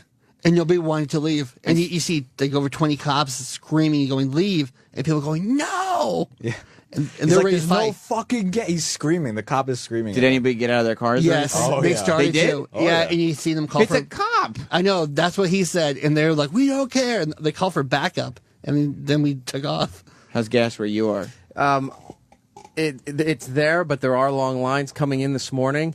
There was lines on the gas stations where Route 3 meets 495 At to go 4 to the a.m.? tunnel. They were at least a mile. What time were you driving? I 4 or 5? got to 495. It was 5 to 5. And there was lines. There were lines. Wow. Right? Yesterday I'm heading to, I can't cross through the city, so I have to go through Staten Island to get to Brooklyn, where I-95 becomes the turnpike off the Lincoln Tunnel. That first exit is a service station. The line was up to the toll booths where you're coming out of Easy Pass. Driving past, I'm like, wow, there must be a big accident. And then I see it's a line for the gas station there. There were people out of their cars screaming and yelling at each other, and they weren't even at the station, at the service station. They were back by the toll booth. And they were yelling at each other? They were out of the car screaming and waving hands. Wow. So that's why I didn't know what happened. And then I got up a little bit and saw it was all lined for gas stations. Whole Foods is 3 hours away to get into Whole Foods. Just to get in, not at the cash register. No, they had security outside controlling the crowd. This is where, like, shit's going to get crazy with this storm now. This is movie stuff. Yeah, because it's like, okay, you know, and not to take anything away from the people who had, like, for real damage and some shit going down. But like we were talking about yesterday, like my hurricane experience, Obi's hurricane experience, even Roland has his power back, no property damage. Eric's house, no property damage. He's dealing with his family, but Eric's house is fine. Now is when it starts to get crazy for the people who didn't have to go through that shit because gas stations aren't opening. Like, you look at the news, and nobody can get into the city, and everybody's trying. Nobody can get on a bus. For Barclays? You were just noticing, Roland, that they're like... The subway lines isn't... Yeah, yesterday afternoon, they go, okay, subways are going to be open, or at least some of them will be. And you go, oh, okay, everything's getting back to normal. And you see thousands of people lined up outside subway stations. Yeah, well, yesterday, someone goes, the yellow line's running, and you couldn't even go near it, and then they screamed, we're testing, we're testing. It wasn't open. They were just testing the line. They were just literally powering it up. Yeah. And but someone took it as... We're open. We're open. Wow. And then it took me an hour to get a freaking Subway sandwich. And now, so you weren't even trying to get on the subway. You were trying to get a Subway sandwich, and it took you an hour. Yeah, because I need to be full when I wait in line. And those sandwiches, you know, let's face it, most of the time they're gross. And you still got to wait an hour to get a Subway sandwich. And the $5 Subway sandwich no longer exists. $5 footlongs are off the menu? Yeah, off the menu. They're sold out of that shit. Yeah. Sorry, all we have is the premium meats. Yeah, pretty much so. Doesn't it seem so primitive to be having power outages right now? With the technology that we have, like, day to day, doesn't it seem so, like, Middle Ages to not have power? Even I can't call from Long Island City. I have no cell service. I could text, but I can't call. Really? Yeah. Just the idea that the lights aren't on and you can't plug in your computer. Like, it's just like, what? It's terrifying. Like, I thought that doesn't happen anymore. I thought we had moved past that as a society. Especially for days. Well, it's going to be, in certain areas, a lot longer. How long? Months. Where Not Westchester, right? No, you're fine, apparently. God. But South Shore of Queens and Brooklyn, that peninsula where my siblings were living and everything, they don't know if they're turning the power back on anytime soon down there. What's anytime soon? And that's the voluntary power out? It's I think Con Ed runs that section. They're not putting it on because they don't know if it's going to be stable enough to put on. So they're just not going to do it till I'd be so pissed. further notice. I would find out exactly where that switch is, and I'd be like, I'm turning it on myself. On. All right? It's on now. Yeah. I got to see. And there's no cell service from South Shore of Queens. I couldn't get my phone working until I was on the Goethals coming off of Staten Island into Jersey. All right, here's the plan. Today after the show, we're all going to find a bank. We're going to take all of our money out of the bank because that's bullshit now. At this point, we don't need any more. We're taking all our money out of the bank. All cash. But guess what? That's not surviving either. Based on what E-Rock's telling me and the way things are going, cash is just going to be paper. It's going to be valueless. So after that... Your wrestling dolls? The four of us. Me, Eric, Roland, and Sal. We're going to take all our money we have in the world. And Sal, for you, that's a lot of money. And we're going to go and buy gold bricks. Ooh. And that way we will live like kings. Louis C.K. was right. I know. Did he? Oh, that's right. He bought gold, But right? that was like 2006, 6 years ago. So it's only gone up. So then we have to go find Louis C.K. and rob him. He's in Gold New and York. guns. He's across the street. Louis hosting SNL this week, so we got to go rob him for his gold. Yes. Even if we added Are you all in, of our, Sal? I'm in, but even if we added all of our money, I think we can only buy like a sliver. No, with you and Nagel combined, we'll have plenty of money for gold. Trust me. Nagel, you're in, right? Nah, my money's going elsewhere right now. Where's it going? 2 other things. To help your family? Yeah. But they're not going to need it if the money's not going to. It's going to be valueless soon. How cool would it be if you just handed him a gold brick? That's what you need. You need to get. We need to Well, get. if I did that now, my brother would look at me and goes, "What the fuck am I going to do with this?" And you just look at him and you put your finger on his 2 lips and you go, "Shh, the future. We're focused on the future." It's like RZA said. What did RZA say? He said Monday. forecast. Oh. No, not the prison raid thing. The other thing, because that could also happen depending on how things go. You got to forecast. Eric, you got to make sure. I understand your brother's house, water damage. Your sister's house, fire damage. If that's not irony, I don't know what is. But the way you help your family right now is a gold brick for each of them. And just say, trust me, this is going to mean a lot more than any insurance payoff is. And when they get that insurance money, you make sure to tell them our plan, and we'll take them to the bank, and they'll take all their money out of the bank and buy gold. When you were talking gold, I swear I thought you were leading into Steven Singer. Well, The let me way tell you were you. talking about it, I thought you were going right into a read. Steven Singer's the only guy who's going to be able to survive this whole thing. I mean, He's got diamonds. There is not too much going on positive for a lot of girls right now. The only thing that those females are doing... Ooh, I might find a girl then. Yes, you can go A find refugee. a girl. And I'll tell you this, Roland. You know how you're going to charm her? Ooh. You get her the Subway? greatest gift that she ever got. Without hesitation, if you ask these chicks what it was, it'll always be the engagement ring. The one thing that I did right, like you look at Jess, she was in here. She's back home now, thank God. Because these animals around here, I can't control them around her.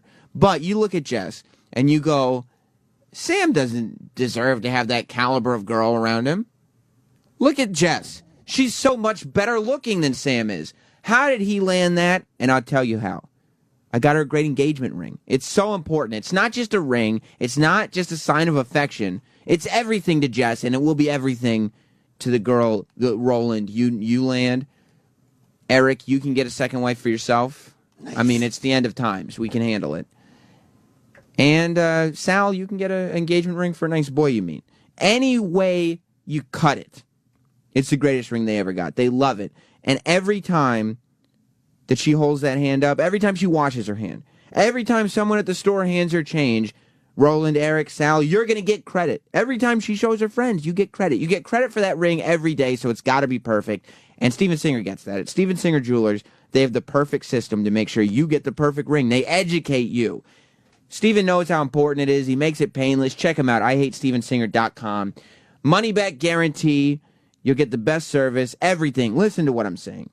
He's a guy you can trust with the most important gift that you will ever give. Not your seed, Eric, the engagement ring.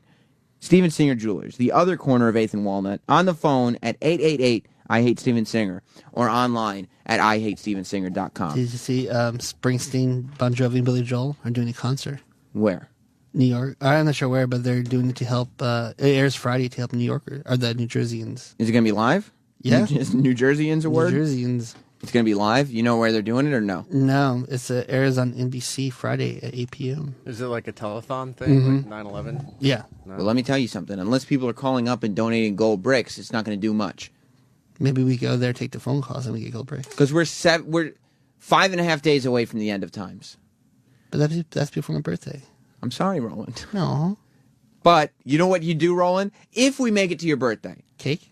No. Oh. Forget the cake this time. You got to think. Think about what RZA was saying. Ice cream cake. No, Roland. Was RZA saying the quick buck? 2 cakes. No, Roland. Do you think RZA would get a cake, or do you think he'd plan for his future? Pizza. Incorrect. Frozen And if you pizza. were... No, Eric, you know you get a pizza problem. Pizza's not good for you. That's true. Don't listen to him. Roland, the only thing you should be asking for your birthday is gold bricks. What about silver? No, not silver. Gold. All right. You know who's going to be king? Whoever has the most gold. That's why we have to get it all now. Gold and guns. Do you have any guns? No. Roland? No. Do you know anybody who has them? You got connections. Anthony. No, I know Anthony. He's not going to give us any of his guns. He'll shoot us before he gives them. Hey, that's why we need guns, because when push comes to shove, we have a great relationship with Anthony, but when push comes to shove, Anthony will shoot us in the face to get our gold. We need to make sure we have firearms as well. That'd be cool. Roland, I'm putting you in charge of guns. All right. Okay, can you handle that? I'll call a guy. And E-Rock, you're going to be in charge of rations, getting us our food? Well supplied. I bet you are. Let's go to the phones. We're still screening a list because we still can't have interns in here? He can't get here. He's stuck on the south end of Staten Island. No transportation, no power. Oh, man. Staten Island's rough. 336, you're on After Opie and Anthony Live. Yeah, hey, this is James. I was just calling to give you a little heads up on your talk about the gold and all that. Yeah, we got it. But you want to join us? What I'm trying to tell you is the gold will not be, if the currency drops in value and becomes obsolete, Yeah. gold will not be worth anything because there's nothing to back it with. So back I to thought ice gold, cream cake. Wait, I thought gold used to back the dollar. Yeah, I thought gold was backing our currency, not the other way around. He hung up. Gold has been around since like the beginning of man. That doesn't make any sense. The idea, it's not. Nobody's going to sit there and be like, "I'll give you $5 for this gold," but they will say, "I want that gold very badly. I would like to trade you goods and or services for it." It would take the place of currency, and it will. I have an idea. Yeah. Why don't we all leave here and I'll call Discovery, and we're in Gold Rush the next season. We find our own gold. Because Roland, it's not going to. We're not going to make it. Gold Rush New York. We're not. Yeah. It's called Gold Rush New York, and it's where Sam, Eric, and Roland rob everybody for their gold. All right. Now, have you gotten? We have to grow beards. I'll be in charge of facial hair, but Roland, no Discovery Channel calls. You're supposed to be calling about guns. Oh, all right. If anything, you got Military channel. Yeah, call the military channel. History, maybe. Sons of Guns. Sons of Guns. Even the pawn shop guys, Pawn Stars. Chumley. And don't let them motherfuck you. Get a good price. All right. Because they'll try to screw you. 540, you're on the air. Hey, buddies. What's up? The currency of the future ain't going to be gold. It's going to be ammo. Ammo will work in anything. Ammo will get whatever you need if you've got the gun. Forget the gold. Buy ammo. And we'll be able to trade the ammo for goods and services. Or you can shoot the person for goods and services. Right. If they don't want to trade, you take it from them. Because we have guns and ammo. Exactly. Maybe so that's you can do it nicely or you can do it forcefully. the easy way or the hard way. The easy way. Thank you. Put you on hold. This is what I'm saying. It's the end of times. We don't even have a phone screener. Who's been waiting the longest? We'll go to 920. You're on After Opie and Anthony Live. Okay, it's Pirate Trucker in Chicago. What's up, buddy? Gold stopped backing the dollar. I think it was back in the 70s or 80s. All right, so what are we going to do with our cash now? I don't know. What I really called about was, I don't want to panic you guys, but I will. Okay. Last night I was watching the news, and they were talking about this power issue you're having. That's right. And they're posing it as everyone above whatever it is, 23rd Street or 36th Street, Mm-hmm. are the haves with the power. Oh, shit. And everyone else is the have-nots. When the have-nots find out that the haves have power, the shit's going to hit the fan. This is why I shouldn't be coming to work, because it's going to take the have-nots fucking forever to get to Westchester. Do you think Troy will turn on us since he's a have-not? He has no power or nothing. Yeah, Troy fits in. Troy just likes a party, so the have-nots are going to party better than the haves, I would think. It's like that South Park episode where they split the town when the parents disappeared. Yeah. We're in trouble. Eric, you're in trouble because you're in Jersey. Yeah. Roland, are you a haver? No, you have power. You're a have. And they have a cable. You have a cable too? I have a cable. You have 3D TV? Yeah. You're a definite have. You're in a lot of trouble. His TV talks to him. Yeah. She was scared. She's like, I miss you. I have no power because Westchester's all screwed up. So I'm staying at my father-in-law's place. But I feel so bad because my parents have no power. And they don't do anything anyway. Now they don't do anything in the dark. So they're just sitting in their house. And I called them last night and just let them because my mom just babbles when you talk to her. Do you feel like you're in the bed and breakfast? At my father-in-law's place? Yeah. Not really. Well, I'm not around for breakfast, unfortunately. I gotta go to work. Bed and dinner. Maybe bed and dinner. Bed and dinner. Yeah, my mom just babbles when you talk to her. She just starts bringing up these stories and just giving them to me in details that I don't need to know. The people she interacts with on a daily basis are just on and on oh, and she was wearing this bracelet. And I tell you the bracelet, she got it at Lord & Taylor, which I think it was on sale. You always want to look at when it's on sale. So when I saw her, and she's going on and on, I felt charitable last night. And I was just like, you know what? I'll call my mom and dad, and I just let my mom talk for a while, and at least it'll entertain her then, because I felt bad that I was going to a place that had power, and she had no power. She must have gone on for an hour and a half. But that's going to save me from the have-nots, my charitable heart. 614, you're on After Open Anthony Live. What's up? Hey, couple things. The Roland sounds like one of those multiplicity guys, like 3 copies back. He's the Michael Keaton who just likes pizza all the time. Exactly. I mean, sound him. I mean, it maybe you're too close to the situation to fully appreciate it, but yeah. Roland is comedy gold. That's funny. The other thing is that it's probably just as well that the New York Yankees weren't in the World Series. So I'm just saying. You dropped out towards the end, but sure. You know what the real tragedy here is? Travis and Danny have to get used to being at work, not on the talent schedule anymore. That's got to be tough for them, because this whole week they've been coming in and out with Ant. So they get here like a little before 6, and they're all out the door at 10 o'clock. Yeah. Like that, they've been living this, and then they go home to the mansion.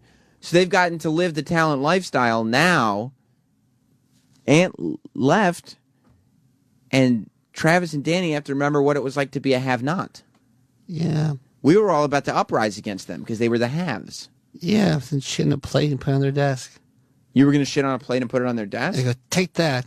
Because you're a have-not. Are you right? Am I right? Yeah. Now we're all have-nots again. So I held it. I mean, they got a taste of it still this morning because they get to get in with Ant, but Ant took off. And Travis and Danny are still in the back office.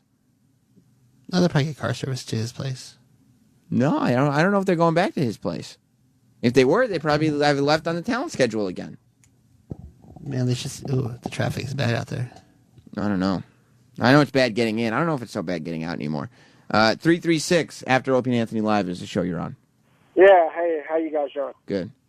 I was going to advise that you guys get into hunting and fishing. I know you probably live in the city, but you might want to take up those as hobbies right now. So when the shit hits the fan, you'll be a little bit more experienced on how to get your own food. I'm kind of trying to focus on becoming like a cult leader and seeing if I can get people around me to do the hunting and fishing. Like, Eric, could you learn to hunt and fish for me, please? I know how to fish. I just don't know how to hunt. Could you learn? I know how to hunt. You can be my number one hunter if you hunt. I don't want to hunt. I can hunt. You can hunt, Roland? I've been hunting before. Okay, so, Roland, I'm going to put you in charge of meats, and Eric, can I put you in charge of fish and poultry? That sounds good. Oh, okay. You can't text my meat guy? No, Roland, we're hunting. You're going to be eating from that place at Frankie. the fair over in Brooklyn. I'll text Frankie because he cuts my good meats. I meant going into the woods and killing the animals. Well, that's just stupid. Not going to a meat store. There's not going to be a meat store. We're trying to form this cult Roland's here. hunting He texted is in me. supermarkets. Oh. He texted me if I was all that okay, though. prepackaged meat. Roland is a bargain hunter. That's about all the hunting he does. 817. Hey. What's up, buddy? You're on the air. Hey, Sam. Yeah. I was just going to let you know, gold will be worthless up there. What will be worthless? Yeah, it just depends on where you are. See, down here in Texas, where I am, everybody has a gun, so gold will be worth something. Up there, I don't know what this guy's talking about. Unknown. You're on the air. Hey, it's Ryan from Hamilton, Canada. How's it going, buddy? Not bad. Just so you know, I can tell the difference between Americans and Canadians. Yeah. We'll riot over a hockey game. We'll riot over the Stanley Cup. But when the shit goes down, we all come together. Oh, that doesn't happen in America. Exactly. But I love you guys. And you know what? Eric's entitled to vacation. I don't care what you guys say. Eric is entitled to the finer things in life. He's earned them. Go Canadians. Yeah, I mean, when the shit goes down in America, everybody makes sure the shit goes down. And individual shit goes down. And everybody's shit starts fighting with each other. Yeah, because they go, hey, why don't you go over to my house so they see what you got? And then they report back to the other people, go, he has everything. And they get him. Okay, well, why would you invite somebody over to your house to see what they've got? You just said, you tell people, hey, why don't you come over to my house to see what they've got? That, Roland, I may have to take you out of my cult. I'm going to have to reassign you, because that is terrible planning. I just stick with hunting. Okay, yeah. Not the planning. You just put me in touch with your meat guy. No. You're not going to give up your contacts? No, this guy Frankie cuts my the chops and everything perfect. What about your meatball guy? Oh yeah, I got to call see if he's okay. Yeah, it's people like that who are really important right now. 780. Boys, how you doing? How's it going? Let's talk about something important. I'm coming down there next week on Tuesday. What's it going to be like? Not good, my friend. Not good. I mean, you Panic? know. I don't know. Yeah, there's going to be panic. Unless they fix some shit now. You got guys walking here from Astoria. You got people waiting online outside of stadiums in Brooklyn for hours for a fucking bus. It's a bus. You know what New York's going to turn into? You know when they say something on The Simpsons like, oh, everything will be just fine, and then it's a cutscene that the whole town's on fire, riot. Exactly. Cars flipped over. Can you really sit there and say, you saw, you watch the New York news, hundreds, if not thousands of people lined up to take a bus somewhere, and it's to work. Are you really going to sit there and tell me not one bus is going to get flipped over by the end of the day? Yeah, because they said 8 million people ride the subway every day. Yeah. So no, shit's going to get tipped over today. And that's just the beginning. That's why they call it the tipping point. Ooh, shit gets tipped over. I can't wait to tip over a bus now. No, don't do it now, Roland. Don't, Yelling, move that bus. Don't get to the lowest common denominator. Let's see. Move that bus. 506. Samuel. What's up, buddy? Jeremy Big Balls here. Oh, good to talk to you, Jeremy Big Balls. I'm glad you properly introduced yourself. You're very welcome. Very welcome. You know what? Fuck gold. Fuck ammo. Mm-hmm. Everything's going to be all about virgins and slaves. Think about it. Roland, do you know any virgins? Are you a virgin, Roland? No. God damn it. I was counting on you. You should have called me last week. Well, congratulations. That is in order. But, yeah, I mean, you would have been such a hot commodity. Have you taken it in the ass before? Work-wise or? No, literally. I know you've gotten dicks in the ass. You'd no. never taken a dick in your ass. No. Okay, you could be a hot commodity then. I know. What comes out of my ass is not right. You're right. I think more for that would be Sal. Oh, good call. Where is in Sal? Troy. Because, Eric, you have... No, we know Troy's not a virgin. Yeah, he's taken it up the ass before, for sure. You have shitting problems, so you're not going to work out at all, are you? No. And I'm kind of leading the cult, so you guys won't respect me if I start taking it up the ass, right? Our leader's taking a dick in the ass. Right. Okay, so I'm leaving. So that's not an option for me. So maybe Sal will be our sexual bait. Tie up that shirt halfway, little makeup. Yeah. By the way, speaking of unpredictability and shit hitting the fan, I don't know, did everybody out there realize that Opie came in and did a surprise show on Tuesday? Like, or was it Tuesday or Wednesday? Tuesday. It feels like everything is mashing together. Yeah, I mean, Opie was in here at like 4:30 in the afternoon doing a surprise show randomly on Tuesday because we were sitting in his apartment. Roland, you came over. Yeah. Jess and me were stranded in the city, and we're sitting in his apartment, and Opie goes, maybe we should go take the channel live. And he said that to me before. Opie has many times said, well, we got a channel. We can take it live whenever we want. I mean, for God's sakes, the guy's name is on the wall. And he says it again, and I figured, okay, he always kind of says that. And then we actually left, and we actually got to the studio, and we did like a 2.5-hour show all about the hurricane. We called up Eric. We called up Joe DeRosa. Roland shotgun 5 beers. Well, before we left, he goes, hey, we should go live. We go, why not us girls get ice cream and watch a Bravo? He tried to get out of it. Roland did try to stay home with Jess and Opie's wife. Just watching TV and playing with the babies and eating ice cream. They're going to watch Love Actually. And that's what you wanted to do. Yeah. But the men made you come in, didn't we? Yeah, I just got drunk. Yeah. Rolling shotgun 5 beers. It was great. What we're going to do is replay that show on Saturday. What time does Rogan usually play, Eric, on Saturday afternoon? I think first airing is at I think we're gonna noon. What about the one that's right before Dave's show, the Davey Mac Sports program? So Dave's on at 7. That would be 5. All right. So I think at 5 o'clock, right before the Davey Mac Sports program, we're gonna re-air the. And what a lead-in, huh? What a lead-in to Davey Mac, the Opie surprise show. And then I think also, since I did the show with Opie, I'm just gonna put it on Sunday instead of my show because. Who the fuck wants to come into the city on a Sunday? You know what I mean? I did a show on Tuesday afternoon. What am I going to do another one for? You've done enough. Thank you, Eric. Thank you. Now, if you could come in and just make sure everything is running properly. I'm busy. I'm sorry. What do you mean you're busy? What could you possibly have going on? I've got some stuff. Going through this again. But yeah, so definitely, it's going to be replayed on Saturday and Sunday. I don't know. A lot of people have been asking me. I don't know if it's going to be up on Audible. Probably not. But I guess I'll put it up on demand after the weekend. We'll find some spot for it. I doubt Audible. It's more on demand. Yeah.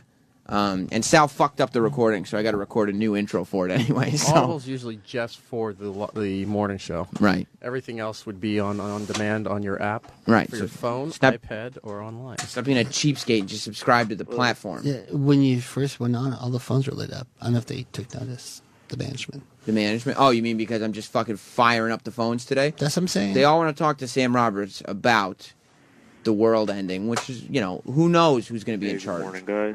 How's it going, 530? Hey, good morning, guys. Hey, E-Rock, got a question for you. What does cum taste like? Well, E-Rock. Wrong show, sir. Do you know what cum tastes like? No, not at all. Okay. I'll take your word for it. 740.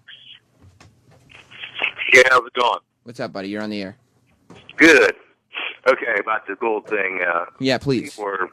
People are damn, they're full of shit. Gold has intrinsic value. The reason why it is so valuable is because it's valuable worldwide. You can go to, 99% of the countries, and you can buy things with gold. That's why it's accepted everywhere. That's why it's valuable. It's been the currency throughout time. And Right. look at so gold. why are these idiots?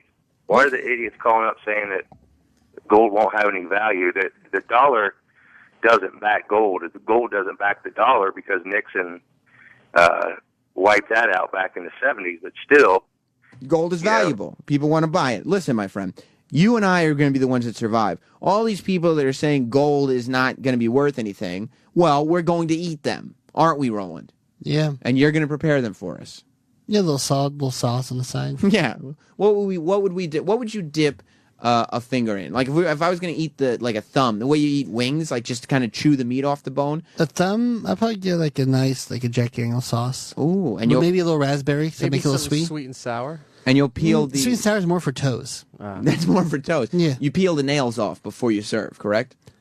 If you want it fancy, you leave the nails on, then you peel it off yourself.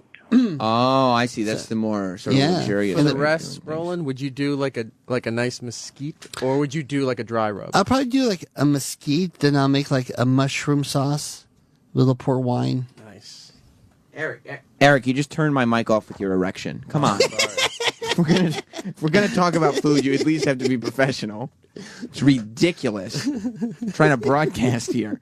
I did want to make sure that we took some time out. We ended Jocktober today. We're a little late on ending Jocktober because, in case you didn't know, a storm came and destroyed our area.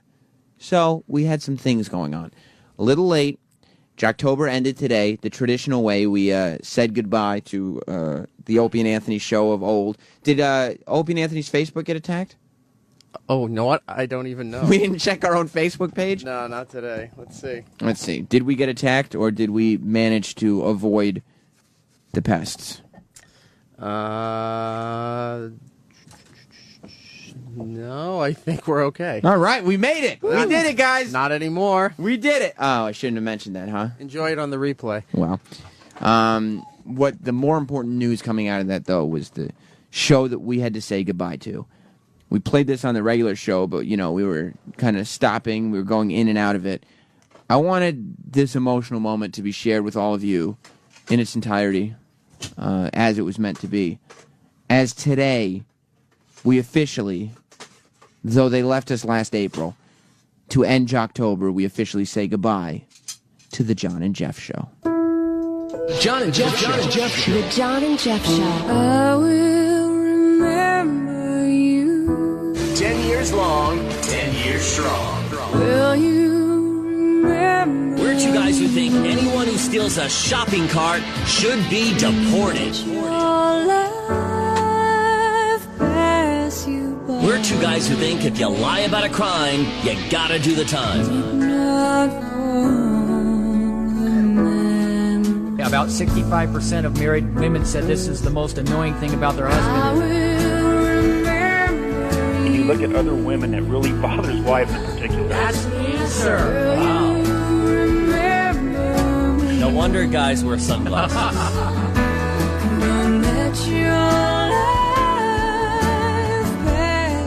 Sam happily married. But we're going to look and we're going to say, nice.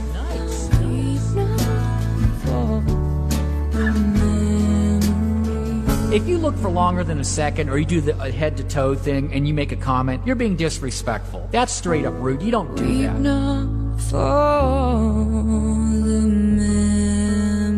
You just don't do that to your wife. The John and Jeff Show. The John and Jeff Show. 10 years long, 10 years strong. How is that not bringing a tear to your eye? More like 10 years gone. They haven't been gone for 10 years. No. The memories that we have with John and Jeff. I mean, that rival Scott and Todd for the favorite show of Jocktober. I think they edge out. Huh? I think John and Jeff edge out as being Oh. ahead of Scott and Todd. You think so? I think so. I know around here, every Jocktober, and this is what I'm going to miss next year, assuming we still do this goddamn bit, every year for Jocktober, every day, Jocktober long, one little boy comes up to me, and he goes, "Hey, Sam, is John and Jeff today? Hey, Sam, is today John and Jeff?" He looks forward to that day. This is like, as if, the holiday season is Jocktober. John and Jeff Day was Christmas to this one young boy with a twinkle in his eye. Do you know who that was? Who? There you go. Travis. Oh. Every year, Travis just sat there waiting for John and Jeff Day. Waiting for John and Jeff Day. And then he finds out today, there's never going to be another John and Jeff Day because they're gone. For those of you who don't know about John and Jeff. That's right. I'm going to take a plug. Go to E-Rock Radio on Twitter. I put up a photo there as a memorial. You'll definitely want to check it out. And what photo did you put up? It's John engaging in one of his many, many hobbies. Is he in Thailand? Yes, he is. Okay, well, I don't know how happy he would be that that's the picture you decided to post, but still, we say goodbye to John and Jeff, and you can do that by going to E-Rock Radio's Twitter or following Not Sam or Rolando's99. Yeah. 337. Yeah, hey, Sam, I think the cult idea is a great idea. Mhm. I think you need to rethink your upper echelon. I don't think Eric Pooh Bear Grylls in charge of fishing and Roland Fudd in charge of hunting is a good idea. They're just the first two people I saw. They were the ones who were in my eyesight, and I'm not good at finding other people. I mean, who better than Eric to fish? He knows fish. Eric, you love fish, don't you? Fish is good. Right. I mean, you got that seagull, pelican thing going on under your chin. See, that's not so it necessary. seems like, you could store fish in there, and that's something you could bring back for all the cult to share. All the Salmonites to share with each other. Okay. And Roland knows meats. Wait, Salmonites? Salmonites. Not like salmon. No, but that's what you're calling your cult? I think so. Isn't that a good name? I like it. Salmonites. What do you think? Sounds like the luggage. No, not Samsonite. Listen, Eric, I'm going to have you kicked out of the cult. Okay. And you know what happens when you get kicked out of the cult? Bad things. Roland serves you to the rest of the cult members. We eat you. It's the last thing you want. Lemon sauce. Something you would put lemon sauce on, Eric? Lemon butter sauce. What if we were going to eat Eric's belly? Should do a garlic urban wine. Ooh, that's even as a better. tribute? There you go. If we were going to eat Eric's belly, how would you serve it? Probably maybe like a tartare. A tartare sauce? No, Yeah. tartare's not. Would we bread it? You don't bread tartare. Well, do it. We could. No, would we bread could- Eric's belly, I mean? We could bread it and fry it like a parm. Oh, we'd make a nice Eric belly parm. Yeah. Why don't you just go shake and bake? Can we make some sandwiches out of it? Yeah. Afterwards, or then we could cut the other half of the belly. Can we and make- roast it and make sandwiches? Maybe we'll make cutlets out of his thighs. Yeah. And breasts. Mhm. There's a lot of breast meat on that. Now, Eric, I mean, we're not saying we're going to kick you out. We're See, just again, not necessary. just in case. 443, you're on After Opie and Anthony Live. I mean, if you're going to serve E-Rock breast meat, would you serve it with jelly or damp? That's a great question. E-Rock, jelly or jam? Finally answer it. We've been wondering all month long. I do not have an answer for you. Jelly or jam, Eric? If people want to know. It's the same stuff that was Jam. inside of Stretch Armstrong. Oh, it's more of a. I'd say that's more of a sticky jelly consistency. I like That's a jam glue-based because thing. jelly's too sugary. Eric has Stretch Armstrong insides in his titties. 406, last call of the day. Yeah, this is Scott from Montana. Hey, I have a gun and coin store in Montana, so I sell a lot of guns and everything. But what you guys need to invest in, you need a gun to protect yourself, but you need whiskey, toilet paper, and cigarettes. You can trade those for anything. Scott, you want to be a Salmonite? Sure. Okay, you're in. Right. Cool. We got Scott, so we got the guns and the gold now. We're turning into Red Dead Redemption. And the whiskey and toilet Ooh, paper. I'm gonna kill your horse. I'm getting very excited, Roland. Well, listen. We gotta go. Sal walks in and gives Pepper Hicks the salute because Sal is like, I think if this keeps up, I was listening to a little bit of Ron and Fez yesterday, and I think if things keep up the way they've been keeping up, Sal will be doing Opie and Anthony as his side job by Tuesday. You prefer it on Ron and Fez, don't you? Ron seems to like me. Or unless he's just pumping my ego. I don't know what he's doing. Maybe he likes you. Maybe. Why wouldn't he, right? You're a likable guy. Sal's the one we offer up to rape while they pillage the village. Did you pillage the village? What are you, RZA, rapping over there? Word. Did you hear what we said? You're going to be our sexual sacrifice? Yeah, for the I only heard that line, though. What was everything else? Well, Sal, we're going to offer you for rapes for money. Yeah, Sal, you're gonna hate Tuesday through Friday. Yeah, Tuesday through Friday. Gotta go. Good one, Roland. Ron and Fez are coming up next. Hopefully we'll be here tomorrow. Goodbye, everybody. Opie and Anthony Show is now over. For real this time. Check out the O&A Show on Facebook at facebook.com/Opie and Anthony. And catch Opie and Anthony live Monday through Friday from 6 to 10 a.m. Eastern. Ron and Fez are next. Hey.